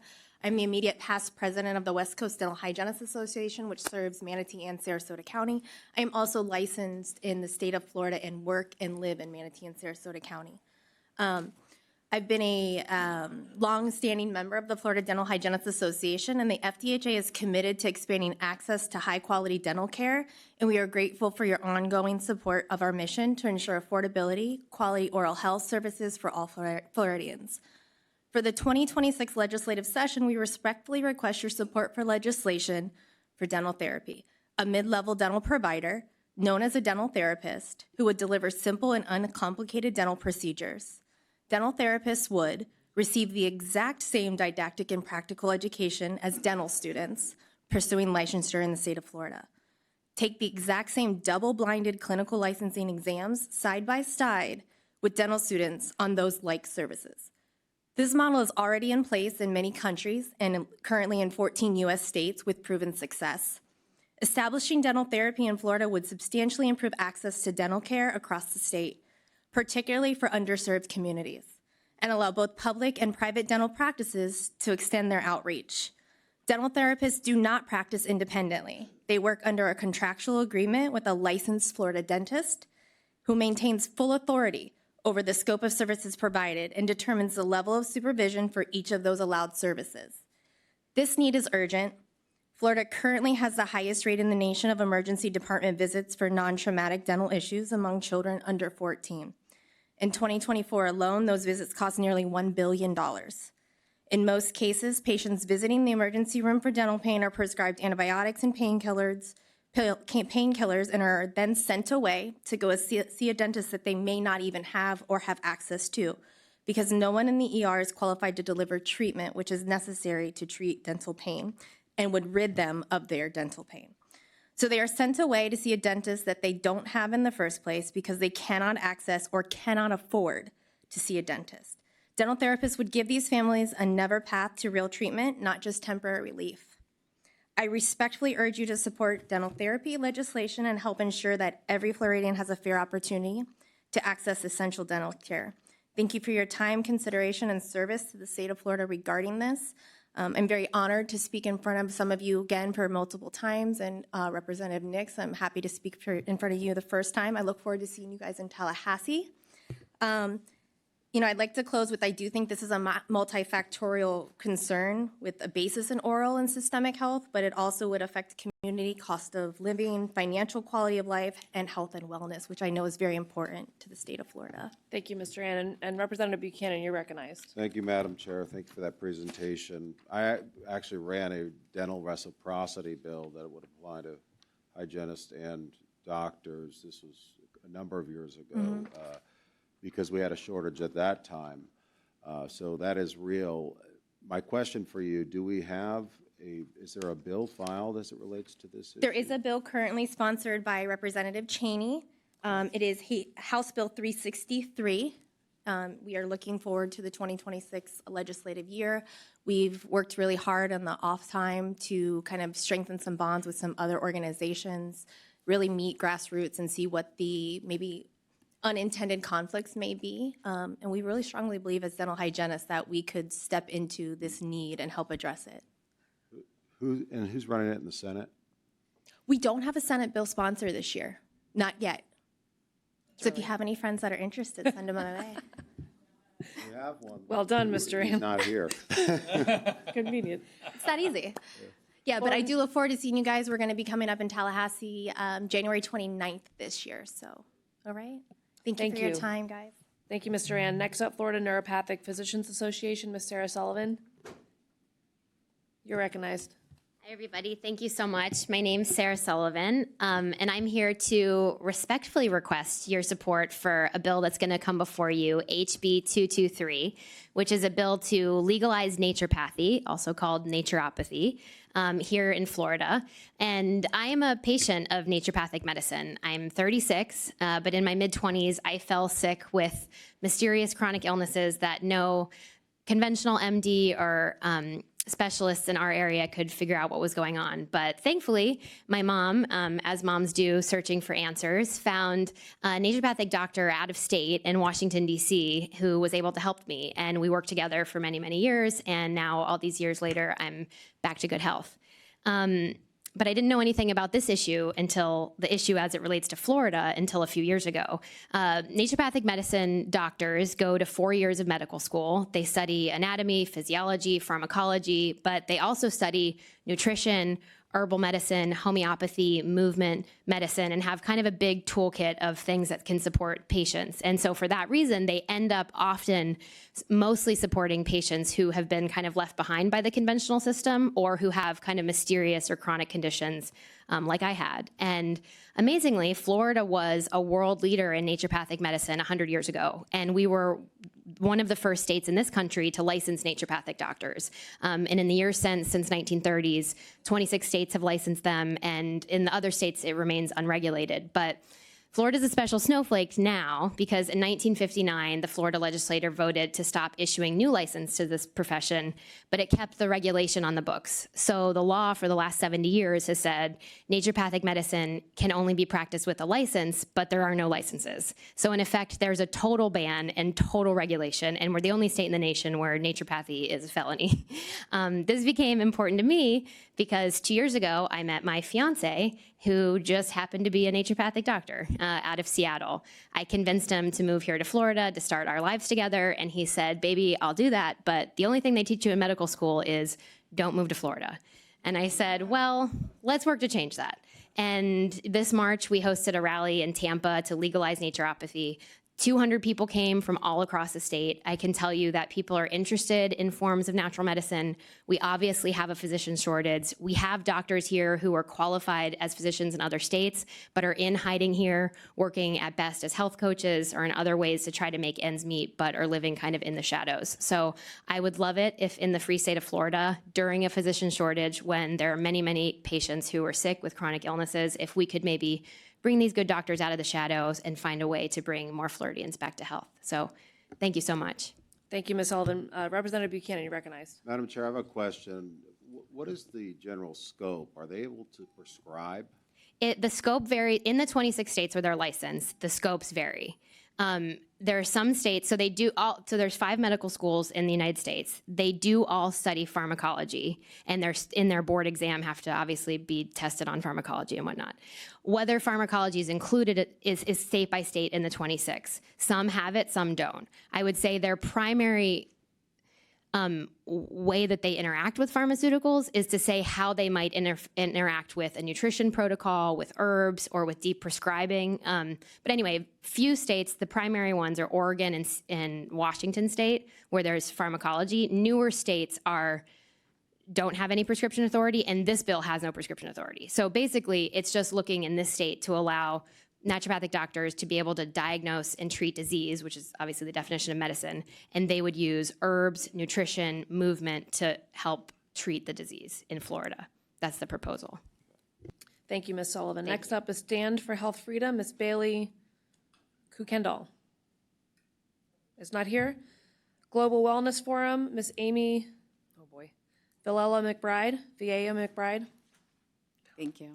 Villela, I got it right.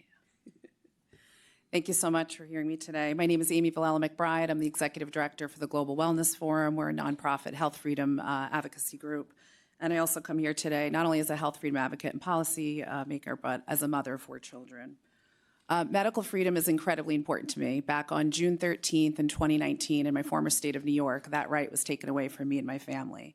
After a backdoor deal was made with then Governor Cuomo and Merck's subsidiary, the right for education for my 4 children, my 4 healthy children, was taken away, and over 30,000 other students in the state of New York. We were then forced to homeschool as we did not want to violate our sincere religious belief, and a decision that we had prayerfully made over 17 years ago in terms of how we wanted to raise our children. The government has no right to tell any family what to do with the health of their children and what medical decisions to make, in my opinion. So we were forced to homeschool for a few years and then decided to move here to the great free state of Florida in order to give our children access to education. And the United States is one of the only countries that ties mandatory medical decisions and vaccines to school attendance.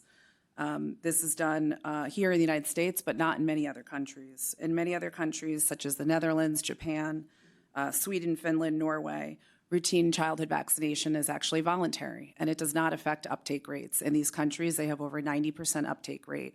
Instead, they rely on the choice for parents, education, and access, as it should be. There are no mandates, there are no coercion for them. And they still obtain this high vaccine coverage. We know that for all vaccines, like any other medical product, they do carry risks. There can be lifelong disabilities, there can be injuries, and even in some rare cases, there can be death. Mandates remove the parent's decision to weigh those based on those risks. It also violates sincere personal religious beliefs. Ending mandates here in the state of Florida would not be anti-health. This would not be anti-vaccine. What it is pro-trust, pro-choice, pro-informed consent. So I urge you to support Surgeon General Ladapo's no mandate bill that'll be coming up this session, and let Florida stand as a beacon of light for families, for freedom, and for personal choice. Thank you. Thank you, Ms. Villela McBride. Next up, Anthony Petit, and then Ms. Elizabeth Nunder, and then the Alzheimer's Association. Mr. Petit, you're recognized. Thank you. Good morning, delegation, and thank you for your service. My name is Anthony Petit. I am a professor of law and business. I teach at various schools, but I come before you today because I wish to speak about HOA reform. I understand that the legislation has acted on HOA reform in the past, but I want to encourage the legislation and the delegation to continue with that reform. And I have several proposals that I've put in writing for you, but I'd just wish to explain a couple things.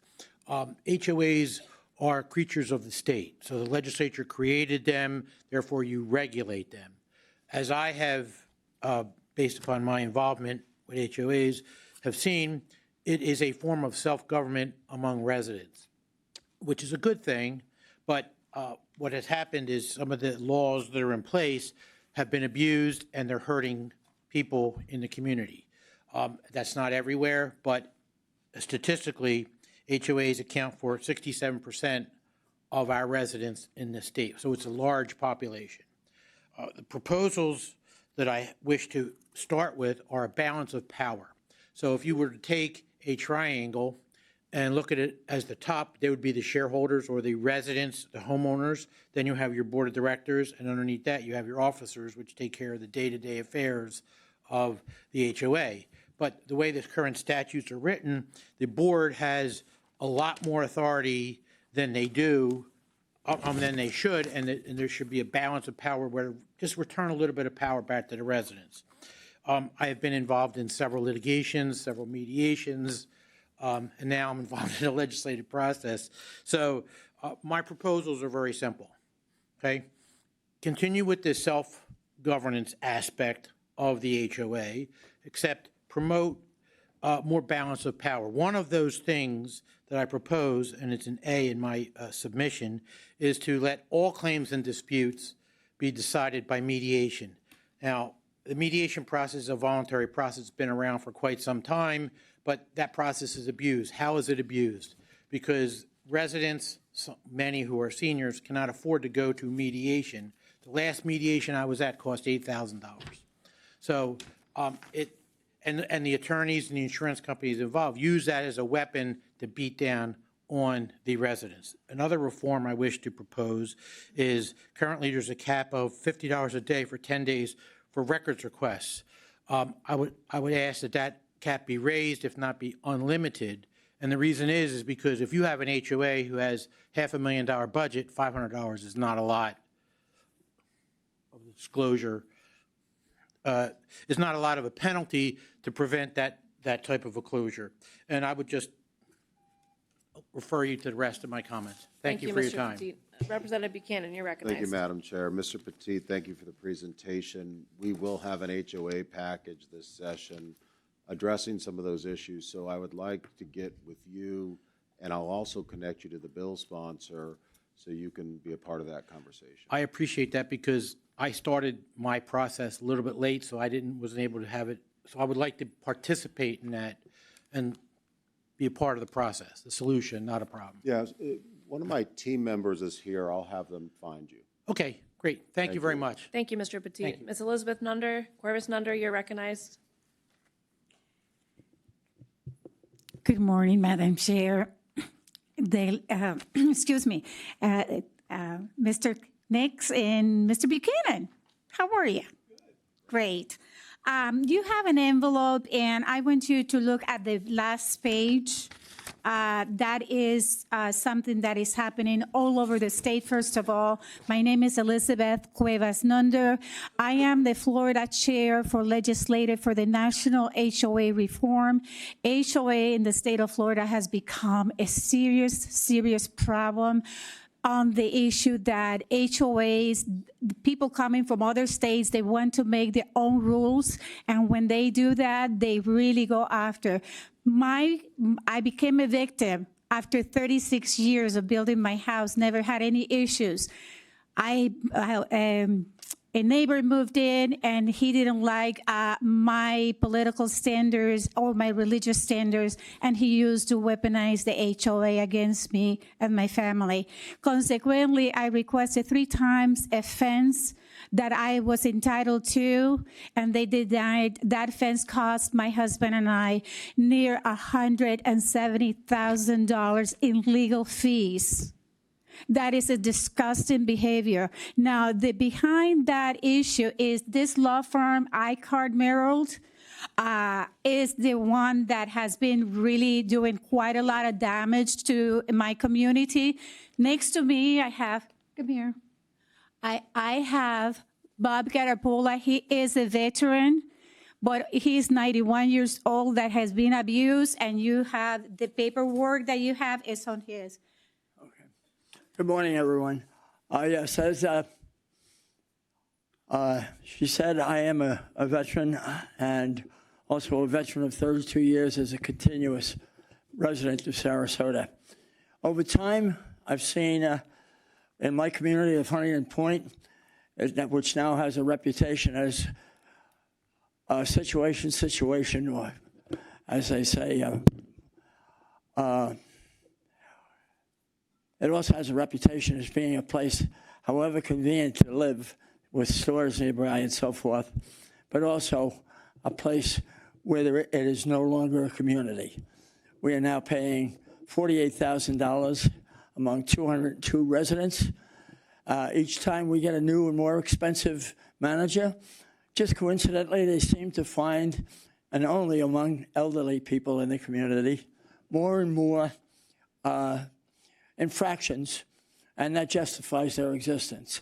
They go around with their clipboards, and they do it with impunity because they really are aware of the fact that people are reluctant to sue because the HOI hires pretty good lawyers, as you just heard. And they've asked me to be a spokesman.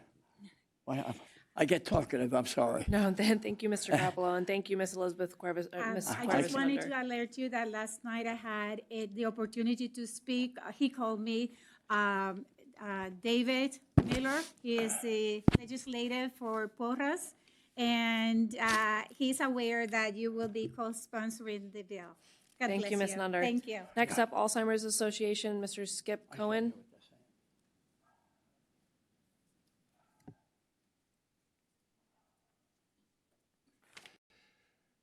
Distinguished delegates, thank you. I appreciate this opportunity. I'm one of the many faces of Alzheimer's in this community. My name is Skip Cohen. My mother, grandmother, and great-grandmother all died of Alzheimer's. And in fact, we moved to the Sarasota area 14 years ago to give my then almost 90-year-old dad a hand with Mom. Many of you have been touched by the reality of Alzheimer's and dementia.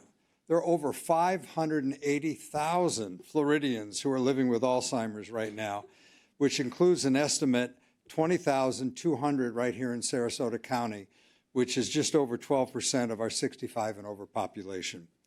Florida has proven to be a leader in dementia care and support, and with our aging population, we need to maintain this momentum. I'm proud to advocate alongside the Alzheimer's Association, and with your support, we remain optimistic as we propose our 2026 legislative priorities. We're advocating for $1.5 million to fund a comprehensive statewide public health awareness campaign that leverages multimedia platforms. It's time to break the stigma surrounding the disease. We now have FDA-approved blood tests to aid in diagnosis and treatments that can slow the progression of Alzheimer's by reducing amyloid plaque. Yet Florida remains one of the few states that is not invested in a public awareness campaign. Second, we need to do more for Florida caregivers. We have over 870,000 dementia caregivers, and dementia care navigation, and many of you know this already, and respite services are critical programs that help caregivers get desperately needed support throughout their journey. These services also work to allow the individuals living with Alzheimer's or dementia to stay at home, which indirectly saves money for the state. We're asking the Florida legislature to codify the Florida Alzheimer's Center of Excellence FACE program, and we're also seeking an increase in funding for the Alzheimer's Disease Initiative, ADI, to provide caregivers with respite services. There are over 17,000 individuals right now on the wait list for respite services through ADI, and we need additional funding to eliminate the wait. And during my mother's battle, I can't begin to tell you how valuable it was working with the Senior Friendship Center and their Caregiver Resource Center during that time for me and Dad. We asked the legislature to continue to support the Alzheimer's Brain Bus. The mobile outreach program travels throughout the state, providing information on brain health, warning signs, and resources for caregivers. Thanks to support from the legislature, the Brain Bus has been able to travel to all 67 counties every year. So on behalf of the Alzheimer's Association and over 500,000 Floridians living with the disease. Thank you for this opportunity today. Thank you, Mr. Cohen. Next up is the Democratic Public Education Caucus of Minnesota. And then after that, we've got the Sea Alliance and Miss Julie Forrester. I know I saw you earlier, but I don't see you now. So if you're in the hallway, come on. Oh, there you are. Miss Robin Taub Williams, you're recognized. History will be a harsh judge for those who aid the rise of fascist regimes. Florida's last legislative session saw votes align with Project 2025 to deport immigrants, dehumanize the LGBTQ+ community, harm dreamers, destroy public education and academic freedom, weaken child labor laws, attack organized labor, harm the environment, and usurp home rule.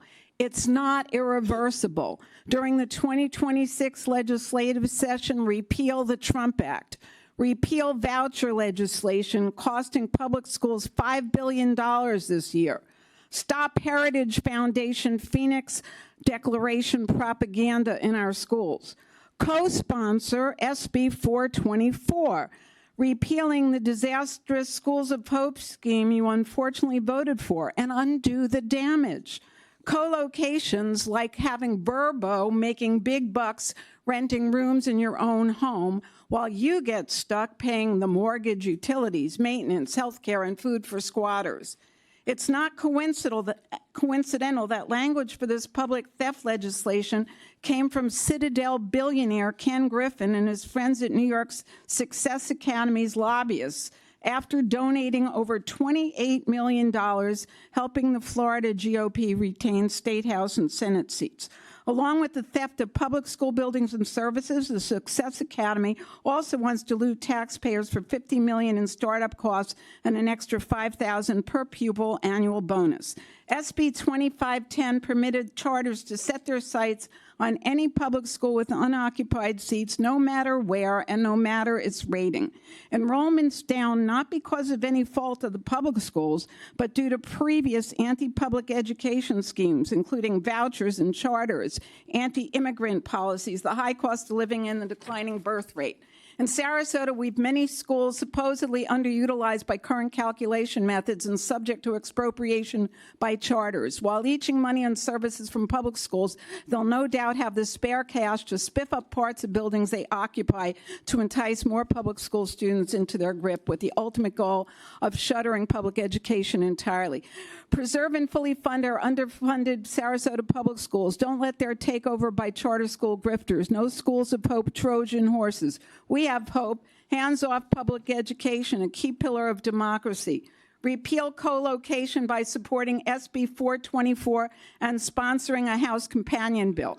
Protect our children. Sarasota's kindergarten vaccinations rates is only 79.9%, a disaster in the making. Keep vaccine mandates lest children die from measles and other easily preventable diseases. Thousands, by the way, have signed petitions against co-location. We want bipartisan support for SB 424. Please sign on. Thank you very much, Ms. Representative Taub-Williams. McFarland, Representative Buchanan, Representative Nix, sponsor a companion bill repealing co-location? I appreciate you being here with and us will you today. move Next it up, in we have the committee? Sea Alliance and Mr. Zander, not Zander. Are you going to speak? Okay, just introduce yourself when you come up. Thank you very much. Thank you, ma'am.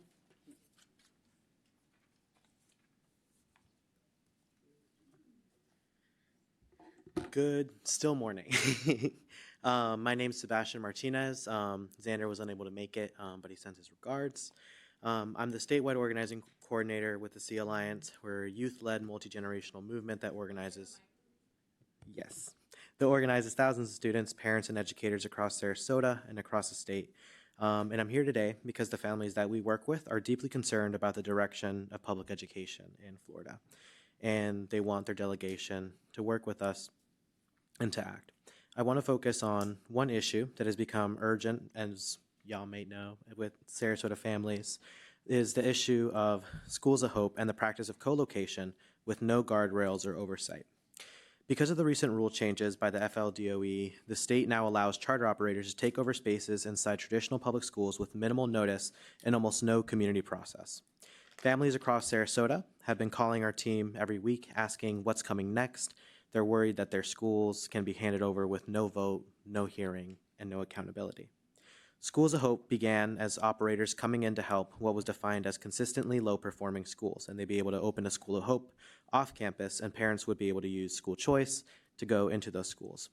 But without necessary guardrails or clear definitions, it places school districts on an impossible playing field against these operators.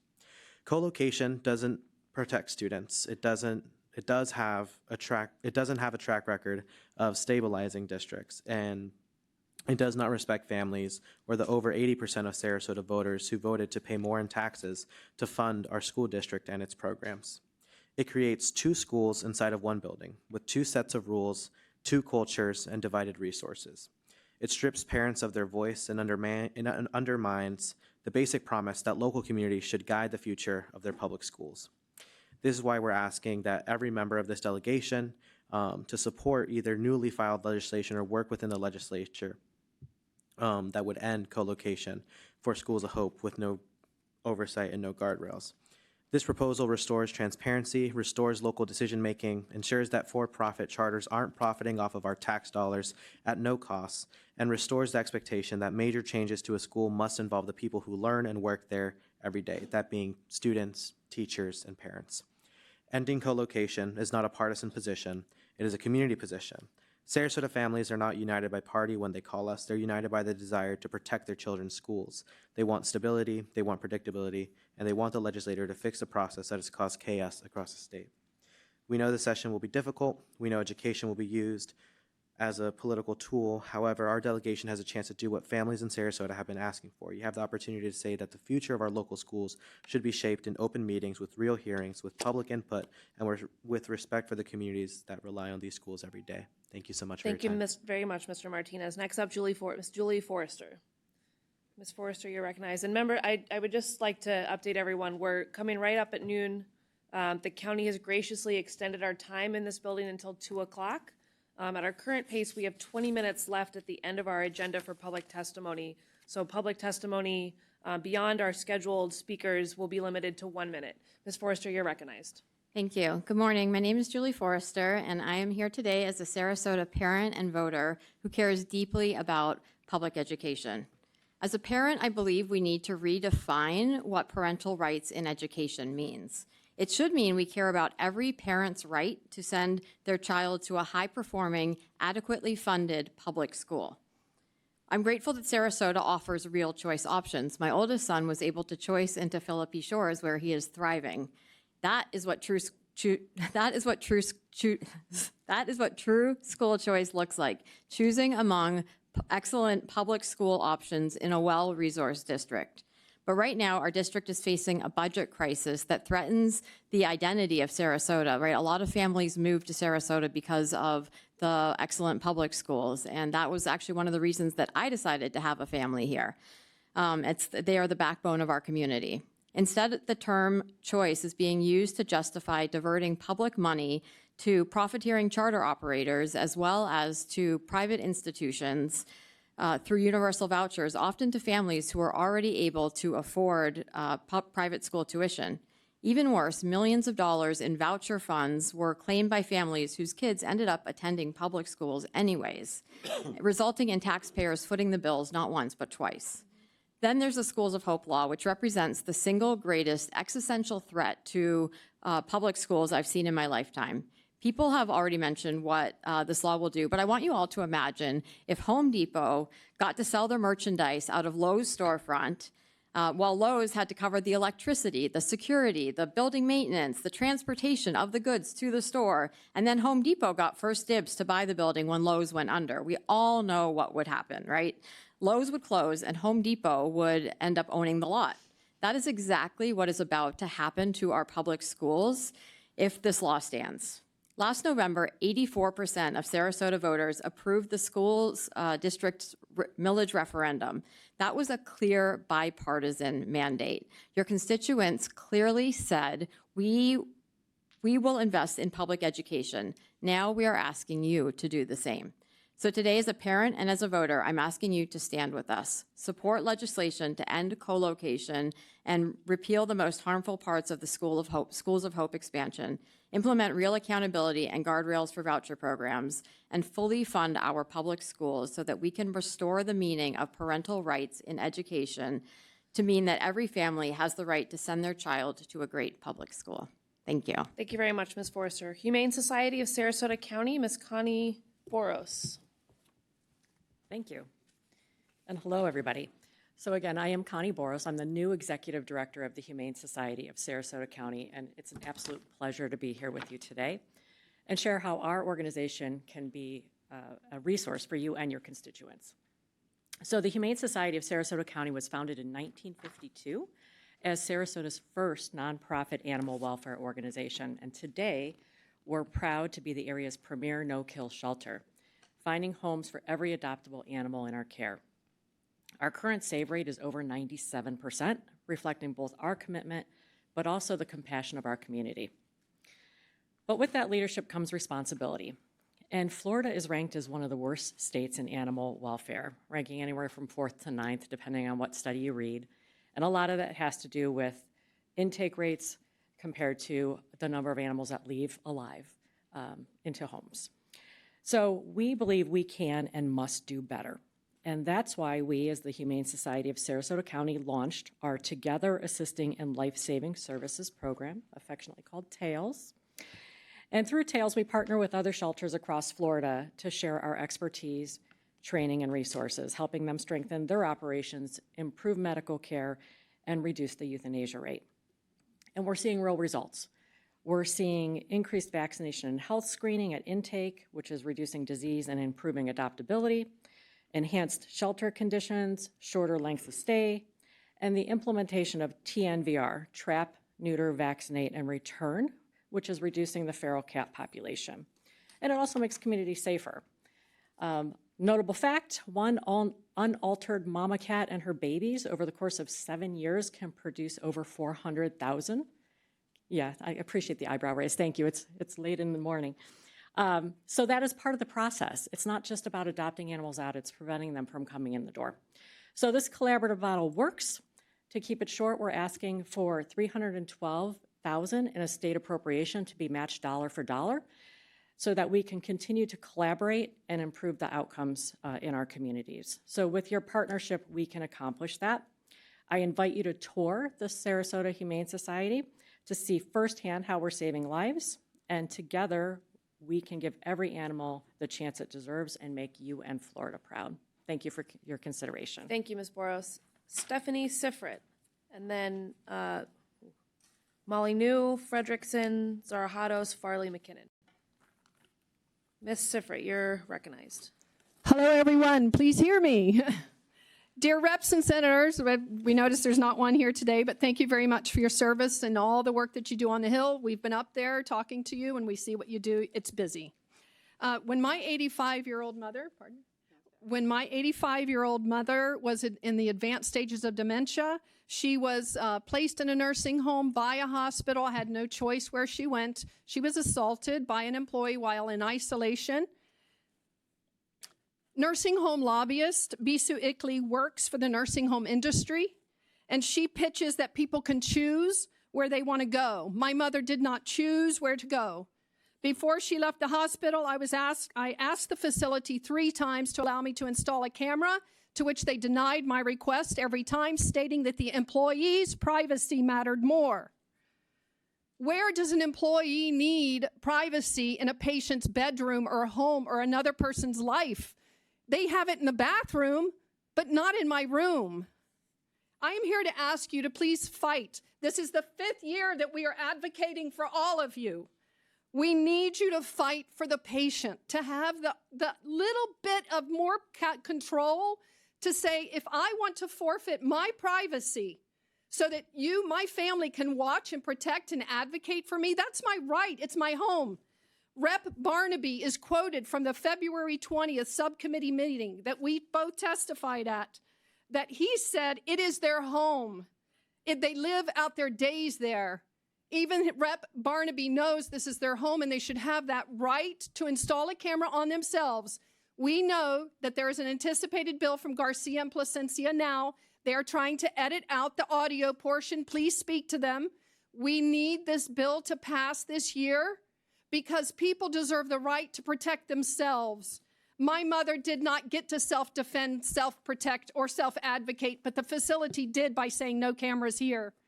There are 19 states that have passed laws allowing electronic video equipment in nursing homes. The most recent one is Rhode Island in May 2025. Their residents and their families are better protected because of it. It's hard to understand why Florida legislatures have not passed this bill. We live in a country in which everything is videotaped. Florida needs to join this movement in this country. We live in a culture where every aspect of our lives is being recorded. Why not nursing homes? I encourage you to look closely into this issue. Florida citizens need your protection. Thank you. Do you have any questions? This will be the 5th year in 2026. Thank you, Ms. Any Sokrat. questions? Please. Thank you, ma'am. Speak to And Garcia. ma'am, if we could just have your name for the record as well. Thank Mary you. Ellen Lawler. Say again? Mary Ellen Lawler, and the agency is Protect Florida Seniors. Thank you, Ms. Lawler. Okay. Ms. Christy Molyneux.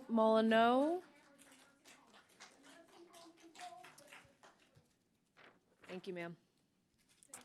Hello, I'm Christy Molyneux, and I came to speak today on 2 related issues. First, I live on Philippi Creek, the county's largest conveyance of stormwater, and my home flooded with all 3 storms last year.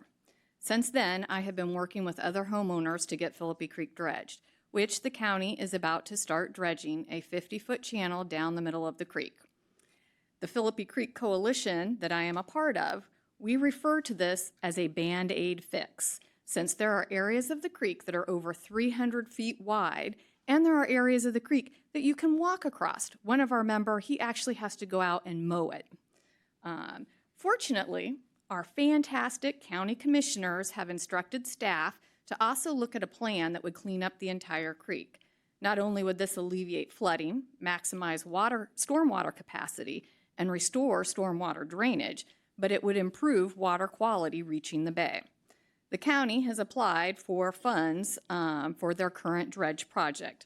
I hope this application will be approved, and please consider future funding to go towards more comprehensive cleanup of Philippi Creek. My second issue, after a catastrophe such as a hurricane, many problems show up that you didn't know you had. The historic flooding Sarasota experienced demonstrated the need for changes that will affect stormwater. Not just the obvious infrastructure, but also land use and future regulations. It is precisely after a damaging event when the public is asking for help and the local government wants to help that positive changes can be made. SB 180 might have been intended to aid homeowners and businesses damaged from storms to rebuild quickly, but it is also limiting changes local government might have been more receptive to enact post-hurricane with problems front and center in the news. There should be exceptions for people rebuilding, but it should not include new development. When local governments are willing to make regulatory changes to the benefit and safety of the people, their hands should not be tied. Please do what is necessary to change SB 180 to let local government govern. I know in today's political atmosphere, everything is so partisan. This is not a partisan issue. I am MAGA and MAHA, and I can see that the state trying to micromanage local government is not acceptable. Thank you. Thank you very much, Ms. Molyneux. Sheila Frederickson? Thanks for letting me speak. So I have to put this, I told you, I didn't know what documents to submit, so I brought all of this. This is what I have been reduced to as a criminal by my HOA. So, if anyone wants copies of anything after, because I just don't know. Ma'am, if you would like to submit it to the delegation, I'll just warn you, it will become a public record at that Yeah. point, but we're happy to take whatever documents you'd like Exactly, to share with so us. if anyone wants to talk to me after about that, that's fine. So HOA no longer stands for Homeowners Association. It means harass over anything. I think that's pretty evident. So for me, I just want to touch on the abuse of the position of being on the board, the power that people think they have on the board, and when our board is connected judicially, the damage it does to an owner like myself. So, and forgive me if I cry, This has been very emotionally detrimental to myself, and mentally has put my husband in a hell. We came from Minnesota in 2021 and bought property in the Gator Creek Estate subdivision. It's an old agricultural subdivision of land ownership of a minimum of 5 acres of land. There are no restrictions. Really, we have our roads, our ditches, and a front entry to maintain. And we have a board that thinks because those 3 little letters, HOA, means power, that they are a little local private branch of government, and they self-appoint their power. I have been nothing but harassed since 2021 when I came in and let the people know that I was going to put up a nice fence that didn't rot, which already existed in my neighborhood. And it hasn't stopped from there because I have pushed back and have basically said, where's your authority? Show me where your authority is. The state legislature says in the law here, you cannot be arbitrary. My fence exists on 4 other properties. And I don't have to ask for it. So this is where it all started. I've gone through 3.5 years of abuse with these people, and then they have slandered me to no end. In 2024, they had an annual homeowners meeting, which I did not attend. I have a neck injury that I was dealing with, and they were dumb enough to record it and slandered me through the whole meeting. They had installed stop signs in the neighborhood without owner approval, without notice to the members, contrary to what federal law and MUTCD regulations state, and they were purchased off of Amazon. The board decided to chase after people, harass them for not stopping. One of the gentlemen we're here with today, his son was threatened to be murdered by the board president at the time. I was attempted to be driven off the road. Numerous other owners, they threatened physical body harm to my husband. And my husband finally came in one day and cut all those signs down, and everything was restored to normalcy. But because our current board president provides legal counsel through his law firm, Chapman Law Group, he abused his power in his position, and a false probable cause affidavit was generated, and it went to the state attorney's office. And Ms. Fredrickson, I recognize your passion and what you've been going Yeah. through. We do have to wrap it up, though. Yep, I would love so- to continue the oh, conversation as with the rest okay. of the delegation, but thank you very I've much been for turned being into a here. criminal now and charged by the state and prosecuted for Thank you something for I being didn't here, ma'am. do. Next up is Ms. Karen So I would like to Zarahatos. speak to you guys too about the HOA. You're welcome to schedule more time. Thank you, ma'am. Ms. Karen Zarahatos, you're recognized. Yes, thank you. That was very good. It took me to the 5th grade, the pronunciation of my name. Yes, good afternoon now, not good morning. I'm 3rd-generation proud American, single senior, 40-year Florida year-round resident, homeowner, and business owner. I'm here for one thing only, a simple disparity. Florida condo owners have an ombudsman protection. Florida HOA homeowners pay property taxes, but we have no protection. Municipalities outsourced infrastructure to HOAs, claiming it would keep property taxes low. Our property taxes went up anyway. Florida HOA homeowners are paying twice. HOA assessments plus rising taxes with no representation. Avoiding regulation is a serious problem because homeowner associations are no longer about homeowners. Homeowner associations have been consolidated by private equity companies. This industry has fundamentally changed. Morgan Stanley Capital Partners acquired RoCal in 2023, refusing to disclose the purchase price. Multiple PE firms has consolidated Florida HOA management companies. The Riva on the River lawsuit is challenging earned credits, where management companies receive payments from banks based on HOA deposit portfolios totaling over $106 billion nationally and growing. This is homeowner money being used to pay Wall Street. This is public, verifiable information. 3.9 million Florida homeowners face foreclosure off or assessment disputes because of no state oversight. Foreclosure mills are a profit model designed to thrive without regulation, without enforcement, without oversight. Community managers are the ones held responsible, but they are not the decision profit makers. There are no regulatory protection, no appeals process, no ombudsman. It's all on the Florida HOA homeowner to fight disputes and pay court costs out of pocket because there is no state agency regulating HOA for Florida homeowners and especially enforcement. I provided detailed reform proposals to Jeremy Miller, including creation of an HOA ombudsman program modeled on the successful Florida condo program. Florida HOA homeowners are now passengers on the Titanic. There's calls to your daily office verifying the iceberg is straight ahead. Please, why is legislation so frozen? And you need to understand what to legislate. Thank you very much for your time. Thank you so much for taking public opinion. Thank you. Thank you very much, ma'am. Mr. Jim Farley. It's not here. Ms. Hulda McKinnon?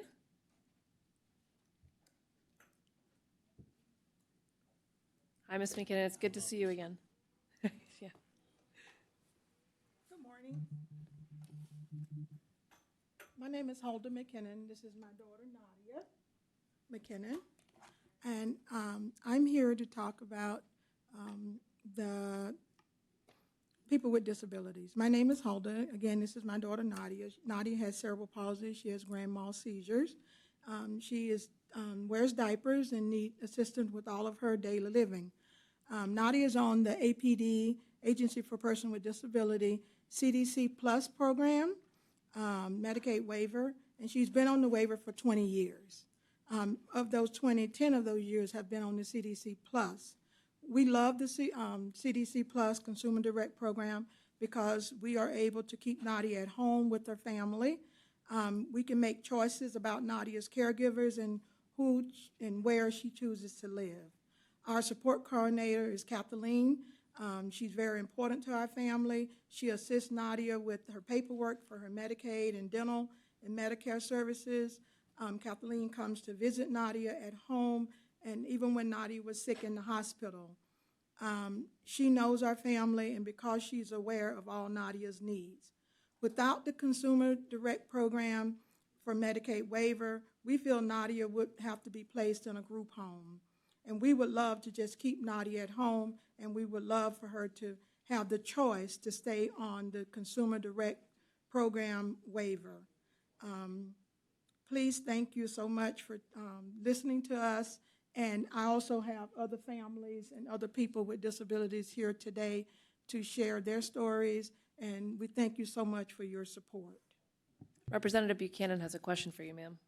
Actually, it's a comment, Madam Chair. Hulda, Nadia, thank you guys so much for your continued advocacy for other caregivers and the folks in our community that are the most vulnerable. You've been up to Tallahassee many times to come see me. We really appreciate your advocacy, and we're going to continue to fight for you. Thank you. Thank you. Thank you very much, Ms. McKinnon. Next up is Equality Florida, Jules Rain.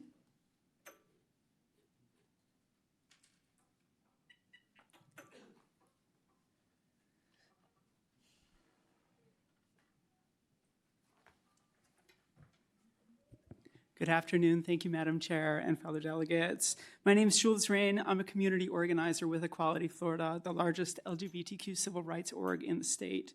I'm here on behalf of over 13,000 of our members and volunteers who live in southern Manatee, Sarasota, and Charlotte counties who are constituents in the districts you represent. In the 2025 legislative session, every single anti-LGBTQ bill was defeated, which demonstrates that the people of Florida and lawmakers on both sides of the aisle realize that laws which target gay and transgender Floridians by banning books, restricting transgender health care, and erasing symbols of community culture by banning pride flags and removing rainbow crosswalks are not the actions of a state which values freedom for all. Governor DeSantis's war on rainbows and anti-LGBTQ laws and policies only end up hurting everyone, including the community here in Sarasota through the state's removal of our city's rainbow crosswalk and over 200 pieces of sidewalk art representing the people, history, community, and culture of Sarasota. This art was approved by the city of Sarasota in 2021, and its erasure overrides the will of the community and the authority of local government to reflect local values. Such legislation does not make healthcare, housing, or groceries more affordable, make us more prepared for the next hurricane. It doesn't give children a better education or keep them safer from gun violence in schools, and it does nothing to prevent the spread of HIV in Florida, which has the third highest rate of diagnosis in the nation. There are 3 bills that I want to bring to your attention today. The first is I want you to support HB 317, Senate Bill 336, to prohibit the gay and trans panic legal defense as an excuse for perpetrators' actions of assault or murder. I want you to support SB 424 to repeal Schools of Hope and the takeover of public schools. And I want you to oppose HB 347, the Pride Flag Ban Bill, which is up for the 4th time this year. It seems like Senator Yarborough is taking up Randy Fine's position. So Senator Albritton has indicated he's not interested in this bill, and I don't think Senator Boyd is either. So far, I'm grateful to say that none of you have sponsored or co-sponsored any anti-LGBTQ legislation for 2026, and I'm asking you to please champion legislation that will create a Florida where everyone has bodily autonomy, every family is treated with respect, and is protected from harm no matter who they are, how they identify, or how they love. Thank you. Thank you, Ms. Rain. Control Growth Now, Monica Balicki. Ms. Balicki, you're recognized.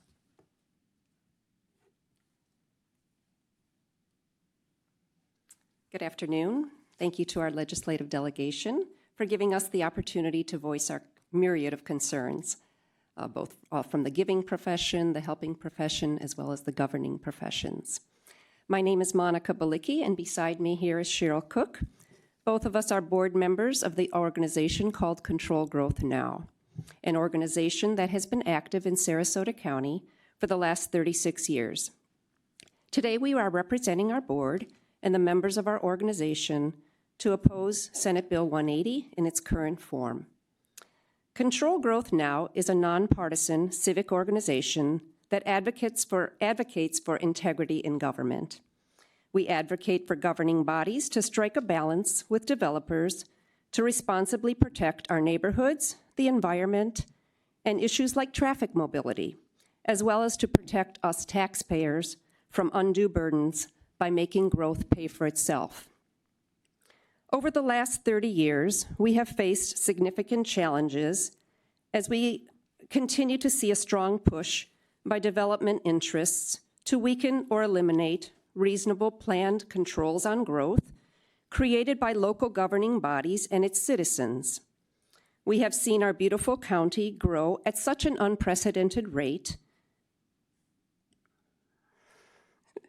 that our once naturally beautiful Sarasota County has become unrecognizable, at times a cesspool of traffic jams, flooding, and perpetual cranes. Not the birds, but the kind that builds things.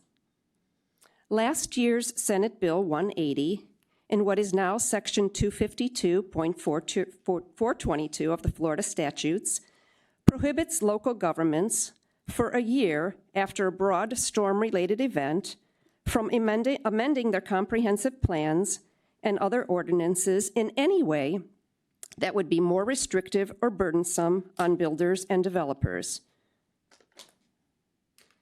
Not just for rebuilding after hurricane damage, as falsely alleged to legislators, but for anything.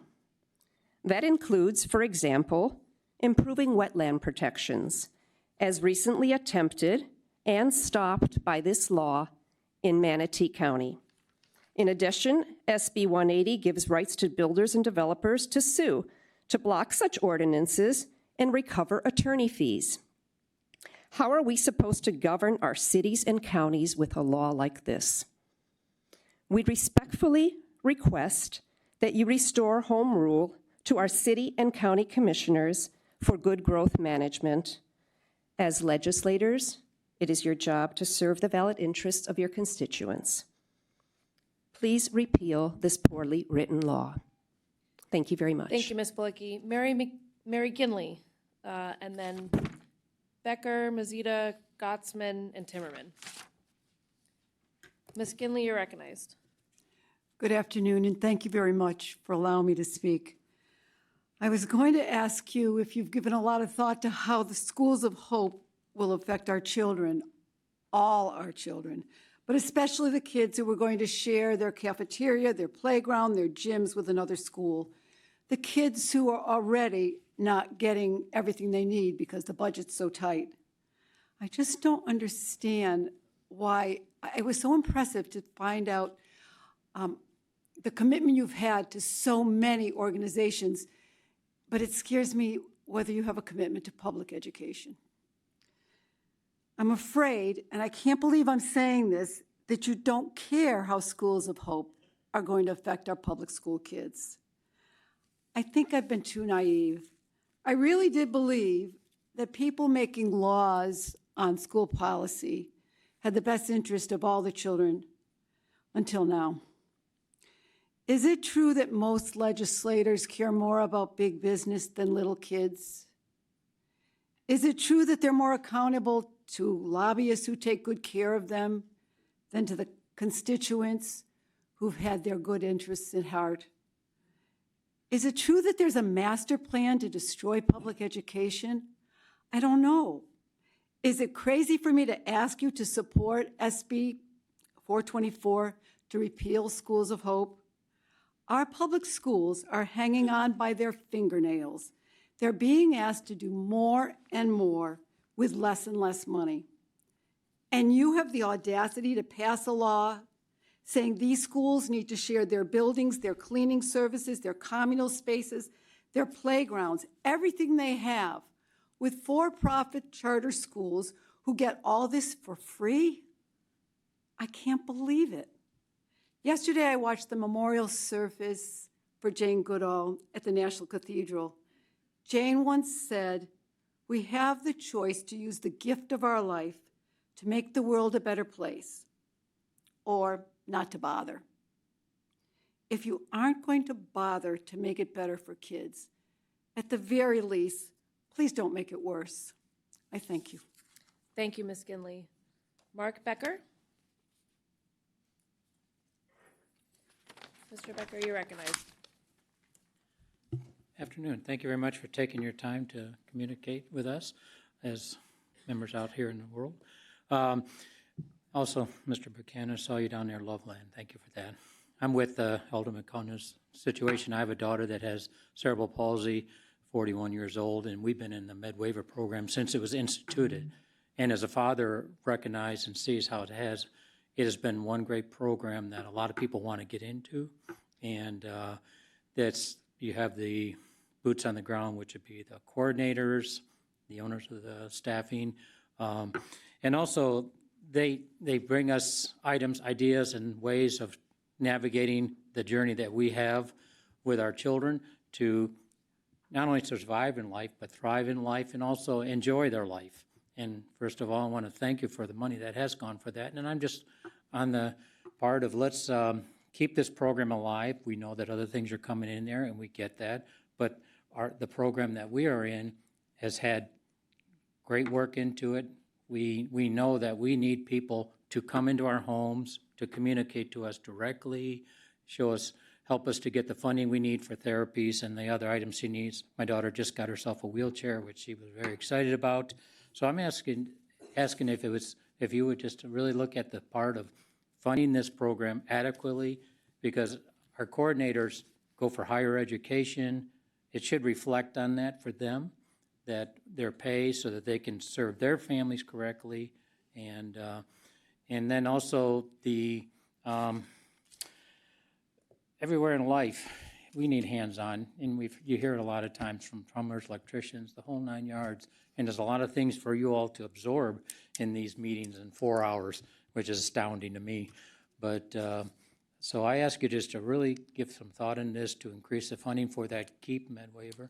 And again, thank you for being down there at Loveland. I was at that program. You answered all the questions of all these individuals like them were asking, and that meant a lot to me as a parent because, my life's winding down, and I want to make sure she's fine with whatever programs you got. Do you all have any questions for me? No, thank you, Mr. Becker. All right, thank you. Thank you for being here today. I appreciate your testimony. Thank you for taking your time. J&M Support Coordination Services, Ms. Melissa Mazeta. It's good to see you again, Ms. Mazeta. Thank you for bringing so many of your friends here today.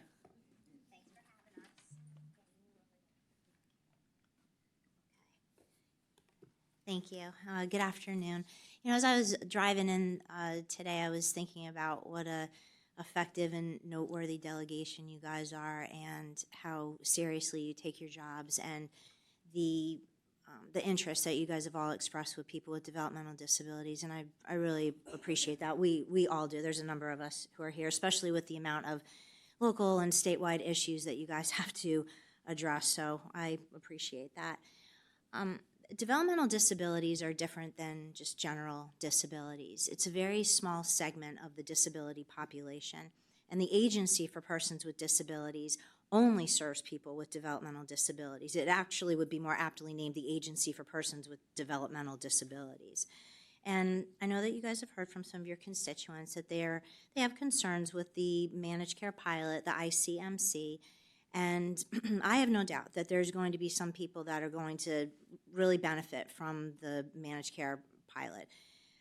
But there are many people who do prefer the waiver and do prefer the consumer-directed care program, and we want to make sure that those are always kept as viable choices, especially when we're talking about a population that does not have a lot of choices available to them. And one thing that I was not intending to talk about, but you know, just in the women's bathroom, the handicap stall here just is out of order. There is no other choice for somebody who needs to use that stall.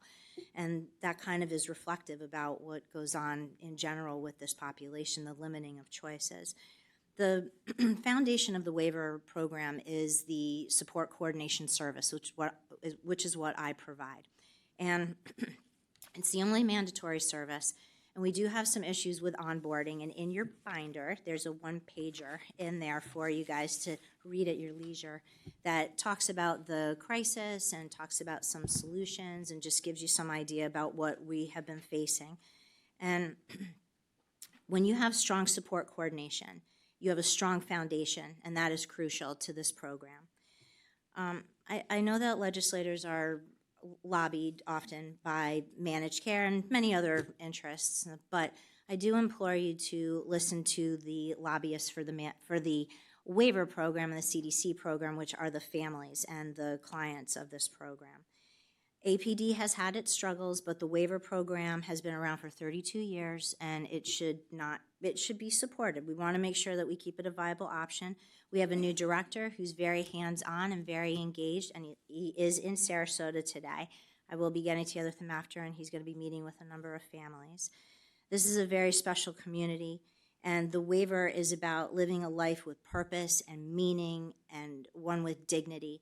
And this handsome young man that is with me, who has done a number of delegations with me, Tim Headley, he is the epitome, I think, of what the waiver really is about. And Tim is very involved in the community. He's involved in Venice Theater. He has a job. He has a wonderful family. He has a wonderful companion. He's a weightlifting champion, and he is heading to state games tomorrow. Is that correct?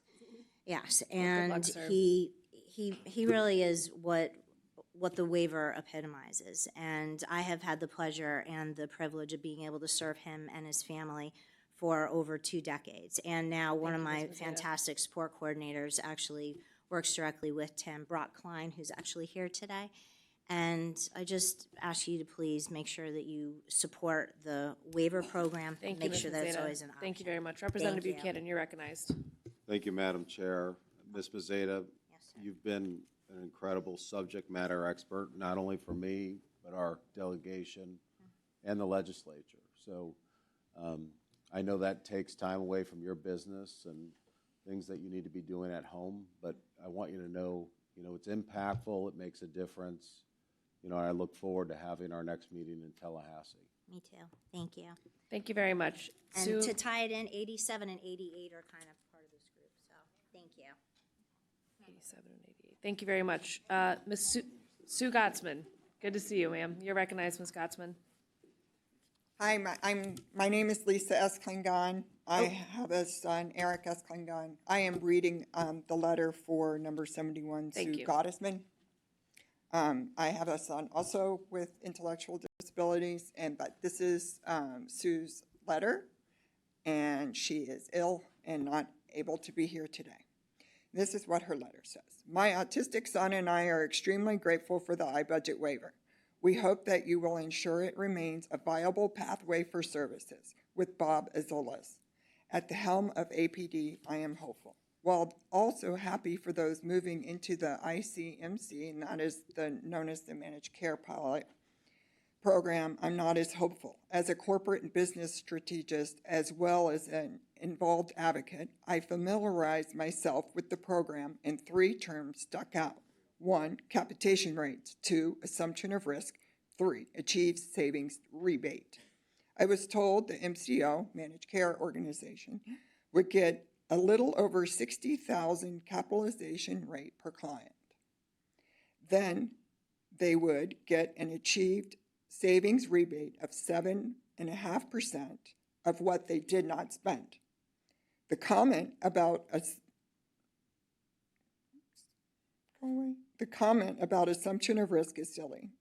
MCOs in Florida have been making a lot of profit for years. They wouldn't continue doing business in Florida otherwise.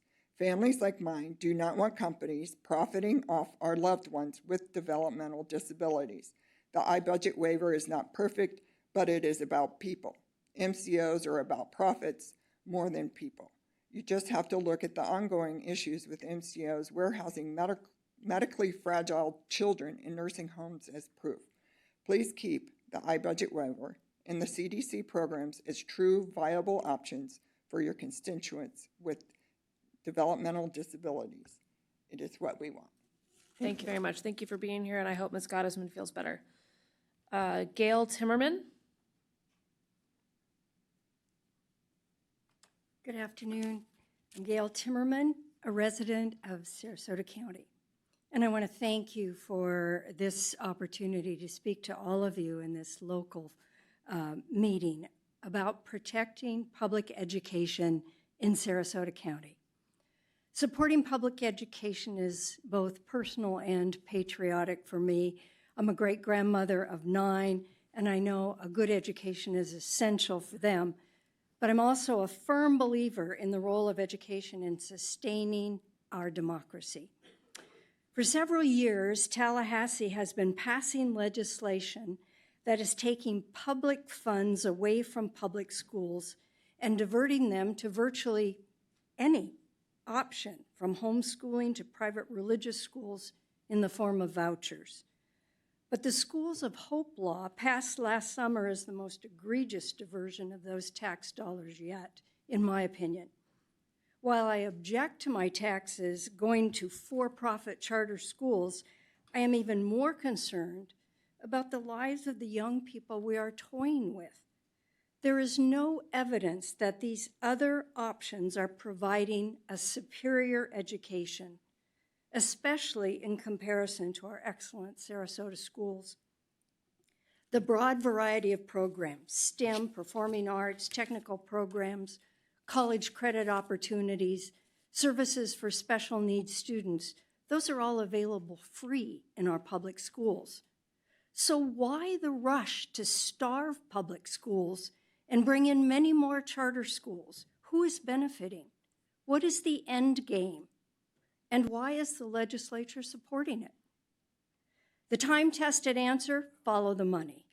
It appears that a rather small group with an ideological agenda and others with a profit motive have made common cause in Florida at the expense of our public schools and our students. The ideological agenda views public education as too liberal. Those with a profit motive believe that all services should be private and for-profit. There has not been a hue and cry from parents in Sarasota that our public schools are failing them. Can we make improvements? Always. But our high-performing schools have been well supported by the community. In fact, that is exactly what makes them attractive to charter schools who want to come into our district using the Schools of Hope model. So how does a bill like Schools of Hope get passed in the middle of the night in a special session tucked into a spending bill? A few political donors with deep pockets and a deep desire to see this legislation pass made sure it did. Does that mean we all need to just live with it? I certainly hope not. I urge you to repeal this legislation in the next session. Thank you for your testimony, Thank Ms. you. Timmerman. Sherry Weinstein, and then Young, McGluskak, Compton, and Miller. You're recognized, Ms. Weinstein. Hi, I'm Dr. Sherry Weinstein, and I am double board certified in internal medicine and regenerative medicine. And if you read the red folders and the 2 books that I gave you, you will know more than I did when I was up to 5 years ago as a pro-vaccine doctor in the community. So I've been in practice for 30 years, and I was actually administering every vaccine on the adult schedule. I never researched the vaccines and the risk or benefit. I never ever filed a VAERS report. I didn't even know a vaccine adverse reporting site existed. The mRNA COVID shots changed all that because I did look at the package insert and found that it was completely blank. So I learned that there was no way that I could adequately consent my patients to take these shots.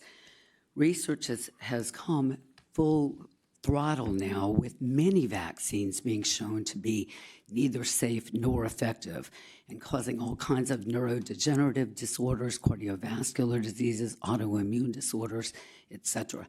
Pfizer's own data showed that the vaccinated group had a higher all-cause mortality than did the unvaccinated group.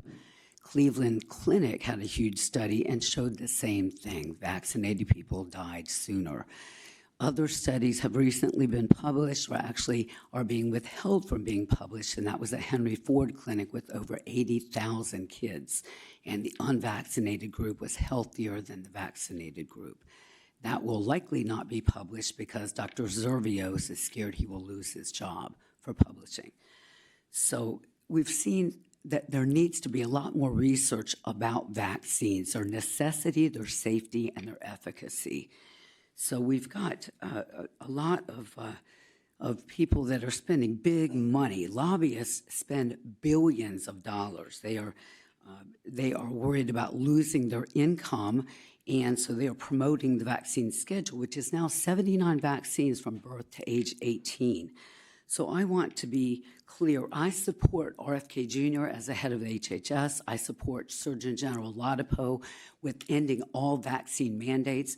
I support any additional legislation which would call for medical examinations of sudden infant death syndrome and sudden adult death syndrome. And I also want to have all inpatient and outpatient visits require a full vaccination history so that we can fully look at if these vaccines are causing a problem, we need to do something about it. You all are in a wonderful position where you can really do a lot. The the pharmaceutical companies are going to tell you that preventable diseases are going to take an increase, but in India, the polio trial just showed an increase in polio outbreaks with the polio vaccination. Thank you, Dr. So Weinstein. thank you very much. God bless you all for all you do. Thank you, Dr. Weinstein. Elise Young? Ms. Young, you're recognized. Good afternoon, esteemed members of the Sarasota County Legislative Delegation. Thank you for the opportunity to speak today. My name is Elise Young, and I'm a Sarasota resident, a medical freedom and religious freedom refugee from upstate New York, and the founder of Guiding the Impact, which is dedicated to restoring religious freedom in education and healthcare while reclaiming our God-given right to make medical decisions over our own bodies. On September 3rd, Governor DeSantis and Dr. Ladapo held a press conference promising to create a robust big medical freedom package for the 2026 session. The goal is to end all state vaccine mandates, expand exemptions to include philosophical ones, and prohibit vaccine status discrimination in healthcare providers' offices. In Florida, it's time to reclaim our medical choices free from coercion and end all vaccine mandates because true health comes from trust and informed choice, not threats. I believe it is critical that any legislation be carefully, thoughtfully, and strategically developed to ensure longevity and make it difficult to overturn in the event political winds shift someday in Florida. As a Sarasota constituent, I urge the Sarasota County Legislative Delegation to champion the following legislative priorities, as the governor cannot do it alone. First, let's end mandates comprehensively, amend statutes to eliminate school immunization requirements, including private schools, childcare, and clinicals, strip the Department of Health's power to reinstate them without legislative approval, to lock in protections against executive overreach, generalize COVID-specific prohibitions on vaccine mandates and discrimination in employment and business settings, extending them to all immunizations, not just COVID, and removing the sunset clause. Second, fortify exemptions as our ultimate safeguard. Keep medical and religious exemptions strong and add a distinct philosophical exemption. This guarantees enduring rights, even if mandates are later reinstated. It's a belt and suspenders protection for Sarasota parents and all Floridians. Third, strengthen Florida's Religious Freedom Restoration Act, RFRA, to explicitly shield individuals and organizations from coercion over sincerely held religious objections to vaccinations or medical procedures. This would make it far harder for future administrations to erode exemptions without overhauling RFRA. I have an attached bill and memo for your consideration that I'll give you. Senator Gruters, who's not here, and Representative Buchanan, you're my representative. I kindly request that you sponsor this legislation once you actually get a chance to see it. Fourth, amend the Patient's Bill of Rights to ban vaccine discrimination in doctors' offices. I was shocked when I moved here to Freedom, Florida, and realized I couldn't find a doctor who would provide basic medical care to my children. Doctors' offices do not care if you're not up to date for religious reasons or medical reasons. They simply will refuse to see you. This dangerous discrimination needs to end this year in Florida. Finally, champion the Sudden Deaths in Infants, Children, and Young Adults Reporting Act. There's a Senate bill, SB 188, and they're still looking for a House sponsor. This bill would require full reporting of recent vaccinations and unexplained deaths under the age of 20 into the registry. Thank you very much, Ms. Young. I Thank you so appreciate it. much. We look forward to seeing that legislation. Okay. Republican Liberty Caucus of Sarasota County, Mr. Richard McLuskak. You'll correct me. Close. Hey, that's closer than most people get. I want to thank the legislative delegation for all of their responsiveness to the concerns of the citizens that are here today. And I'm going to reference previous citizens that have commented on the growth in Sarasota County.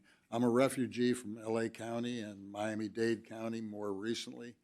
And the reasons that I moved here, I'm seeing a little bit of a compromise that, and a rapid compromise of those reasons.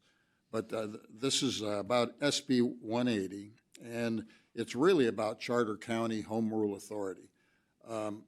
And I'm a constitutional guy, and the title of this bill, its advertised purpose, and the potential effects seem vague and ambiguous at best, especially with respect to the phrase more restrictive and burdensome, as that may apply to existing or proposed development regulations. It also appears to be contrary to the letter and intent of Article 3 of Section 6 of the Florida Constitution, the single subject amendment. And again, I applaud the attempts of the legislators to provide some relief for the hurricane victims and the Gulf of America coast here. But I need to emphasize certain points in the limited time available here to highlight the arguments against the constitutionality and wisdom of some parts of this legislation. The Florida Constitution has a prohibition of ex post facto or retroactive law, and the abrogation or impairment of contract obligations. The term retroactive appears no less than 5 times in this legislation, in 2025-190, and with respect to the ability of charter county governments to react to post-emergency conditions that may affect local planning and permitting. And given Florida's propensity for hurricane damage, we all know that, a 1-year suspension of local government's ability to deal with local land use, permitting and development issues could be a longer-term suspension. because we could be hit in successive years. Hurricane season comes once a year. It also makes numerous references to contracts and contractors, and it seems not to address the contract agreement that already exists between the charter county governments and state government pursuant to Article 8, Section 1 of the Florida Constitution. Thank you very much, Home sir. Rule Authority. I appreciate it. And you're welcome to continue the discussion with us All right, afterwards. and Ms. I'll Mary get Compton? back. Thank you. Thank you very much for your testimony. Ms. Compton, you're recognized.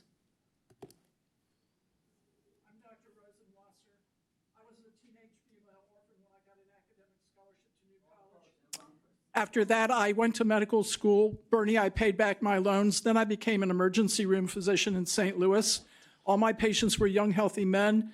On Medicaid, most of them, they made themselves sick with smoking, booze, violence, bad sex decisions, and drugs. That was their choice.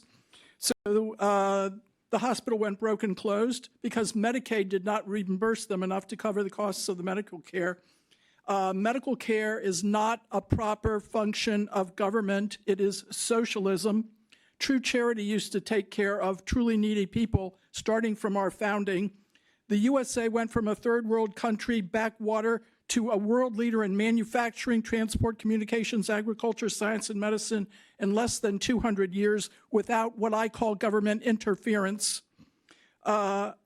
Now we have a shortage of doctors because of the government and the medical corporatists it has attracted with taxpayers' money. Please pass no law about medical care unless it increases medical freedom and gets government out of our lives and out of our medical care. LBJ bought votes with Medicare and Medicaid at a time when there was no problem to solve. It was never supposed to cost more than $9 billion, but it's over $700 billion now. Citizens who are not customers, as it says in a sign outside this building, have been made livestock on a government ranch. But my patients are not livestock to me, and I am not a ranch hand. Is there anyone with ugly toenails who is not forced working taxpayers to pay to have them fixed? As Thomas Sowell said, you cannot make something less expensive by interposing a gigantic bureaucracy between the person who provides a service and the person who receives it. That's what we have in Medicare and Medicaid now. The cost would drop like a rock in a pond if it weren't for Medicaid and Medicare. Medical care is going down the drain. Good luck with your coronary artery bypass graft that your nurse practitioner may have to do. There are examples like HIPAA. In the nightclub shooting in June 2016, Omar Mateen killed 49 and wounded 53. Because of HIPAA, their distraught relatives could not find out whether their children were alive or dead in surgery or okay, because nobody would tell them that due to HIPAA. But HIPAA lets medical corporatists and others like government know what's going on. Okay, what happened at SMH during COVID and hospitals all over the nation where they accepted bribes from the federal government to make remdesivir to use and to demonize physicians who are prevented from treating patients with safe, effective medicines? That is a huge crime. It's a crime. Okay, please, no law except that makes medical care freer. Thank you, Ms. Rosenwasser. Thank you. I'm you for your Dr. testimony. Rosenwasser. Thank Thank you. you, Dr. Rosenwasser. Mary Compton, apologize for skipping over you. You're recognized, Ms. Compton. All right, just for the record, I'm Mary Compton. I'm here to speak about the Schools of Hope. The Schools of Hope are not charter schools. Unlike traditional charter schools, they operate under a performance agreement, which limits the oversight of our local school board. These schools are run by for-profit management corporations. They are parasites. They infest our buildings, feed off the host schools, consuming the operating funds and depreciating our schools while not paying a dime to the taxpayers. Sarasota continually pays more in taxes to the state of Florida than it receives in per-pupil funding. Additionally, our citizens have given millions of dollars to our local schools. When I first came to Sarasota in the 1980s, our public schools were basically just a collection of portables. Over the decades, the good citizens of our county volunteered to pay more taxes to build up our schools' infrastructure. They passed the penny sales tax. They adopted impact fees. They continually voted yes for the 1 mil per year ad valorem millage. All of this financial support has made Sarasota one of the top districts in the country. If there is empty space, or what the state likes to call underutilized space in a school, it's still our space. We own it. We paid for it. Populations shift, circumstances change. Already, our school board is looking at innovative ways of utilizing our schools. What happens if we need our classrooms for our students? Do we start bringing back the portables? Both the statutes and the rules governing the Schools of Hope are dangerously vague. No thought was given to the fact that all of our hurricane shelters in Sarasota just happen to be public schools. Nowhere in the rules of the Schools of Hope is it required for them to give refuge to evacuees in the classrooms they've commandeered for us, classes that we paid for. I don't know if it was ignorance or arrogance that allowed this bill to become law. First time around, it never made it out of committee. But I do know the legislators seated before me today have the power to stop the Schools of Hope. As legislators, you have a responsibility to your constituents to repeal this horrible law, a law which is a slap in the face to all of us who have supported our schools over these many years. Thank you, Ms. Compton. Thank you for your testimony. Mr. John O. Miller? Mr. Miller, you're recognized. Thank you. I'm John O. Miller, and I won't belabor House Bill 180. You've heard testimony from a number of people. It was well-intentioned, and it got hijacked.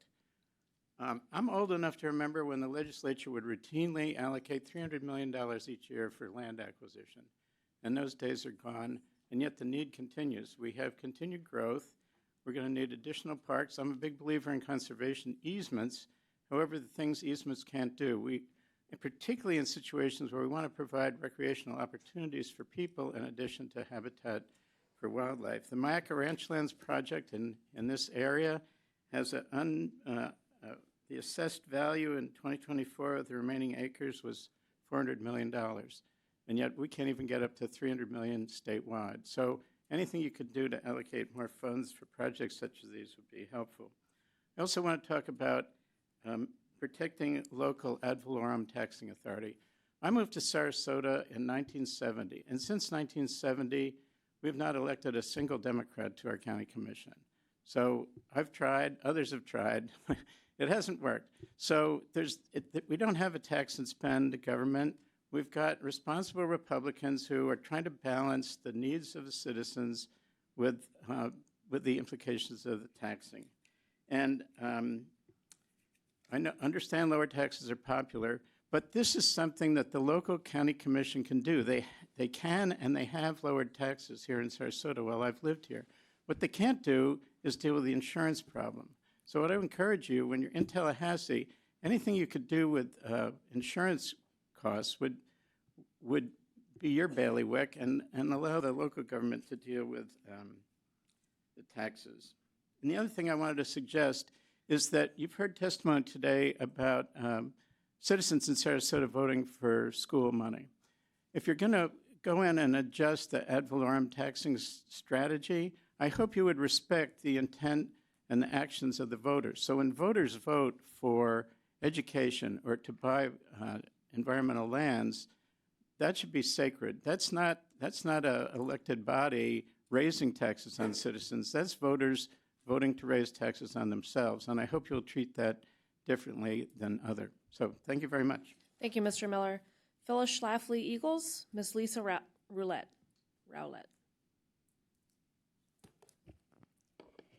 Thank you for this forum and thank you for this opportunity. There was a really alarming vote by the Florida legislature last year, and I have some quiz questions to run by you. Quiz question number 1. Did the Florida legislature vote to force America into a constitutional convention? Is the correct answer A, that you just voted in favor of congressional term limits and a congressional balanced budget amendment, but not for an Article 5 constitutional convention? The correct answer is actually B. Our Florida legislature did vote in 2024 to force America into an Article 5 constitutional convention. I refer you to House Concurrent Resolution 693 and SJ 250. 2. Did this resolution say the convention would be for the sole purpose of proposing term limits for Congress? Yes, it did. Number 3, true or false? The restriction that the Florida legislature tried to place on the Article 5 constitutional convention that it voted for is enforceable and is guaranteed to not allow proposed amendments that would weaken our constitutional rights. False. Former Supreme Court Justice Goldberg warned that these attempted limitations by state legislatures, quote, would almost certainly be unenforceable and might well be unconstitutional, and is end quote, and is contrary to historic precedent. Former Chief Justice Warren Burgers said, quote, there is no effective way to limit or muzzle the actions of a constitutional convention, end quote, which is what the Florida legislature voted for last year. These quotes are documented at constitutionunderattack.com. The Florida legislature is not alone in not being advised of the intolerable risk a vote for an Article 5 constitutional convention represents to our constitutional rights. Over a dozen state legislatures that had previously voted for an Article 5 constitutional convention decided it is not worth the risk to our Constitution, and they rescinded their applications. Now that the dangers are on your radar, I would like to connect you with national constitutional experts so that you can fully understand the danger last year's vote poses to our constitutional rights, and so you take action to rescind all of Florida's Article 5 applications. I close with this quote by former Chief Justice Warren Burger. Whatever gain might be hoped for from a new constitutional convention could not be worth the risks involved, end quote. I imagine the legislature did not intend to jeopardize our constitutional rights with your vote last year, but that's exactly what you did. I urge you, I urge you to connect with a constitutional expert so you can take action to rescind Florida's applications for an Article 5 constitutional convention. Thank you. Thank you for your testimony, Ms. Rowlett. Next up, Christina Lemieux. You're up, ma'am. And then Rohi Smith, Clayton, Barowski, Arena. You're recognized, ma'am. Hi. Thank you for your time, taking your time to listen to us. I'm here concerning HOA. Your 2023 Bill of Rights was a good start, but it needs strengthening. We need an ombudsman or an entity to rein in the rogue, power-hungry bully boards. It must have resources and procedures to hold board members accountable. Every board member has attorneys paid for by the members. Members can't hire an attorney for the numerous board violations of the statutes. There are approximately 9 million people in Florida living under these mini governments. I'm here asking for my 9 million friends who live in condos and HOAs for some meat and a stronger law. I assure you, it's a nonpartisan, bipartisan, everyone. This is one subject you can bring together Republican, Democrats, and independents with, the HOAs. We have, in my association, our board intimidates and bullies and has actually attacked a female member during a board meeting, causing injury. The Florida State's attorney successfully prosecuted for battery our president. Our management company appears to help our board, issuing proxies before members receive them. There seems to be a quid pro quo for voting and elections.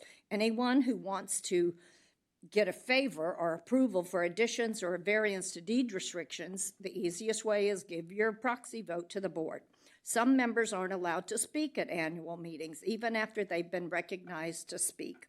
The management company, I know they're hired at the pleasure of the board, but our management's paid for by all the members, and a lot of times they work to our disadvantage. We have serious concerns in my neighborhood. We received $1.5 million from the Rails to Trail lawsuit. We have no accountings. There should be a large amount of money, and we don't seem to get itemized financial statements. Also, our board is spending money because we have all this money readily available, and they aren't holding meetings or discussing or voting to approve expenditures. We really need help with a forensic state accounting. Several members are very concerned, but they're too afraid after people have been physically attacked. And if you make the board angry, you get harassed or bullied. Our board wants to spend $300,000 to $400,000 installing gates. There's an easement. There's 150 non-members that are going to have the right to use it but not pay for it. I just want to bring up another quick subject, property insurance. It's impossible to Ms. get. Lemieux, thank you. We Thank hear you on property insurance. Thank you, Yeah, Ms. I Lemieux. have citizens, and it's I understand. Next up is Mr. Vic Rohe. And Vic, you're representing Minnesota 1013 Club.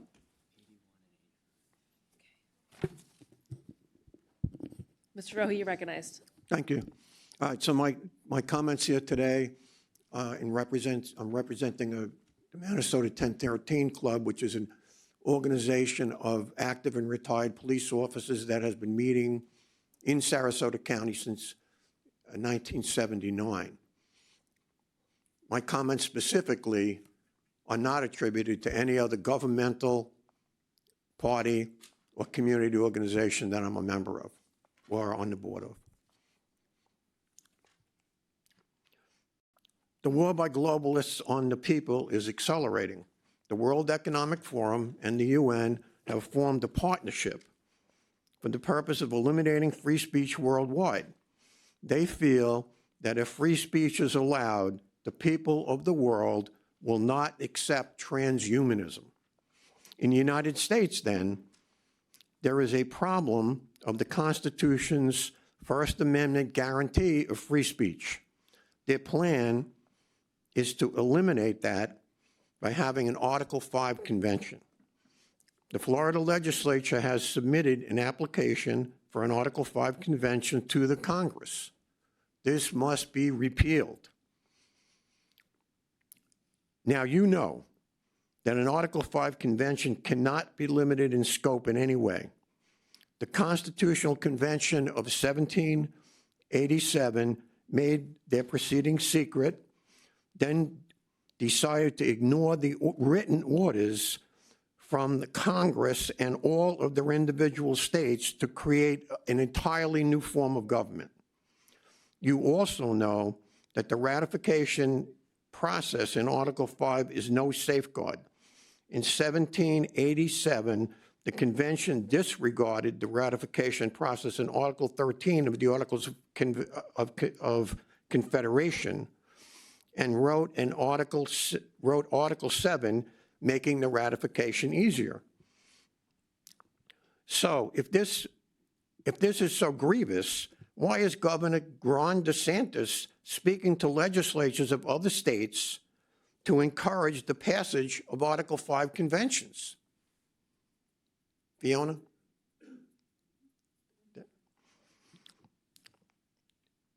It costs a ton of money to run for president, and the Convention of States Organizations has deep pockets.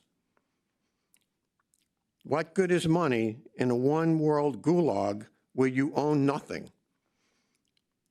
Who would really believe that they would be happy? Florida's application for a new Article 5 convention must be repealed as soon as possible. Now, Senator Gruters put this through, the legislation to implement this through Senate drafting in 2019, right? So the legislation is there. You and I both know that this is going nowhere unless leadership gets behind it. Thank you, Mr. Right. Rohe. So the question then becomes, do we need the primary leadership?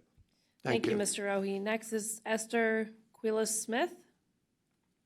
Oh. Hi, Mrs. Smith. How are you?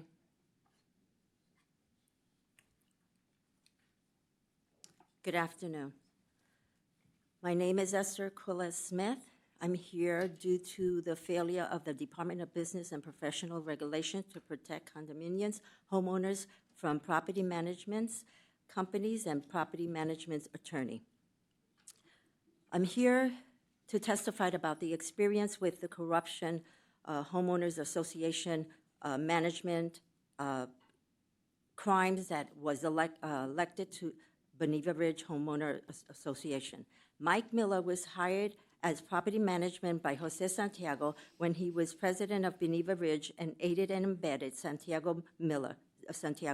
Miller used his position as property manager to aid Santiago in taking out funds from the Beneva Ridge Homeowner Association bank accounts to pay Santiago for working, not performing for the Beneva Ridge Association, Homeowner Association, to pay for Santiago's credit cards expenditure and to pay a corruption that Jose Santiago set up and controlled so that Timmy Breda, a homeless individual, would get a paycheck, but instead was used to funnel thousands and thousands of dollars out of Beneva Ridge account over the several years.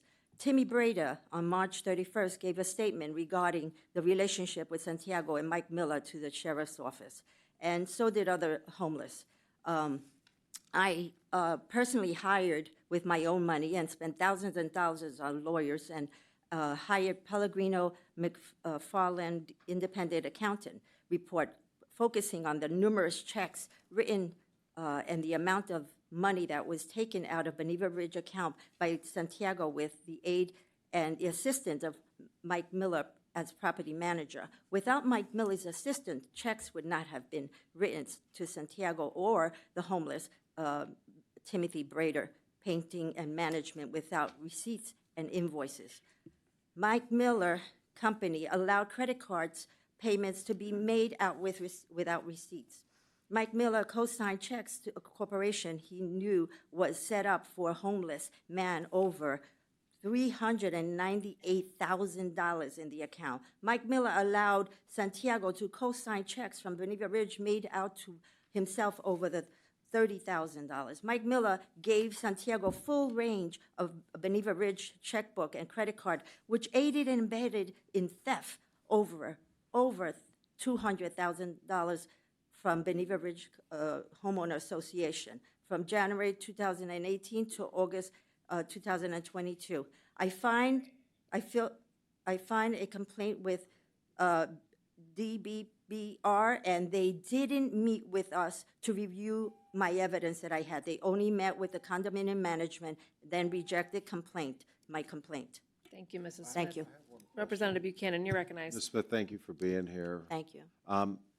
One question I have, on our meeting packet, is it actually a homeowners association or is it a condo? It's a homeowner association. Okay, because it's But two he has, different processes. the management Okay. also runs other condominiums that I have received complaints for them. You know, they collaborated and said that the same thing is going on with other places that he manages, Okay. condominiums. Thank you, Mrs. Smith. Next, we have Carl Clayton. Mr. Clayton, you're recognized, sir.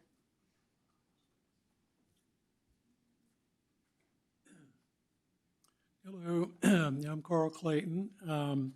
Actually go by Dwayne, but that's my first name. Thank you all for allowing me to speak. Sorry to interrupt your lunch. I'm here to talk about, I'm a homeowner in Machiavelli Ranches subdivision, which is in East Sarasota County. From what I've learned, HOAs are pretty much self-regulated by the board of directors. In December 2003, our HOA filed a notice of preservation of restrictions for all 5 units in our community. Units 1, 2, and 3 had been extinguished by MRTA prior to the December 2003 filing. Thus, they were not preserved. Units 4 and 5 were preserved and are mandatory. The HOA was aware of this, and at the time, they continued to operate as a mandatory HOA, collecting dues and estoppels when they should have informed homeowners that they were voluntary and could have opted out by the October 1st, 2019 deadline. This has divided our community. Our HOA has only 8 director positions filled, and they should have 9 according to our bylaws. They hired a management company of 25% of the operating budget with no vote from the homeowners. The bylaws state that they can only sign contracts up to 10% of the annual budget. And they started charging a $100 application fee to all new homeowners. They voted at a board meeting in February of 2016 with only the board of directors vote. They were charging the fee to new homeowners that purchased in units 1, 2, and 3, which were voluntary and had no right to tell them they had to join the HOA. They failed to fund our road reserve account as required by the bylaws over 2 fiscal years and discussed assessing homeowners in the mandatory units 4 and 5, or just leave the road reserve short. So they collected close to $220,000 during these 2 years. 50% should have gone into the road reserve according to our bylaws, which would have been $110,000. Because I brought this to their attention at the beginning of May 2025, they deposited $65,000 into the road fund out of our operating. They didn't have the money, so they were short almost $45,000 to fund the road reserve. Their financial statements were incorrect, showing past dues in 1, 2, and 3, which were voluntary as collectible when they weren't.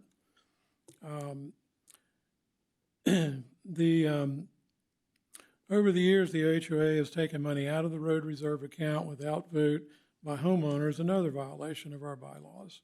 Fear-mongering by the board and spreading misinformation to homeowners is ongoing. There needs to be more oversight of HOAs. The other issue is revitalization. The Florida statute Thank you for your 720 testimony today, Mr. Clayton. We appreciate it, and we're happy to continue the conversation at a later date. Next up, we have Bill Baranowski. Hope I didn't mess that up too bad. I'm country. Good afternoon. My name is Bill Baranowski, and I'm a volunteer with the Sarasota International Chalk Festival and with the exhibit called the Avenue of Art. In 2021, during COVID, when in-person events were forbidden, the founder of the Sarasota International Chalk Festival, Denise Kowal, used its tourist development and cultural grant from Sarasota County to create the Avenue of Art. It was the first of its kind in the world, groundbreaking and relevant. A 24/7 open gallery of paintings, not chalk, for all citizens. Partnering with Sarasota County's Centennial Celebration, it featured the people, places, and things that have defined Sarasota's history over the past 100 years. Its accompanying website was accessible by clicking on QR codes fixed to each painting, where one could read about the part of Sarasota history the painting depicted, the artist, the writers, and the local sponsors, such as Sarasota Paint, which was established in 1975, the Women's Exchange, established in 1962. Those were the subjects that were painted on the 300 paintings of the Avenue of Art. The Sarasota Alliance for Historic Preservation awarded Avenue of Art a Heritage Award for its integration of archival material and contextualizing Sarasota County's history in 2022, and the Avenue of Art was adopted unanimously into the Sarasota Art Plan in 2024. Over the course of 3 years, it expanded to 300 paintings by 200 artists, with over 85% of those artists being local or regional.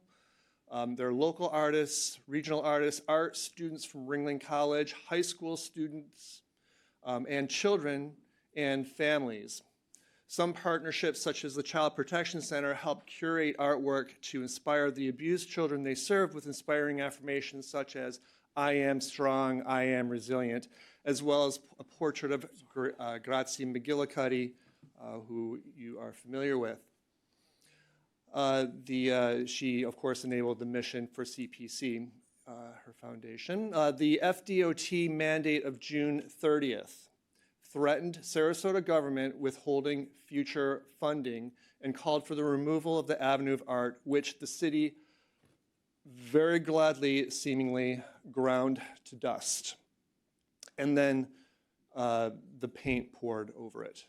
The state blamed its mandate on the legislature, but the state law was about state roads. These were city sidewalks in a posted 15-mile-per-hour zone next to parallel parking and should never have been on the erasure list. FDOT ignored appeals from citizens and the city, including Senator Gruder's.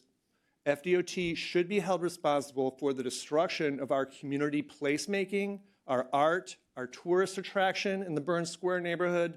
The legislature has the power to clarify. Thank you. The state only regulates state roads. Thank you for your time today. Thank you. Richard Arena. Thank you.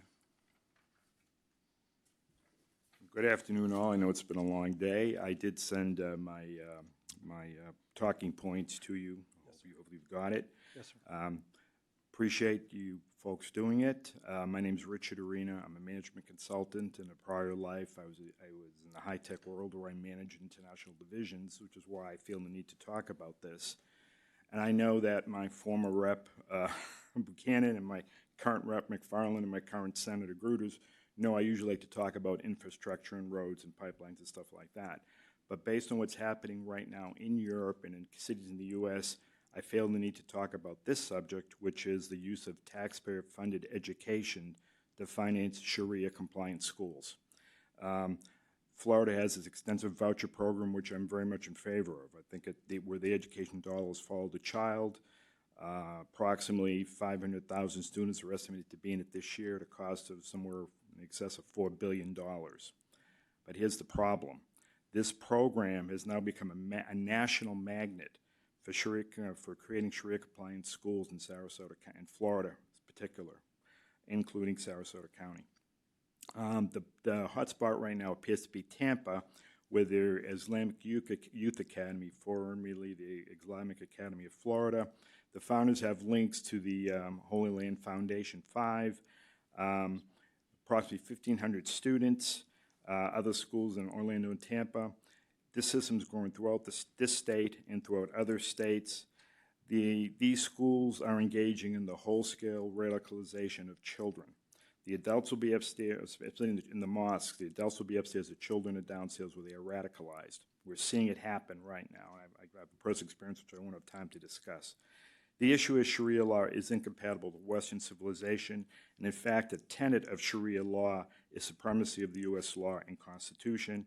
Goes back to the Muslim Brotherhood, whose plans are to create a caliphate in America.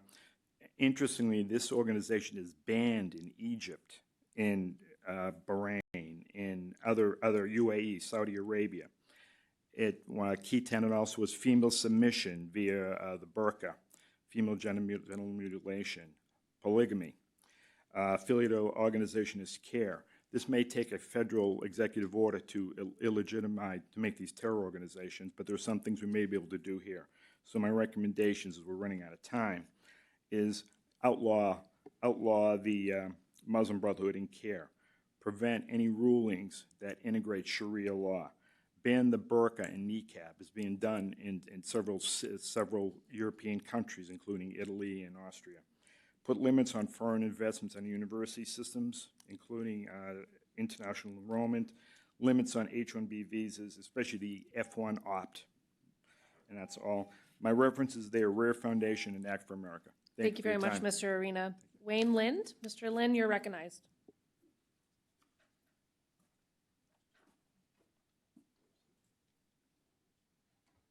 Thank you very much. I'm here for a flaw in Florida Statute 720-407. Revitalization deadline needs a remedy. And the background on this is Florida Statute 720, Part 3, Section 720-407 gave homeowners until October 1st, 2019 to take legal action to protect their constitutional property rights from revitalization efforts by the HOA, whose conveyances have already expired under marketable recordable title MRTA. However, no similar deadline was placed on HOAs. This means an HOA can attempt to revitalize expired conveyances years later, even after 2019, while homeowners lost their rights to opt out. The problem, the owners had a firm deadline of 10/1/2019 to protect their rights, HOAs were not held to the same deadline, allowing them to try to revitalize indefinitely. This creates uncertainty for property owners, buyers, and lenders. How can anyone sell or live under contract that could later be tied to a revitalization HOA lien or foreclosure power? There is no opt-out option for the owners when the HOA attempts to revitalize after conveyances have long expired. Why does this matter? Homeowners lose property rights they previously had when conveyances expired. HOAs that failed to preserve their conveyances before expiration, often due to lack of awareness or inaction, can now revitalize years later and regain control over the properties. This creates financial and legal confusion for homeowners, title companies, and mortgage lenders. It costs the state and homeowners money to process unnecessary revitalizations that should have never been allowed. The legal context, the law to preserve conveyances before expiration is now well known. See Lyday versus Machiavelli Ranch Improvement Association. The state should not approve revitalizations based solely on an HOA's attorney claiming with reviewing and validity of the conveyances. HOAs that were extinguished before 10/1/2019 should not be required to preserve or revitalize by the date, not years later. Explanation: Machiavelli Ranch's MVRIA homeowners were not informed conveyances were extinguished or that they could opt out. The HOAs continue collecting money and issuing estoppels to block homeowner sales. This effectively extorted funds from the owners under expired conveyances. Proposed remedy: HOA should be held accountable from 10/1/2019 deadline at homeowners. If an HOA fails to preserve the relative revitalization by the date, its conveyances should remain extinguished permanently. Thank you, Mr. Thank you. Thank you, Mr. Lynn. Do I Representative leave these Buchanan. copies right here? I had 5 Yeah, copies. Madam Chair, that's what I was asking for. Can we get a copy of that? Yep, absolutely. Andrew will come grab it. Next up is Tamara Soto. Ms. Soto, you're recognized.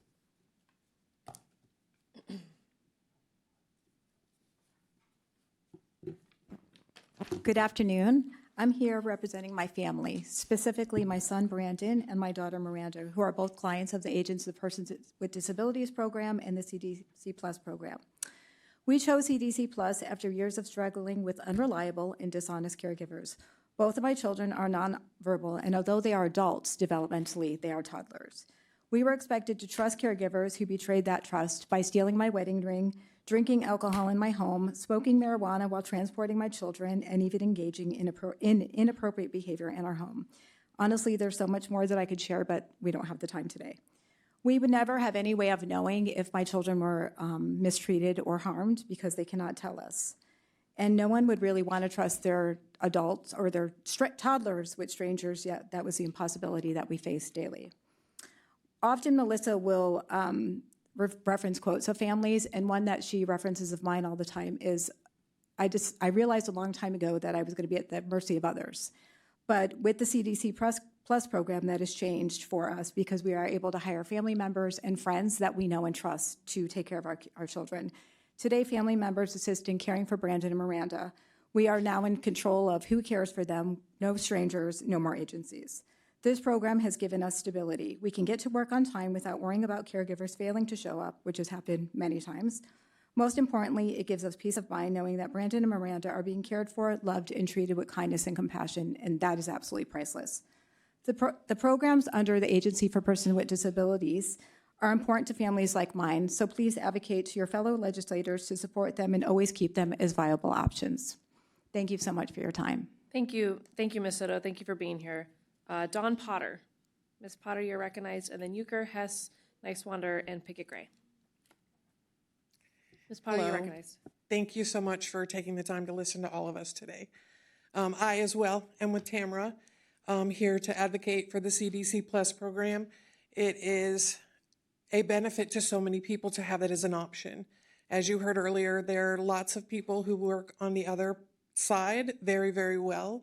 But for those that are the most disadvantaged and have the most disability, developmental issues, the CDC Plus program is a necessity. A situation that happened just recently is the young woman that I care for was abused.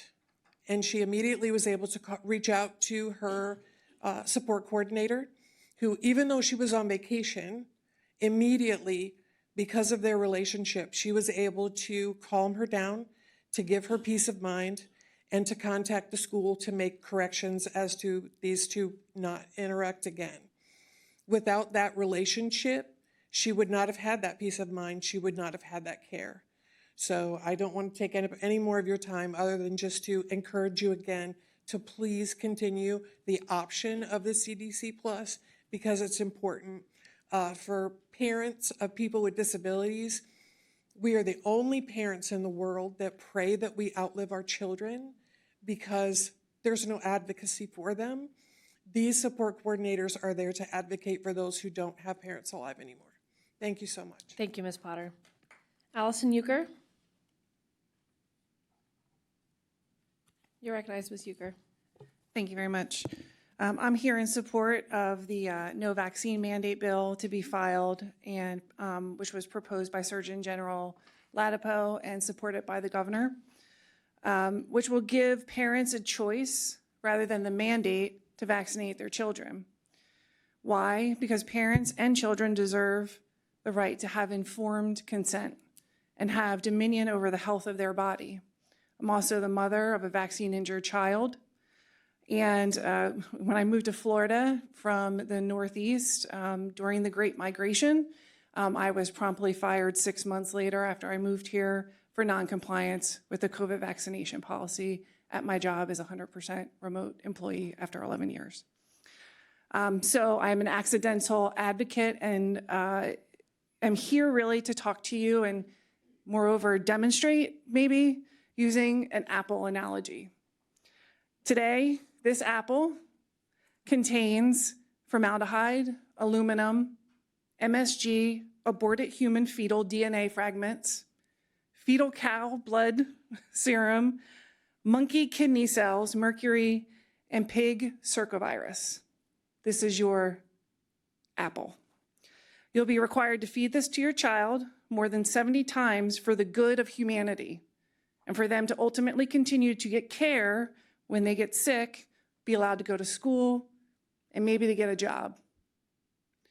While you feed this apple to your child more than 70 times, the apple makers are completely immune from being sued. If your child has a reaction, a disability, or dies after eating the apples. In fact, the apple maker will deny that their disease has anything to do with the apples that they're producing. And to ensure this, the apple maker will also fund studies to say that it's perfectly safe and effective to eat the apples with all the ingredients in it, all at once, and then actively suppress and smear studies that contradict it.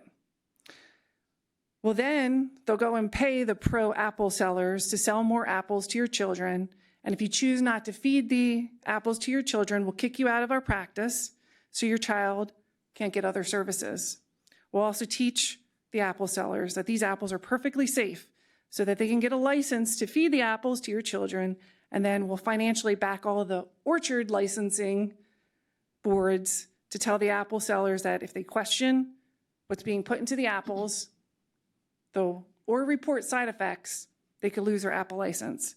What they won't tell you is that from these apples, there's almost a 500% more autoimmune disease, 453 more neurodevelopmental disorders, and you could go on and on with the diseases. Thank you, So I know it's Ms. Euchre. excessive, but I really hope that as this bill comes forward, you guys have the Thank you, opportunity Ms. to Euchre. look at that. Thank you very much. Gay Hess? Ms. Hess, you're recognized. Good afternoon. My name is Gay Hess, and I am a homeowner in Mayaca Valley Ranches, and I would like to address the issue of a flawed revitalization statute stripping homeowners of our rights. Corrective remedy to Florida Statute 720.407 with respect to any parcel that a preservation was not filed by the association as of October 1 of 2019, the grace period for revitalization of extinguished covenants articles, and bylaws shall be expired. In Florida Statute 720.407, homeowners were given a strict deadline of October 1 of 2019 to file and protect their constitutional property rights from revitalization efforts by HOAs that failed to preserve their covenants in a timely manner. However, no such deadline was established for HOAs themselves, allowing them to repeatedly attempt revitalization years later, well after covenants were expired. This creates an imbalance, effectively stripping owners of their property rights by permitting HOAs to revive covenants long after the statute of limitations has run out. The law clearly stipulated that preservation must occur before the 30-year extinguishment period. Yet, the flawed aspect of the current statute grants no opt-out or enforcement mechanism for homeowners associations against, or enforcement mechanism for homeowners against HOA's revitalization attempts initiated after this prescribed deadline. HOAs retain the ability to continuously attempt revitalization indefinitely, regardless of how much time has elapsed. This discrepancy severely burdens property owners, especially those who have purchased homes in the communities where covenant rights have expired, leaving them vulnerable to HOA actions that can diminish property values and rights without recourse. HOAs that have failed to preserve per the law, yet repeatedly seek to revitalize West Florida Department of Commerce and homeowner resources. If an HOA ignored its legal duty to preserve covenants, yet is allowed to revitalize afterward, homeowners, particularly buyers who acquire properties with expired covenants, are left without remedies to uphold existing contracts. Their property interests may be compromised by revitalization attempts that should have been barred by law. The legal precedent set by Lide versus MVRIA confirms that the obligation to preserve is well established in common knowledge. Therefore, HOA should be barred from attempting revitalization once the prescribed deadline has passed. The current statute must be amended to clarify. Thank you very much, Ms. Hess. Vicki Nicewander is not here. Elizabeth Pickett Gray. Our final speaker. Congratulations. Well done, everyone, for sticking through the end. Ms. Pickett Gray. I'm going to keep it really simple. I'm just concerned about Senate Bill 180 and overdevelopment and the wildlife corridor. That's important to me. Thank you very much, ma'am. Thank you very much. All right, members, I know I had told you 1 minute, but we have 32 public testimony cards. I'm going to try to keep it at 45 seconds, but I'll let you finish your sentence and finish your thought. I noticed that we have a lot of Schools of Hope testimony here. Our practice up in the legislature is people's opposition or support is read into the record. So if I call your name, feel free to simply stand, I support Schools of Hope, or I oppose Schools of Hope, and I'll read your name into the record and save us a little bit of time. We do have to be out of here at 2 o'clock. I appreciate everyone's patience. First up is Jose Jimenez. And then John Thaxton, who I haven't seen, Donna Herlock, and Michelle Posey. Jose Jimenez is not here. John Thaxton is in support of the Dickey Betts Highway. He is not here. Thank you. Dr. Donna Herlock, you're recognized, ma'am. Thanks very much for your time. I'm a retired OBGYN physician who was taught that for drugs to be useful, they need to be both safe and effective. I was also taught by the American Academy of Pediatrics that childhood vaccines were indeed safe and effective. However, in 2006, when the Gardasil vaccine came out, I wondered why we had a Gardasil vaccine to prevent cervical cancer.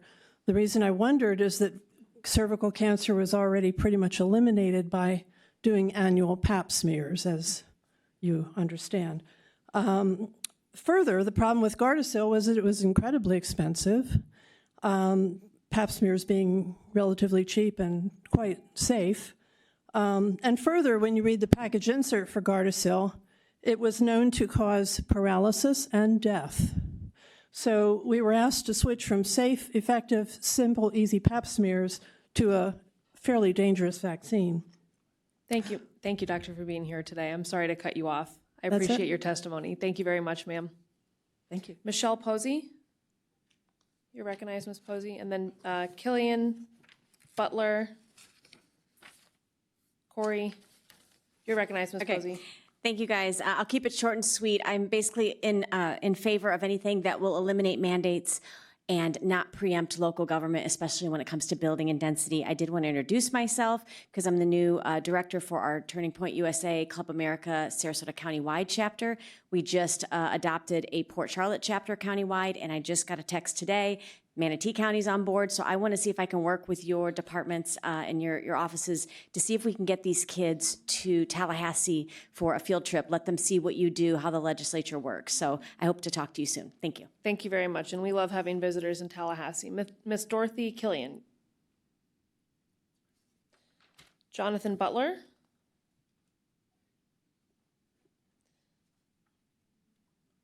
Good afternoon. Thank you for your time, and extra thanks to Representative James Buchanan, that has been a champion locally and at state level for people with disability. I'm Eve Bosham, and I'm here today to introduce Jonathan Butler, who will speak for himself and for Johannes. They are residents and participants, respectively, of Loveland Housing and its adult training.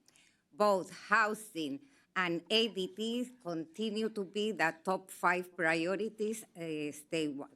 They wanted to come to thanks in person, and as Tamara Soto and others previously said, it's hard to find quality services of quality for people with disabilities. So when we find them, we are very grateful, and thanks for your support to them. Thank you. Thank you for being Thank here. you for being here. Jennifer Corey. Jennifer. Oh, Ms. Corey. Hi. Hi, Ms. Corey. It's good to see you. You're recognized, ma'am. Thank you, representatives. I'm Jennifer Carey, CEO of Sarasota Medical Pregnancy Center, and we want to thank you for supporting the Florida Pregnancy Care Network program, which, with the help of significant private funding, has allowed us to grow to serve 1 in 3 pregnancies in Sarasota County, serving in the gap, especially in the first trimester, helping pregnant moms and their partners. Also, we thank you for the newest arrival to the center, which is a mobile medical unit, and it's funded by the Florida Department of Health, allowing us to go into OB healthcare deserts. And we've started by serving a new town in North Sarasota. You've already heard about an OB shortage. We are asking Sarasota Memorial Hospital to consider providing outpatient OB care, since this shortage that is expected to be permanent. Also, we are working with First 1,000 Days, which has seen a significant increase in the number of unstable or unsafe housing situations. We're asking for expanded investment in prevention services. Thank you, Ms. Carey. Such as rental and utility assistance. Thank you. Thank you very much. Mr. Andrew Bain? Andrew Bain, Holly Barber, Nancy Gazzo, and Burbach. Andrew Bain, you're recognized, Mr. Bain. Thank you. Thank you. I'll make it brief. I'm going to leave this up here for you guys. Don't take this thing here on the top personal. This was just a retaliation from the board against the people in Myakka Valley Ranches that kind of spoke against the board. And actually the company that sent these out is owned by board members.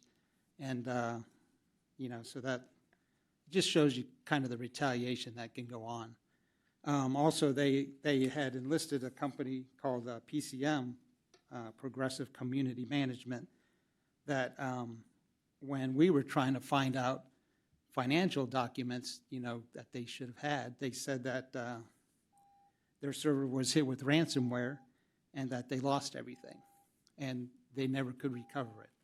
So it's just, there's also a deadbeat list. They actually published a list with people's names and what they owed for people that shouldn't have been being, Thank you, sir. Thank you very much. And Representative Nix will take that paperwork from you. Dr. Barber, Dr. Holly Barber, you're recognized, ma'am.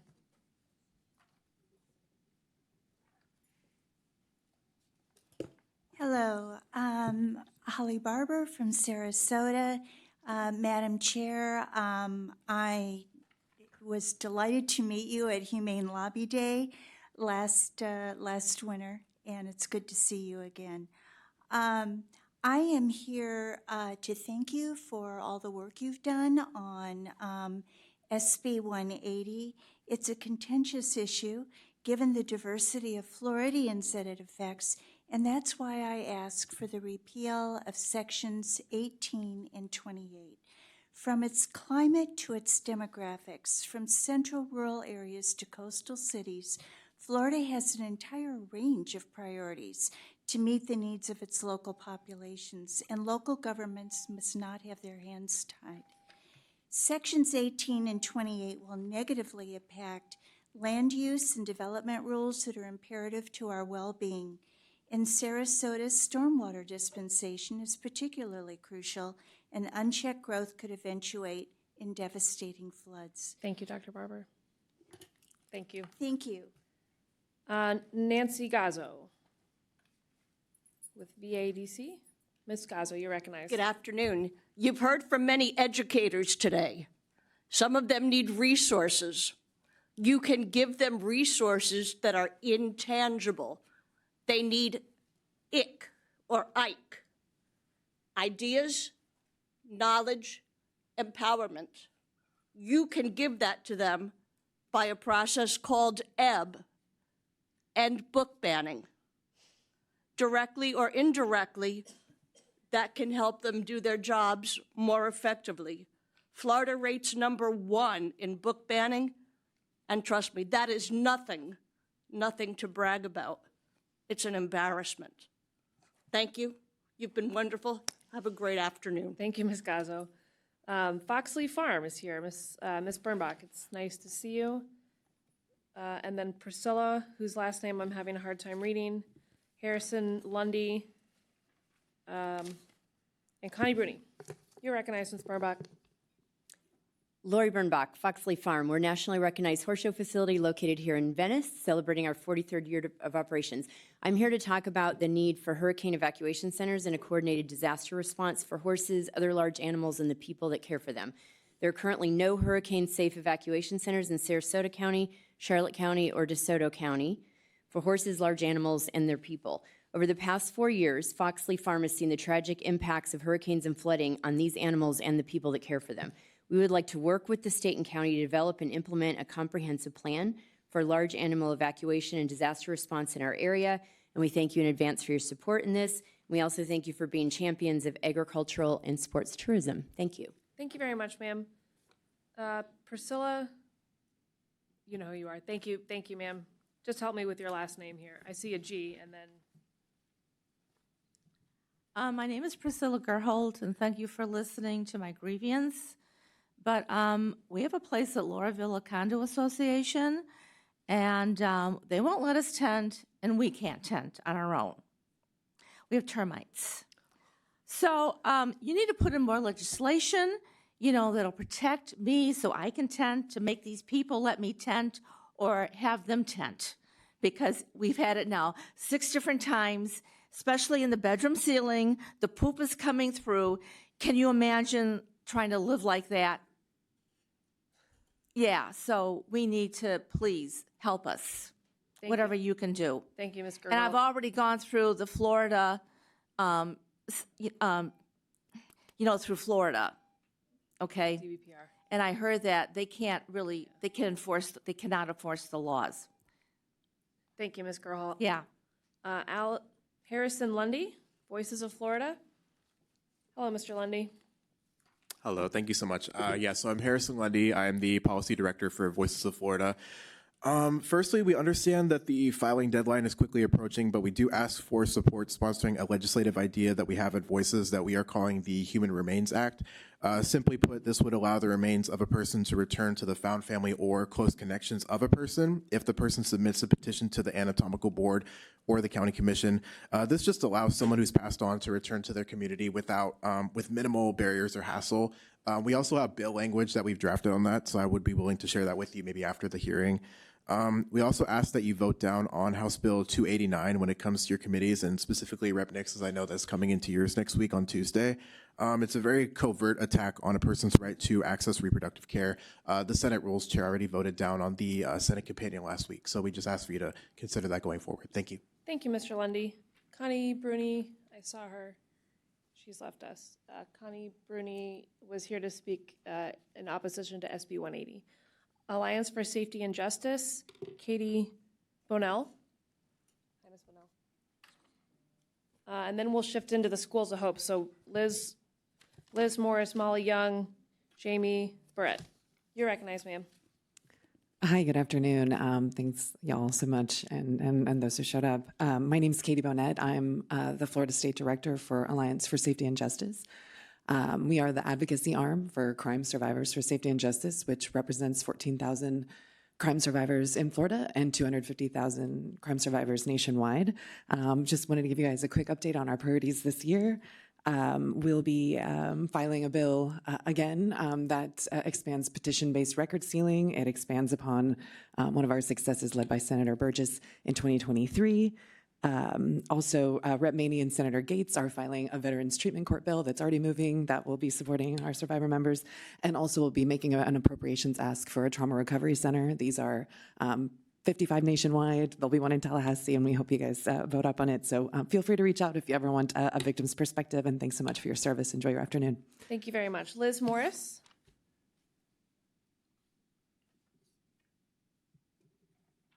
This originally said good morning. Good afternoon, everyone. My name is Liz Morris, and I'm a resident of Sarasota County. I'm a public school graduate and a retired public school teacher, having taught for 32 years.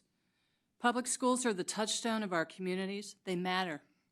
They matter not only to the students that attend them, but to the mother that walks them there every day. They matter to the grandparents that get to attend their grandchildren's band concerts and plays. They matter to the students that attend them because they are guaranteed breakfast and lunch 5 times a week. They matter when a child can look up and see a family member or a neighbor helping in the classroom at the school. They matter when their big brother comes down from a higher grade and reads a story to their class.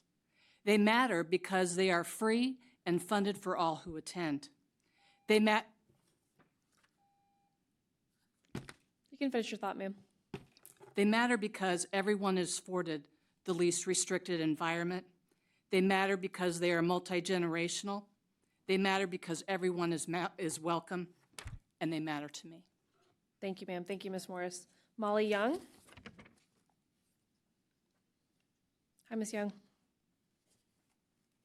Hi, I'm Molly Young. I have 4 children in Sarasota Public Schools.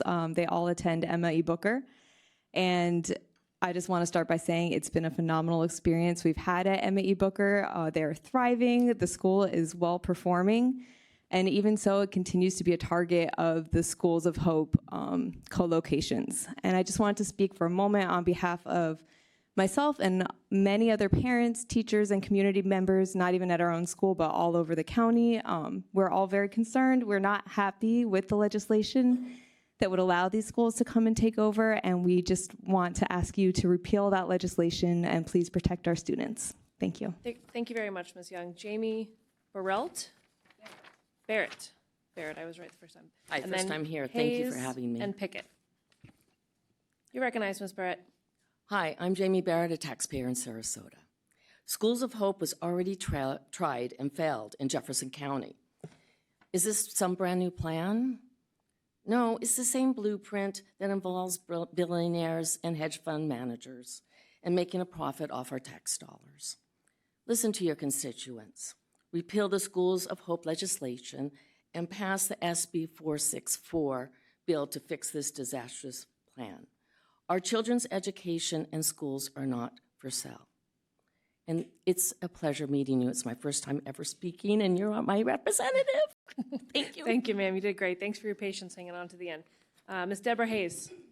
Go Navy. Oh, yeah. Oh, yeah. Thank you all very much. I would say that I also would like for you to consider the repeal of the Schools of Hope legislation. It might have started out with very benign intent, but it has turned into something far more than that. I would just ask again to plead for fairness as you look at education policy and you're looking at vouchers and you're looking at charter schools and you're looking at traditional public schools. It needs to be fair for everybody. Thank you very much. Thank you, ma'am. Robin Pickett, and then Miller, Tipton, and Becker. You're recognized, Ms. Pickett. Hello, I'm Robin Pickett. I'm here to speak on the co-locate mandate with the School of Hope law. This mandate forces our public schools to become uncompensated hosts for corporate charter chains. This policy is parasitic. It siphons taxpayer dollars meant for our students in order to subsidize millionaires. I urge Senator Gruder to co-sponsor SB 424. This bill would eliminate the co-locate mandate within the Schools of Hope law. I urge the representatives to co-sponsor the forthcoming House Companion Bill. It's time to put a plug on a policy that pulls public dollars and places them in the pockets of parasitic players. Thank you. Thank you, Ms. Pickett. Lydia Miller. Ms. Miller is not here. She was opposed to Schools of Hope. Tracy Lipton, opposed to Schools of Hope. Diane Becker, and then Daughtry Kostroman. Oh, she's opposed. Casanova Daughtry, opposed to Schools of Hope. Stanislav Kostroman, you're recognized. Thank you, Madam Chair. Good afternoon. I'm Cass Doherty. I'm a proud recent graduate of Sarasota Public Schools. I'll keep it brief with y'all since I know this meeting is packed. I'm worried that Schools of Hope may take already scarce resources from our schools and take away from the right of the community's parents to choose to send their child to a well-funded, good quality public school. I'd like to ask y'all to co-sponsor SB 424 and create a House companion to help protect our school choice. We have strong public options here, and they should be kept that way. Thank you for the opportunity to speak. Y'all have a good day. Thank you very much. James Keeney, and then Pryor, Kekahuna Samedi, and Martinez.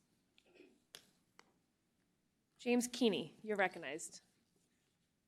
You're not James. James is opposed to Schools of Hope. JT Pryor with Church of the Trinity, you're recognized. Good afternoon. I'm JT Pryor. I'm a Christian pastor serving Sarasota County. Just from the spiritual care that I offer to our students, educators, and staff from our public schools, I've seen firsthand the gaps between the reduced funding for public education and what it actually costs to deliver the high-quality education that Sarasota County is known for. The only way our society can function is through our public schools that are well-funded. So today I urge you to reject Schools of Hope, the for-profit charter expansion into our public schools. This is a parasitic invasion of our resources. Public schools are the pillars that hold up our community, and today I ask you to fight for them. Thank you. Thank you very much, Mr. Pryor. Zaire Kekahuna Samedi. Hi there. I am a product of Sarasota County Schools with one sibling still in school. When I was younger, my mother asked me if we would like to move to Hawaii, and I said no, because we loved our school so much here in Sarasota and the programs and all the benefits that come with being a student here. And in high school, it became clear what destabilization of public education looks like, and now I've seen what it has evolved into. Schools of Hope, in conjunction with the funding battles, culture wars, staffing issues, even the cost of living, is scary, even as somebody who doesn't have kids in the school system. And I am just urging you guys to support and advocate for the support of SB 424, along with its companion bill, especially because two of you guys sit on education-related committees. Hopefully we can get this repealed for Sarasota and the rest of the state. Thank you very much. Sebastian Martinez, I think he's left. Lisa Silverman, and then Lehner and Osceola. Lisa Silverman, are you here? Oh. I think you called my name earlier, Stanislav Kostroman. Oh, yes, Stanislav.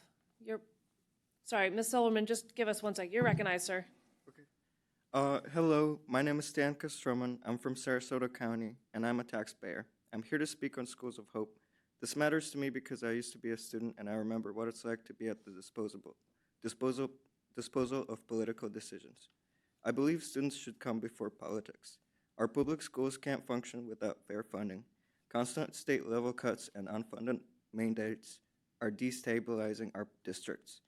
Public schools should not have to compete with private corporations for money. Schools should be for education, not corporate competition. I ask you to fully fund our public schools, stop diverting public money to private interests. Pass SB 424, and thank you for your time. Thank you very much. Ms. Silverman, you're recognized, ma'am.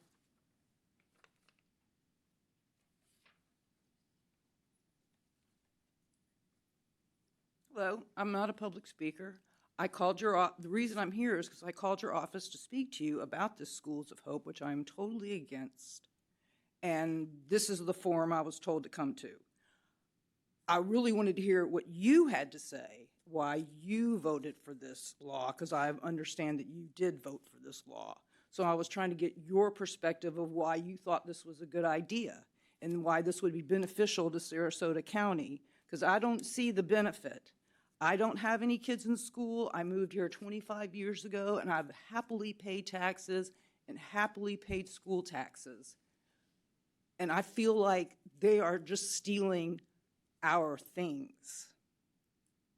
And I don't appreciate it. And I don't appreciate, I don't appreciate that y'all thought this might be a good idea.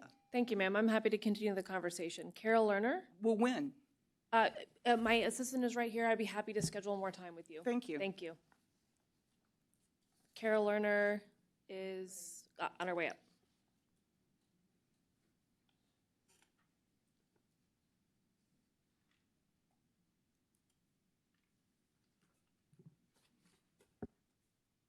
Good afternoon.